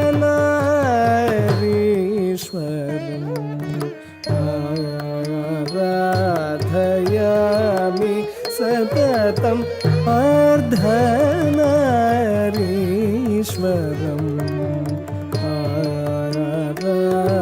आराधयामि सततम् अत्रिभृगुवसिष्ठादिमुनिवृन्दवन्दितं श्रीयार्धनारीश्वरम् आराधयामि सततम् अत्रिभृगुवसिष्ठादिमुनिवृन्दवन्दितं श्रीयार्धनारीश्वरम् आराधयामि सततम् अत्रिभृगुवसिष्ठादिमुनिवृन्दवन्दितं श्रीयार्धनारीश्वरम् आराधयामि सततम् अत्रिभृगुवसिष्ठादिमुनिवृन्दवन्दितं श्रीयार्धनारीश्वरम् आराधयामि सततम् अर्धनारीश्वरम् आराधयामि सततम् अर्धनारीश्वरम्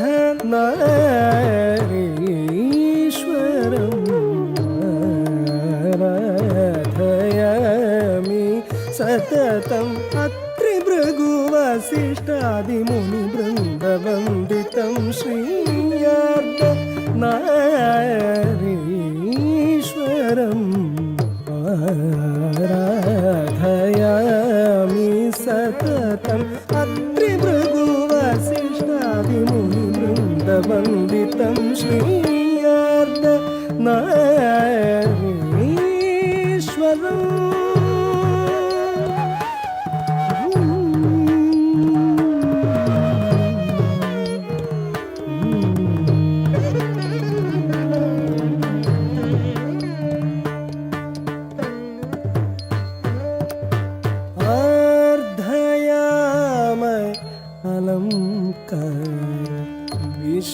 विशेषय प्रभावम्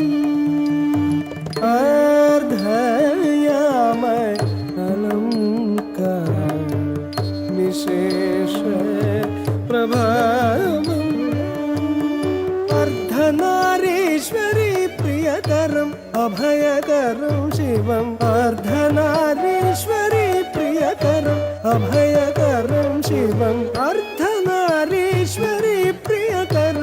अभयकरं शिवम् अर्धनारीश्वरी प्रियकरम् अभयकरं शिवम् अर्धनारीश्वरम् आराधयामि सततम् अत्रिभृगुवसिष्ठादिमुनिवृन्दवन्दितं श्रीयार्कनारीश्वरम्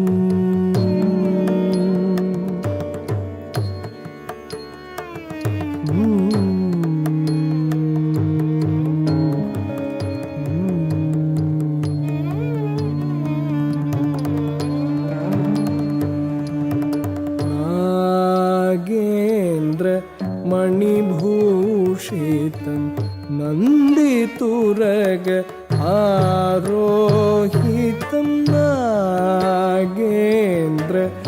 मणिभूषितं नन्दितुरग आरोहितं नागेन्द्र मणिभूषितं नन्दितुरग आरोहितं नागेन्द्र मणिभूषितं नन्दितुरग आरोहितं श्रीगुरुगुह पूजितं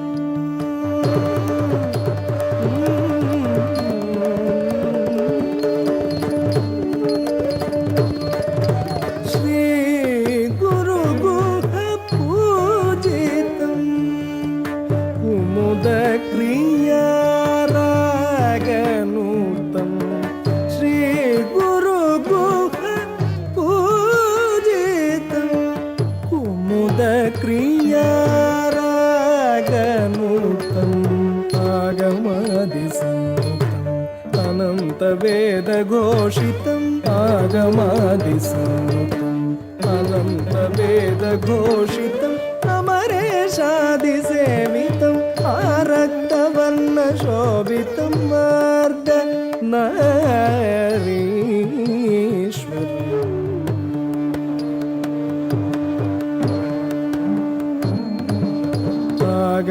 आगमादिसंयुतम् अनन्तवेदघोषितम् आगमादिसंयुतम् अनन्तवेदघोषितम् अमरेशादिसेवितम् आरक्तवर्णशोभितं अर्धनारीश्वरम् आराधयामि सततम् अत्रिभृगुवसिष्ठादिमुनिवृन्दवन्दितं श्रीयार्कनारीश्वरम् आराधयामि सततम् अत्रिभृगुवसिष्ठादिमुनिवृन्दवन्दितं श्रीयार्कनारीश्वरम्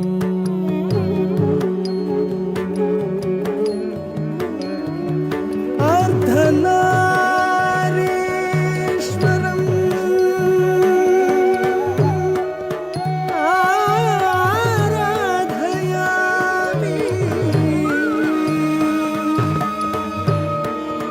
सततं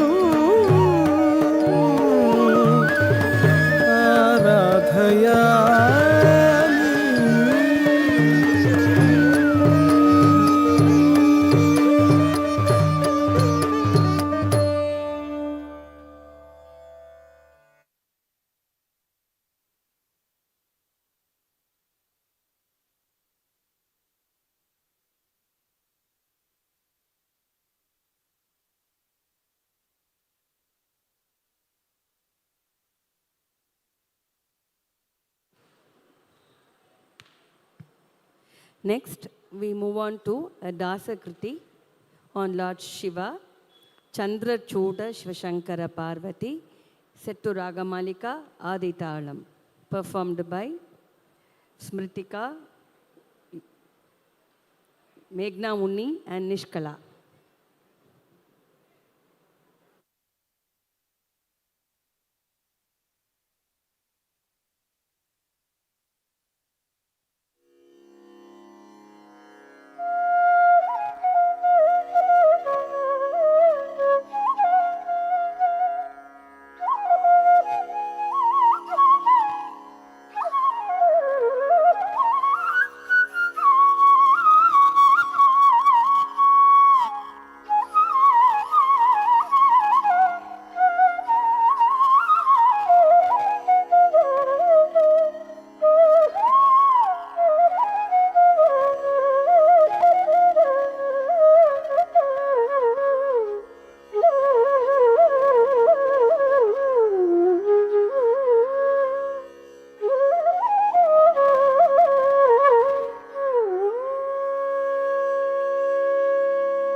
ಚಂದ್ರಚೂಡ ಶಿವಶಂಕರ ಪಾರ್ವತಿ ರಮಣನೆ ನಿನಗೆ ನಮೋ ನಮೋ.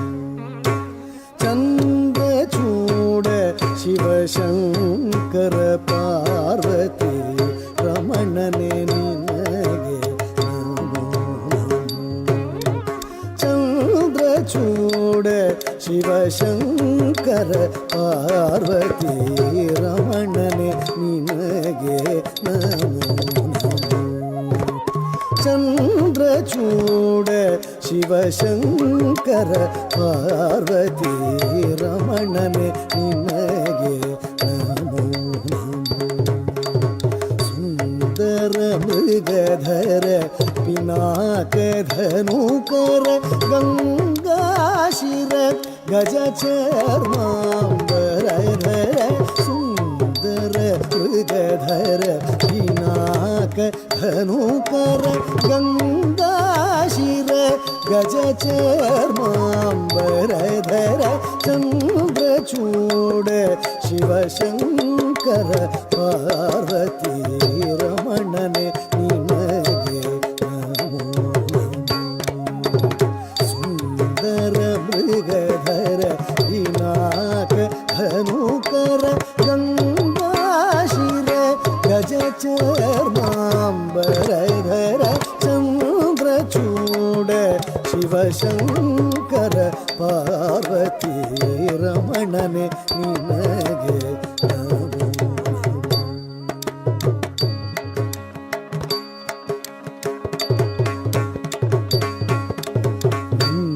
ನಂದಿವಾಹನ ಆನಂದದಿಂದ ಮೂರ್ಜಗತಿ ಮೆರವ ನಂದಿವಾಹನ ಆನಂದದಿಂದ ಮೂರ್ಜಗತಿ ಮೆರವ ಅಂದು ಅಮೃತ ಘಟದಿಂದು ಉದಿಸಿದ ವಿಷ ತಂದು ಪೂಜಿಸಿದವ ನೀನೆ. ಅಂದು ಅಮೃತ ಘಟದಿಂದು ಉದಿಸಿದ ವಿಷ ತಂದು ಪೂಜಿಸಿದವ ನೀನೆ. ಅಂದು ಅಮೃತ ಘಟದಿಂದು ಉದಿಸಿದ ವಿಷ ತಂದು ಪೂಜಿಸಿದವ ನೀನೆ. ಚಂದ್ರಚೂಡ ಶಿವಶಂಕರ ಪಾರ್ವತಿ ರಮಣನೆ ನಿನಗೆ ನಮೋ ನಮೋ. ಸುಂದರ ಮೃಗಧರ ಪಿನಾಕ ಧನುಕರ ಗಂಗಾಶಿರ ಗಜ ಚರ್ಮಾಂಬರಧರ. ಚಂದ್ರಚೂಡ ಶಿವಶಂಕರ ಪಾರ್ವತಿ ರಮಣನೆ ನಿನಗೆ ನಮೋ ನಮೋ.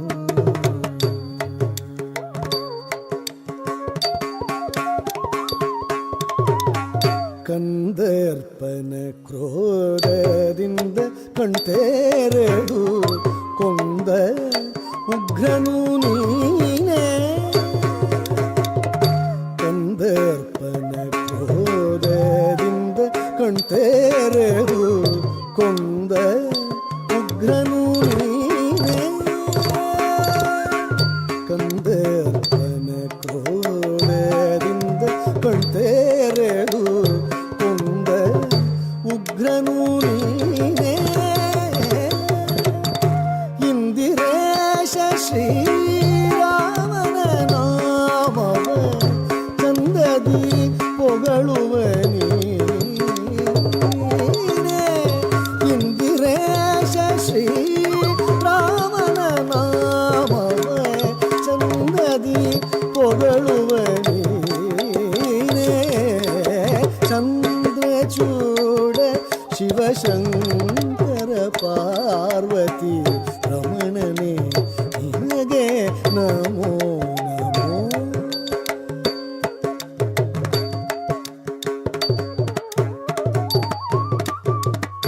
ಬಾಲಮೃಗಂಡನ ಕಾಲನೆಳೆವಾಗಿ ಪಾಲಿಸಿದವ ನೀನೇ ಬಾಲಮೃಗಂಡನ ಕಾಲನೆಳೆವಾಗಿ ಪಾಲಿಸಿದವ ನೀನೇ ಬಾಲಮೃಗಂಡನ ಕಾಲನೆಳೆವಾಗಿ ಪಾಲಿಸಿದವ ನೀನೇ ಕಾಲಕೂಟವನ್ನು ಪಾನ ಮಾಡಿದ ನೀಲಕಂಠನು ನೀನೇ ಕಾಲಕೂಟವನ್ನು ಪಾನ ಮಾಡಿದ ನೀಲಕಂಠನು ನೀನೇ ಚಂದ್ರಚೂಡ ಶಿವಶಂಕರ ಪಾರ್ವತಿ ರಮಣನ ನಿನಗೆ ನಮೋ ನಮೋ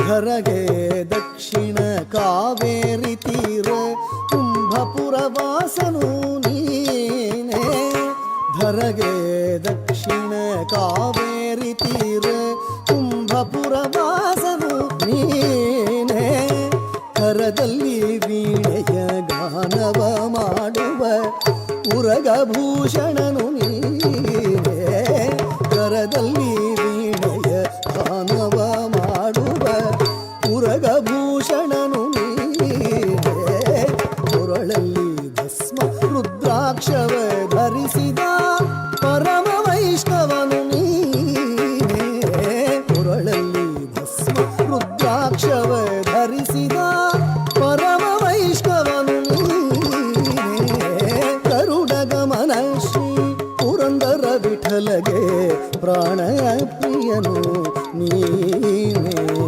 ಗರುಡ ಗಮನ ಶ್ರೀ ಪುರಂದರ ವಿಠಲಗೆ ಪ್ರಾಣ ಪ್ರಿಯನು ನೀನೇ ಚಂದ್ರಚೂಡ ಶಿವಶಂಕರ ಪಾರ್ವತಿ ರಮಣನೆ ನಿನಗೆ ನಮೋ ನಮೋ ಸುಂದರ ಮೃಗಧರ ವಿನಾಕಧನುಕರ ಗಂಗಾಶಿರ ಗಜ ಚರ್ಮಾಂಬರಧರ ಚಂದ್ರಚೂಡ ಶಿವಶಂಕರ ಪಾರ್ವತಿ ರಮಣನೆ ನಿನಗೆ ನಮೋ ನಮೋ ಸುಂದರ ಮೃಗಧರ ವಿನಾಕಧನುಕರ ಗಂಗಾಶಿರ ಗಜ ಚರ್ಮಾಂಬರಧರ Chandrachud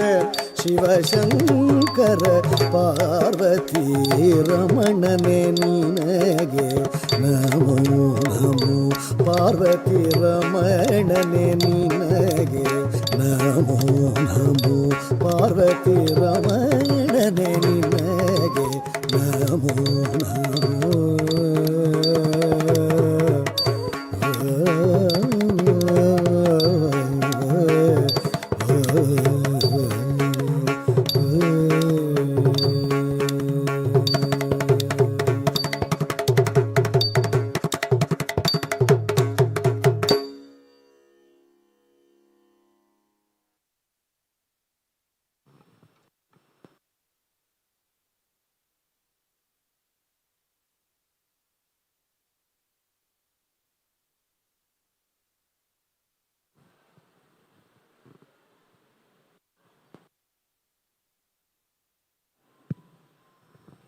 Next is a beautiful padam, Terivilvarano, set to Ragam Kamas, Rupakatalam, performed by Bhairavi Venkatesan.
திரிபுரத்தையும்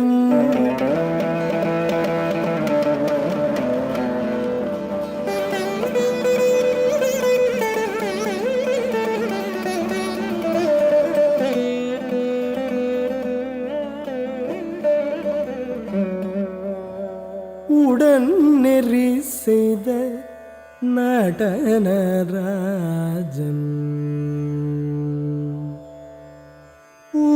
உருவிலியோடு திரிபுரத்தையும் உடன் நெறி செய்த நடனராஜன்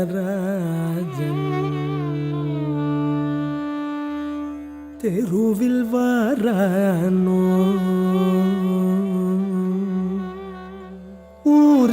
ஊருவிலியோடு திரிபுரத்தையும் உடன் நெறி செய்த நடனராஜன் தெருவில் வாரானோ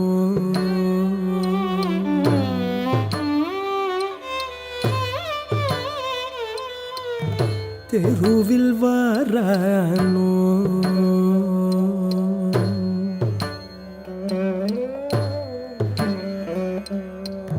தெருவில் வாரானோ என்னை சற்று திரும்பி பாரானோ தெருவில் வாரானோ என்னை சற்று திரும்பி பாரானோ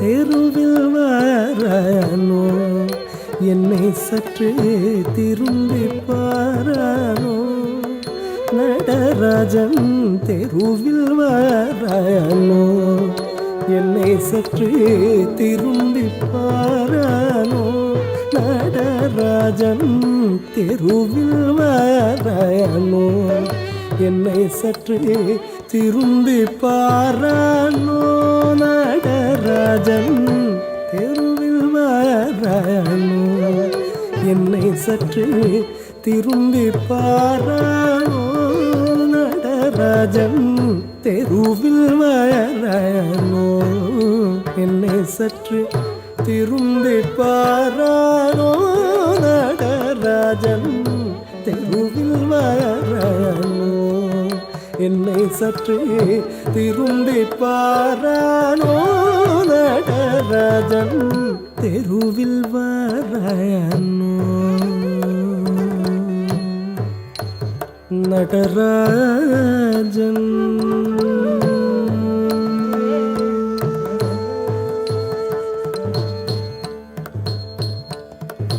வாசல் முன்னில்லானோ வாசல் முன்னில்லானோ எனக்கொரு வாசகம் சொல்லானோ வாசல் முன்னில்லானோ எனக்கொரு வாசகம் சொல்லானோ வாசல் முன்னில்லானோ எனக்கொரு வாசகம் சொல்லானோ வாசல் முன்னில்லானோ எனக்கொரு வாசகம் சொல்லானோ நேசமாய் புன்னேனோ நேசமாய் புல்லேனோ களை வைத்த ராஜனை வெல்லேனோ நேசமாய் புல்லேனோ களை வைத்த ராஜனை வெல்லேனோ தேசிகனம்பலவாணல் நடம் பூரி தேவாதி தேவன் சிதம்பரநாதன் தேசிகனம்பலவாணல்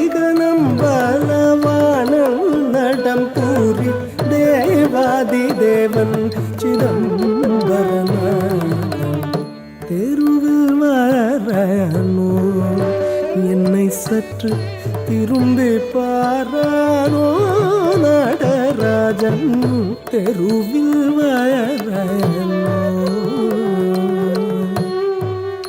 நடராஜன்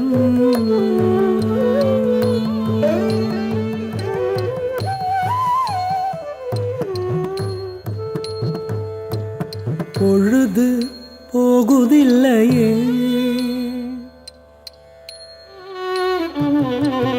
பொழுது போகுதில்லையே எனக்கொரு தூது சொல்வாரில்லையே பொழுது போகுதில்லையே எனக்கொரு தூது சொல்வாரில்லையே பொழுது போகுதில்லையே எனக்கொரு தூது சொல்வாரில்லையே பொழுது போகுதில்லையே எனக்கொரு தூது சொல்வாரில்லையே இதறிந்தேன் இல்லையே என் மேல் குற்றமேதொன்றும் இல்லையே இதறிந்தேன் இல்லையே என் மேல் குற்றமேதொன்றும் இல்லையே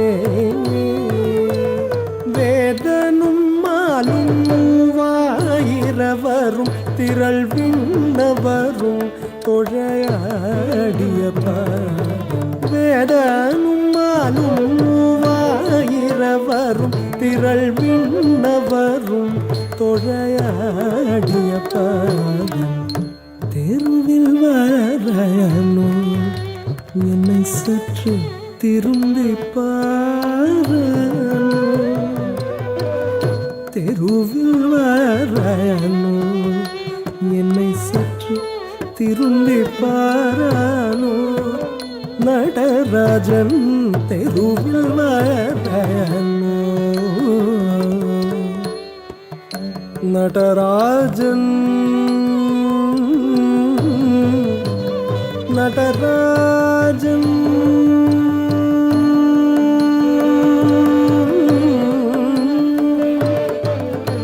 Natarajan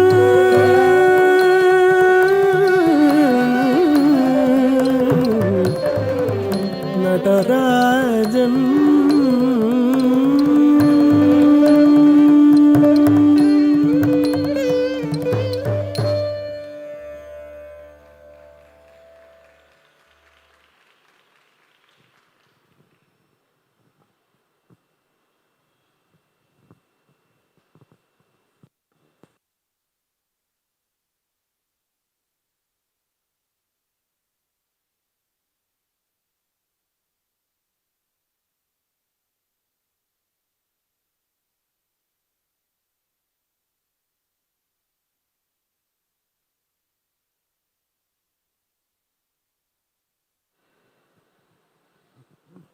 Next, we move on to Shiva Shankara Stotram, set to Raga Malika, and Tishra Nata Aditalam, performed by all the 7 dancers, Bhairavi Venkateshan, Mridula Shivakumar, Sanjana Ramesh, Yogita, Smritika, Meghna Unni, and Nishkala Ranjiv.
अतिभीषण कटुभाषण यम किङ्कर पटलि कृतताडन परिपीडन मरणागम समये उमया सह मम चेतसि यमशासन निवसन् शिव शङ्कर हर मे हर दुरितम् अतिभीषण कटुभाषण यम किङ्कर पटली कृतताडन परिपीडन मरणागम समये उमया सह मम चेतसि यमशासन निवसन्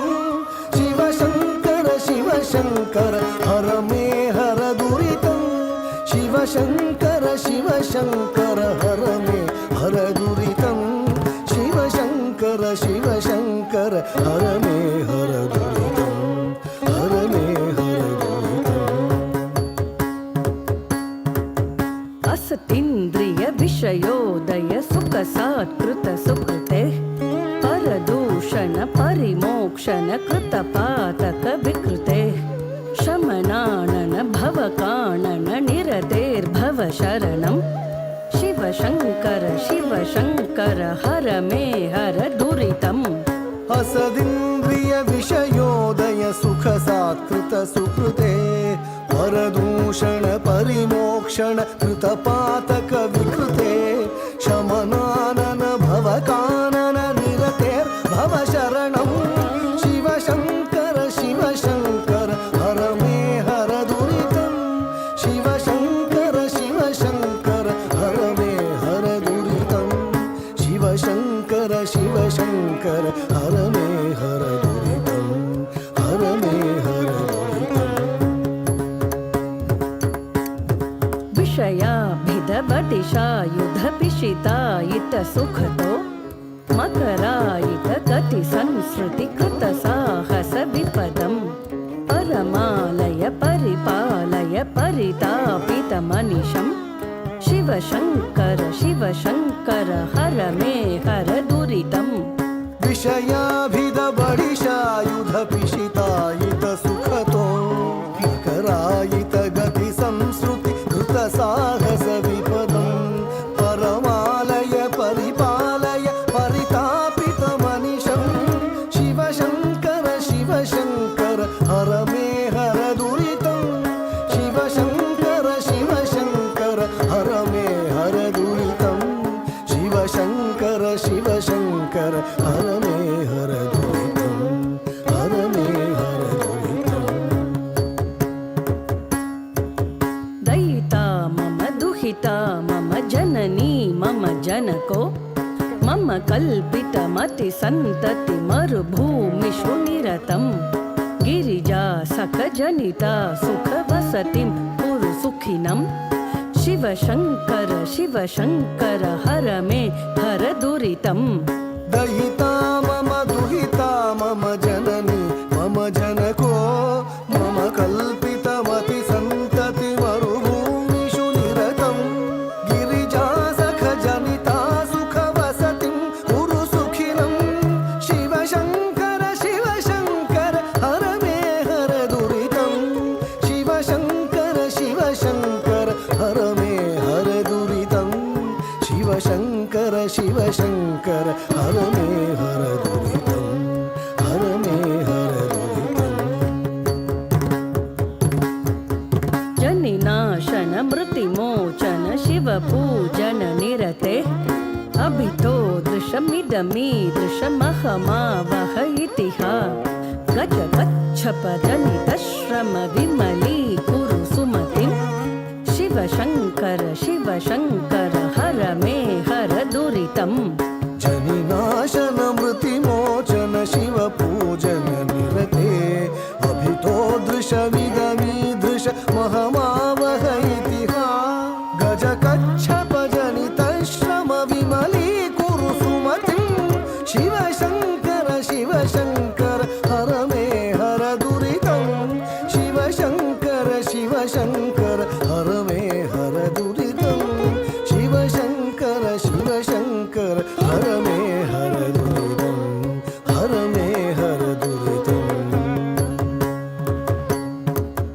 त्वयि तिष्ठति सकलस्थिति करुणात्मनि हृदये वसुमार्गण कृपणेक्षण मनसा शिव विमुखम् अकृताह्निकमसुपोषकमवताद्गिरिसुतया शिव शङ्कर हर मे हर दुरितम् त्वयि तिष्ठति सकल स्थिति करुणात्मनि हृदये वसुमार्गण कृपणे क्षण मनसा शिव विमुखम् अकृतार्हिकमसुपोषकमवताद्गिरिसुतया शिव शङ्कर हर मे हर दुरितम् शिव शङ्कर हर मे हर दुरितम् शिव शङ्कर हर मे हर दुरितम् हर मे हर दुरितम्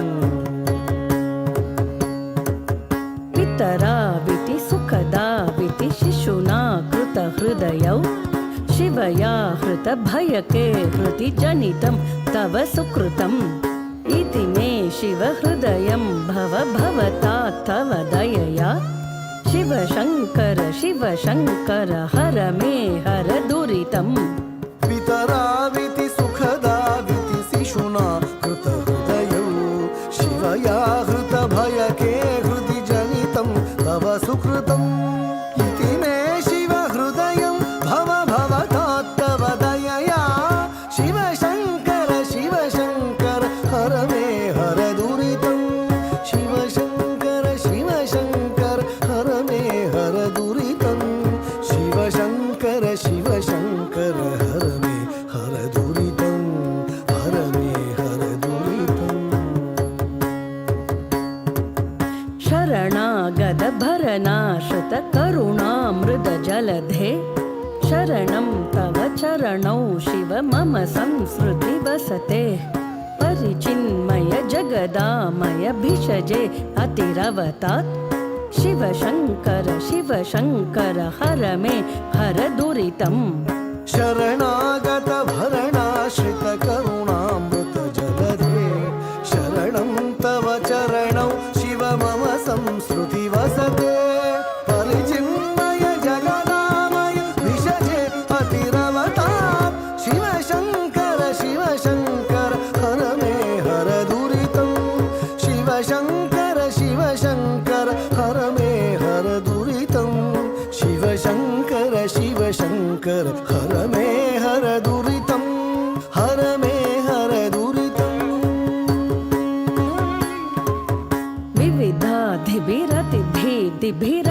विविधाधिभिरतिभिदिभिरकृताधिकसुकृतम् शतकोटिषु नरकादिषु हतपातकविवशम् मृडमामव सुकृती भव शिवया सह कृपया शिव शङ्कर हर मे हर दुरितम् विविधाधिभिरतिभीतिभिरकृताधिकसुकृतम् शतकोटिषु नरकादिषु हतपातकविवशम् मृडमामव सुकृती भव शिवया सह कृपया शिव शङ्कर हर मे हर दुरितम् शिव शङ्कर हर मे हर दुरितम् शिव शङ्कर हर मे हर दुरितम् हर मे हर दुरितम् कलिनाशन गरलाशन कमलासन विन्त कमलापति नयनार्चित करुणाकृति चरण करुणाकर मुनि सेवित भवसागर हरण शिव शङ्कर हर मे हर दुरितम् कलिनाशन गरलाशन कमलासन विनुत कमलापति नयनार्चित करुणाकृति चरण करुणाकर मुनि सेवित भवसागर हरण शिव शङ्कर हर मे हर दुरितम् शिव शङ्कर हर मे हर दुरितम् शिव शङ्कर हर मे हर दुरितम् हर मे हर दुरितम् विचितेन्द्रिय विबुधार्चित विमलाम्बुज चरण भवनाशन भयनाशन भजिताङ्गित हृदय ಭೂಷಣ ಮುನಿವೇಷಣ ಮದನಾಂತಕ ಶರಣಂ ಶಿವಶಂಕರ ಶಿವಶಂಕರ ಹರ ಮೇ ಹರ ದುರಿತಂ ವಿಜಿತೇಂದ್ರಿಯ ವಿಬುಧಾರ್ಚಿತ ವಿಮಲಾಂಬುಜ ಚರಣ ಭವನಾಶನ ಭಯನಾಶನ ಭಜಿತಾಂಗಿತ ಹೃದಯ ಫಣಿಭೂಷಣ ಮುನಿವೇಷಣ ಮದನಾಂತಕ ಶರಣಂ ಶಿವಶಂಕರ ಶಿವಶಂಕರ ಹರ ಮೇ ಹರ ದುರಿತಂ ಶಿವಶಂಕರ ಶಿವಶಂಕರ ಹರ ಮೇ ಹರ ದುರಿತಂ ಶಿವಶಂಕರ ಶಿವಶಂಕರ ಹರ ಮೇ ಹರ ದುರಿತಂ ಹರ ಮೇ ಹರ ದುರಿತಂ ತ್ರಿಪುರಾಂತಕ ತ್ರಿದಶೇಶ್ವರ ತ್ರಿಗುಣಾತ್ಮಕ ಶಂಭೋ ವೃಷವಾಹನ ವಿಷದೂಷಣ ಪತಿತೋದ್ಧರ ಶರಣಂ ಕನಕಾಸನ ಕನಕಾಂಬರ ಕಲಿನಾಶನ ಶರಣಂ ಶಿವಶಂಕರ ಶಿವಶಂಕರ ಹರ ಮೇ ಹರ ದುರಿತಂ ತ್ರಿಪುರಾಂತಕ ತ್ರಿದಶೇಶ್ವರ ತ್ರಿಗುಣಾತ್ಮಕ ಶಂಭೋ ವೃಷವಾಹನ ವಿಷದೂಷಣ ಪತಿತೋದ್ಧರ ಶರಣಂ ಕನಕಾಸನ ಕನಕಾಂಬರ ಕಲಿನಾಶನ ಶರಣಂ ಶಿವಶಂಕರ ಶಿವಶಂಕರ ಹರ ಮೇ ಹರ ದುರಿತಂ ಶಿವಶಂಕರ ಶಿವಶಂಕರ ಹರ ಮೇ ಹರ ದುರಿತಂ ಶಿವಶಂಕರ ಶಿವಶಂಕರ ಹರ ಮೇ ಹರ ದುರಿತಂ ಹರ ಮೇ ಹರ ದುರಿತಂ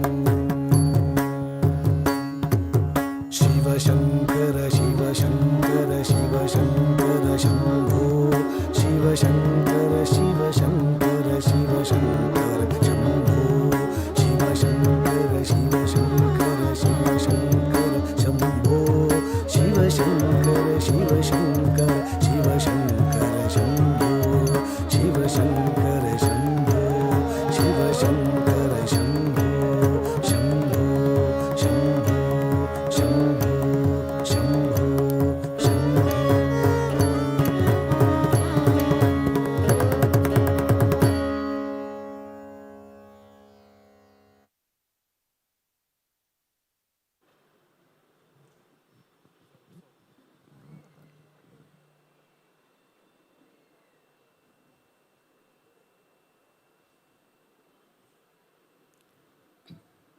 Next, we move on to Kala Bhairavashtakam, performed by Nishkala Ranjiv.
விரித்த பல்கதிர்கொள் சூலம் வெடிபடு டமருகம் கை தரித்ததோர் கோல காலபைரவனாகி வேழம் உரித்து உமை அஞ்சக் கண்டு ஒன் திருமேனி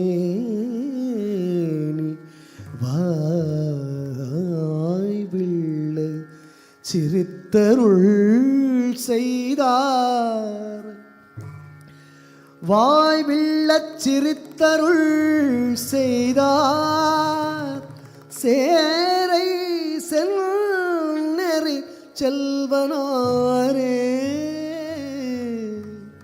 செல்வனாரே செல்வனாரே.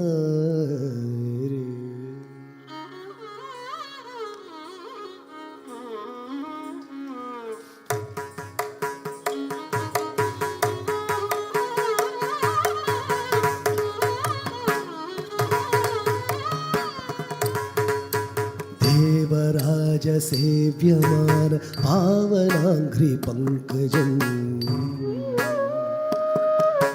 व्यालयज्ञसूत्रम् इन्दुशेखरं कृपाकरम् नारदादियोगि वृन्दवन्दितं दिगम्बरम् काशिकापुराधिनाथ कालभैरवं भजे काशिकापुराधिनाथ कालभैरवं भजे.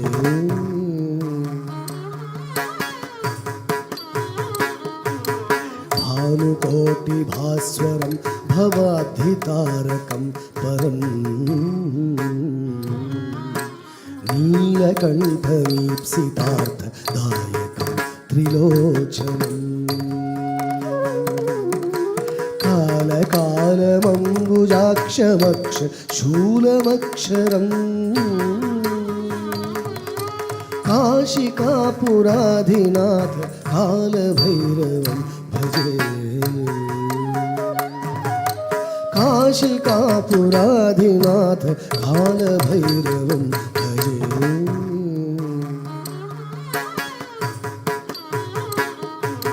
शूलटङ्कपाशदण्डपाणि आदिकारणम् श्यामकायमादिदेवमक्षरं निरामयम् भीमविक्रमं प्रभुं विचित्रताण्डवप्रियम् काशिकापुराधिनाथ कालभैरवं भजे काशिकापुराधिनाथ कालभैरवं भजे.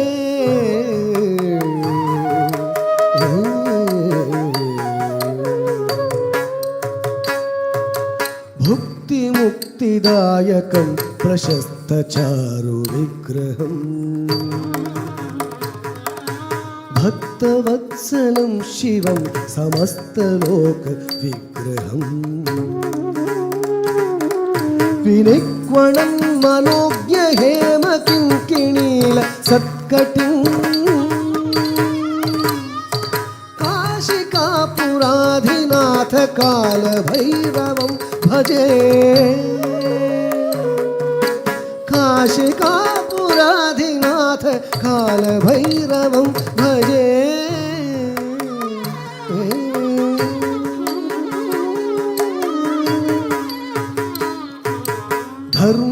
धर्मसेतुपालकं त्वधर्ममार्गनाशकम् कर्मपाशमोचकं सुशर्मदायकं विभुम्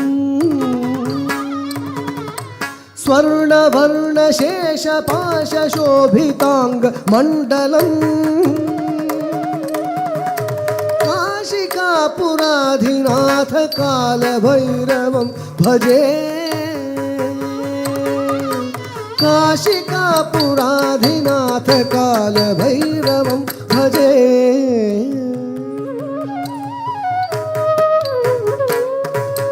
रत्नपादुका प्रभाभिराम पादयुग्मकम्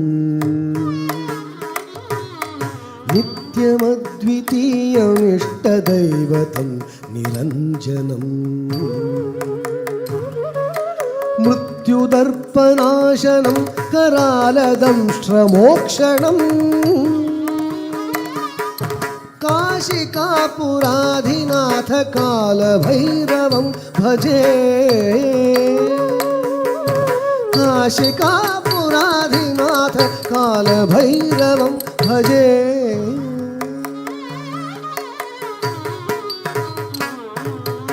अट्टहास भिन्न पद्मजाण्डकोश सन्ततिम् दृष्टिपात नष्ट पापजाल उग्रशासनम् अष्टसिद्धिदायकं कपालमालिकन्धरम् काशिकापुराधिनाथ कालभैरवं भजे काशिकापुराधिनाथ कालभैरवं भजे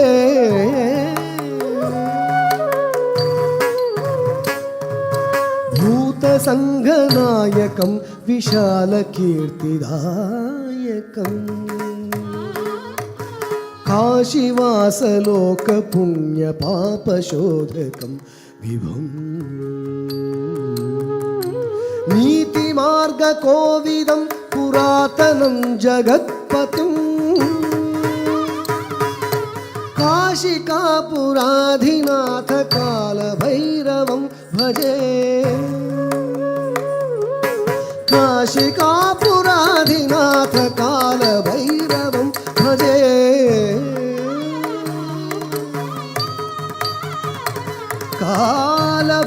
कालभैरवाष्टकं पठन्ति ये मनोहरम्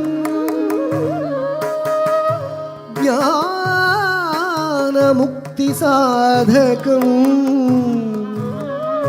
विचित्रपुण्यवर्धनम् शोक मोह लोभ दैन्य कोप ताप नाशनम् हे प्रयान्ति कालभैरवाङ्घ्रि सन्निधिं ध्रुवम् ते प्रयान्ति कालभैरवाङ्घ्रि सन्निधिं ध्रुवम्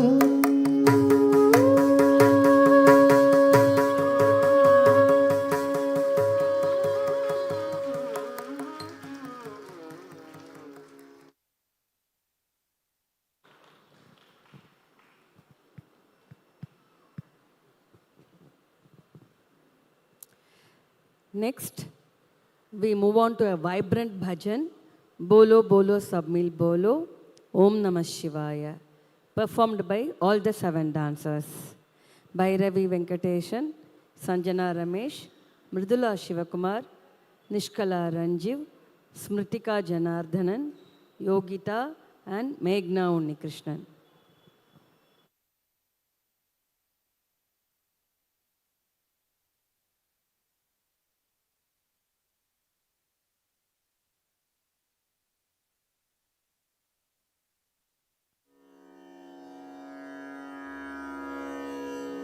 ॐ नमः शिवाय ॐ नमः शिवाय ॐ नमः शिवाय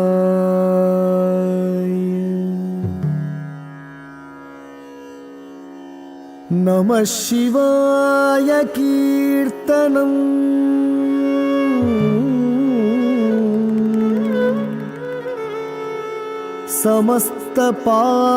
समस्तपापनाशनम्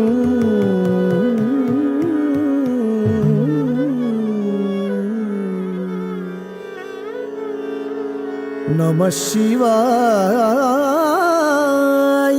चिन्तनम्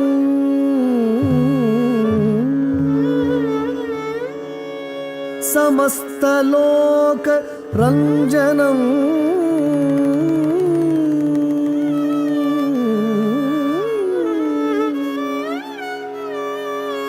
नमः शिवाय बोधनम्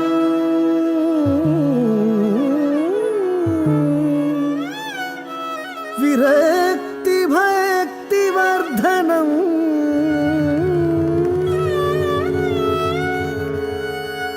नमः शिवाय मानसे जपन् वसामि मंदिरे नमः शिवाय मानसे जपन् वसामि मंदिरे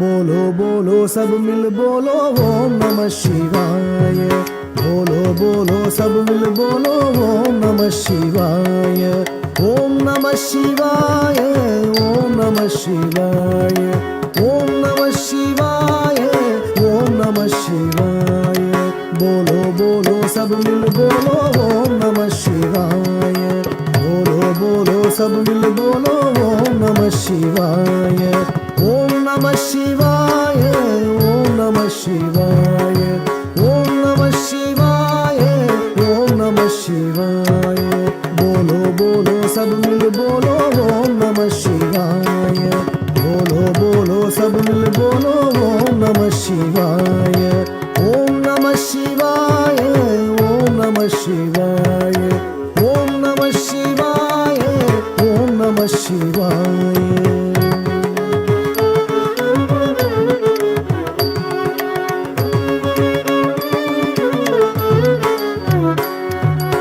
जटाजूट में गंगाधारी जटाजूट में गंगाधारी त्रिशूलधारी डमरू बजावे त्रिशूलधारी डमरू बजावे डम डम डम डम डमरू बजावे डम डम डम डम डमरू बजावे गूंज उठाओ नमः शिवाय गूंज उठाओ नमः शिवाय ओम नमः शिवाय ओम नमः शिवाय हर ओम नमः शिवाय जटाजूट में Gangadhari त्रिशूलधारी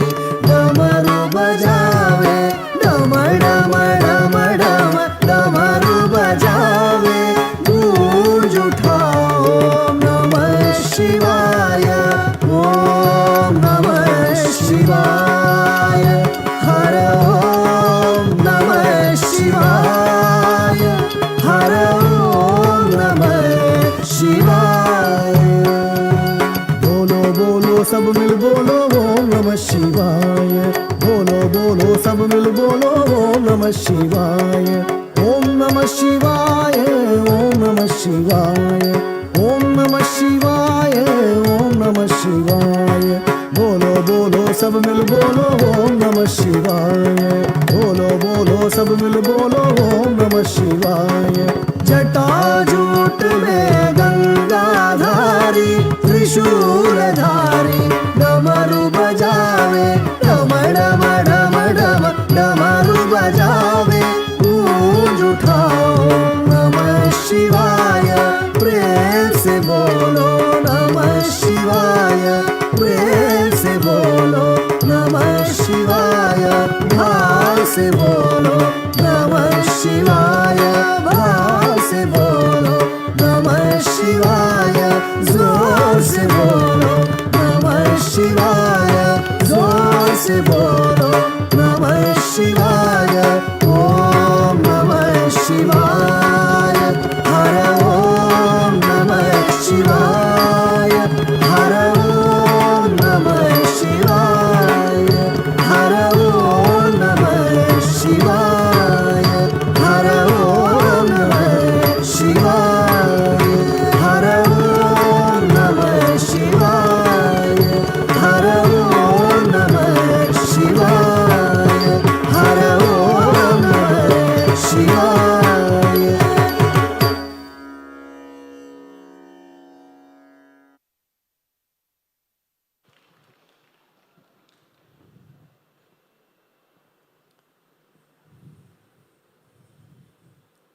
let me introduce the musicians who have sung and played for the tracks which we use today on Okal, Sri Shrikant Gopalakrishnan and Dr. Kuldeep M. Pai. Mridangam, Dr. Guru Bharatwaj. Violin, Sri Embar Kannan and Srimati Nandini Sai Giridhar. Flute, Muthukumar and Devaraj and Sri Vishnu Vijay. Veenai, Sri Bhavani Prasad and Srimati Anjani Srinivasan. I thank Dr. Sridhar Bhatt and all the others in the Laksha Deepotsava committee for inviting us to perform in this divine atmosphere. And I would like to thank the people who are doing the excellent lighting and sounding, MMC Karkal Company. And once again, I thank Dr. Sridhar Bhatt for giving us this wonderful opportunity to perform in this festival. We conclude with Sri Manjunatha Swami Bhajan.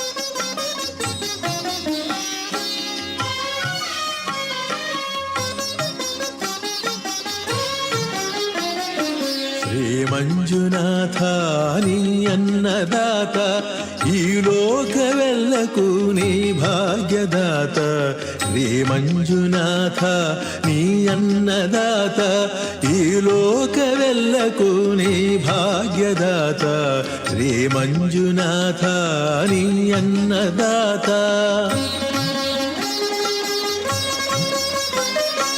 ಈ ಎಲ್ಲ ಜೀವದ ಉಸಿರಾಟದಲ್ಲಿ ಉಸಿರಾಗಿ ನೀನು ಮರೆಯಲ್ಲಿ ನಿಂತೆ ಈ ಎಲ್ಲ ಜೀವದ ಉಸಿರಾಟದಲ್ಲಿ ಉಸಿರಾಗಿ ನೀನು ಮರೆಯಲ್ಲಿ ನಿಲ್ತೆ ನಿನ್ನಿಚ್ಛೆಯಂತೆ ಜಗದಾಟ ತಾನೆ ನಾ ಪಾತ್ರಧಾರಿ ನೀ ಸೂತ್ರಧಾರಿ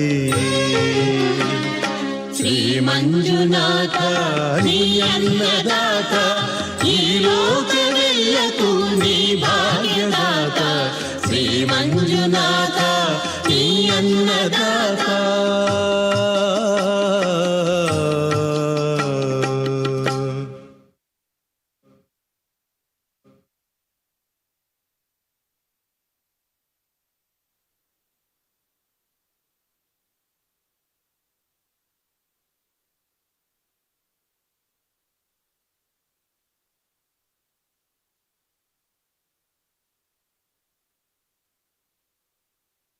Thank you so much. Let me introduce the dancers who perform today. Meghna Unnikrishnan, Smritika Janardhanan, Sanjana Ramesh, Yogita, Nishkala Ranjiv, Mridula Shivakumar, and Bhairavi Venkatesan. Thank you so much. ಈ ತಂಡದ ನಿರ್ದೇಶಕಿಯಾಗಿರುವಂತಹ ಶ್ರೀಮತಿ ಡಾಕ್ಟರ್ ಶೀಲಾ ಉನ್ನಿಕೃಷ್ಣನ್ ಇವರು ವೇದಿಕೆಗೆ ಬರಬೇಕು ಅಂತ ಹೇಳಿ ಪ್ರೀತಿಪೂರ್ವಕವಾಗಿ ಕೇಳಿಕೊಳ್ತಾ ಇದ್ದೇವೆ. I request doctor Sheela Unnikrishnan to get into the stage. ಸಕಲ ನೃತ್ಯ ಪ್ರಾಕಾರಗಳಿಗೆ ಗುರು ಎನಿಸಿಕೊಂಡವ ಸಾಕ್ಷಾತ್ ಪರಮೇಶ್ವರ. ಆ ಮಹಾದೇವ ಮಂಜುನಾಥನು ಲೋಕಹಿತವನ್ನು ಬಯಸುತ್ತಿರುವ ಶ್ರೀ ಕ್ಷೇತ್ರ ಧರ್ಮಸ್ಥಳದಲ್ಲಿ ಸೇರಿದ ಸರ್ವರ ಹೃನ್ಮನಗಳನ್ನು ಸೆಳೆದು ಶಿವನ ಭಾವಾಭಿವ್ಯಕ್ತಿಯನ್ನು ನಮ್ಮ ಮನದೊಳಗಿಳಿಸಿ ಭಕ್ತಿಯ ಭಾವವನ್ನು ಸ್ಥಾಯಿಗೊಳಿಸಿದ ಶ್ರೀದೇವಿ ನೃತ್ಯಾಲಯ ಚೆನ್ನೈ ಇವರ ಅನುಪಮ ಕಲಾ ಪ್ರಸ್ತುತಿಗೆ ಶ್ರೀ ಕ್ಷೇತ್ರ ಧರ್ಮಸ್ಥಳದ ಪರವಾಗಿ ಹೃತ್ಪೂರ್ವಕವಾದಂತಹ ಕೃತಜ್ಞತೆಗಳನ್ನು ಸಲ್ಲಿಸ್ತಾ ಇದ್ದೇವೆ. A huge round of applause for the incredibly talented dance team. Your mesmerizing performance was truly a treat to watch.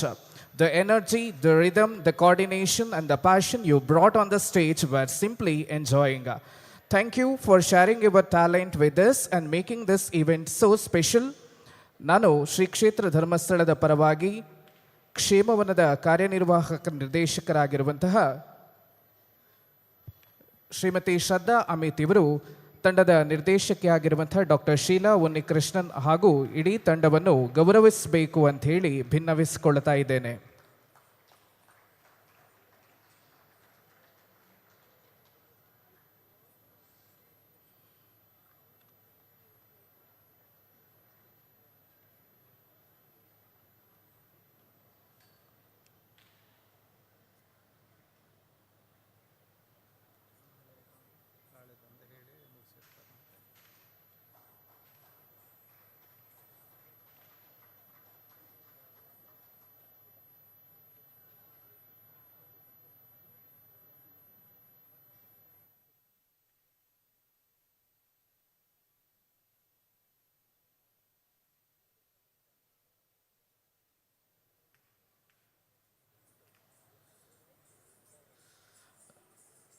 ನಾಳೆಯ ದಿನ ಇದೇ ವೇದಿಕೆಯಲ್ಲಿ ಸಂಜೆ 5ಕ್ಕೆ ಸರಿಯಾಗಿ ಸಾಹಿತ್ಯ ಸಮ್ಮೇಳನ ಸಂಪನ್ನಗೊಳ್ಳಿಕ್ಕಿದೆ.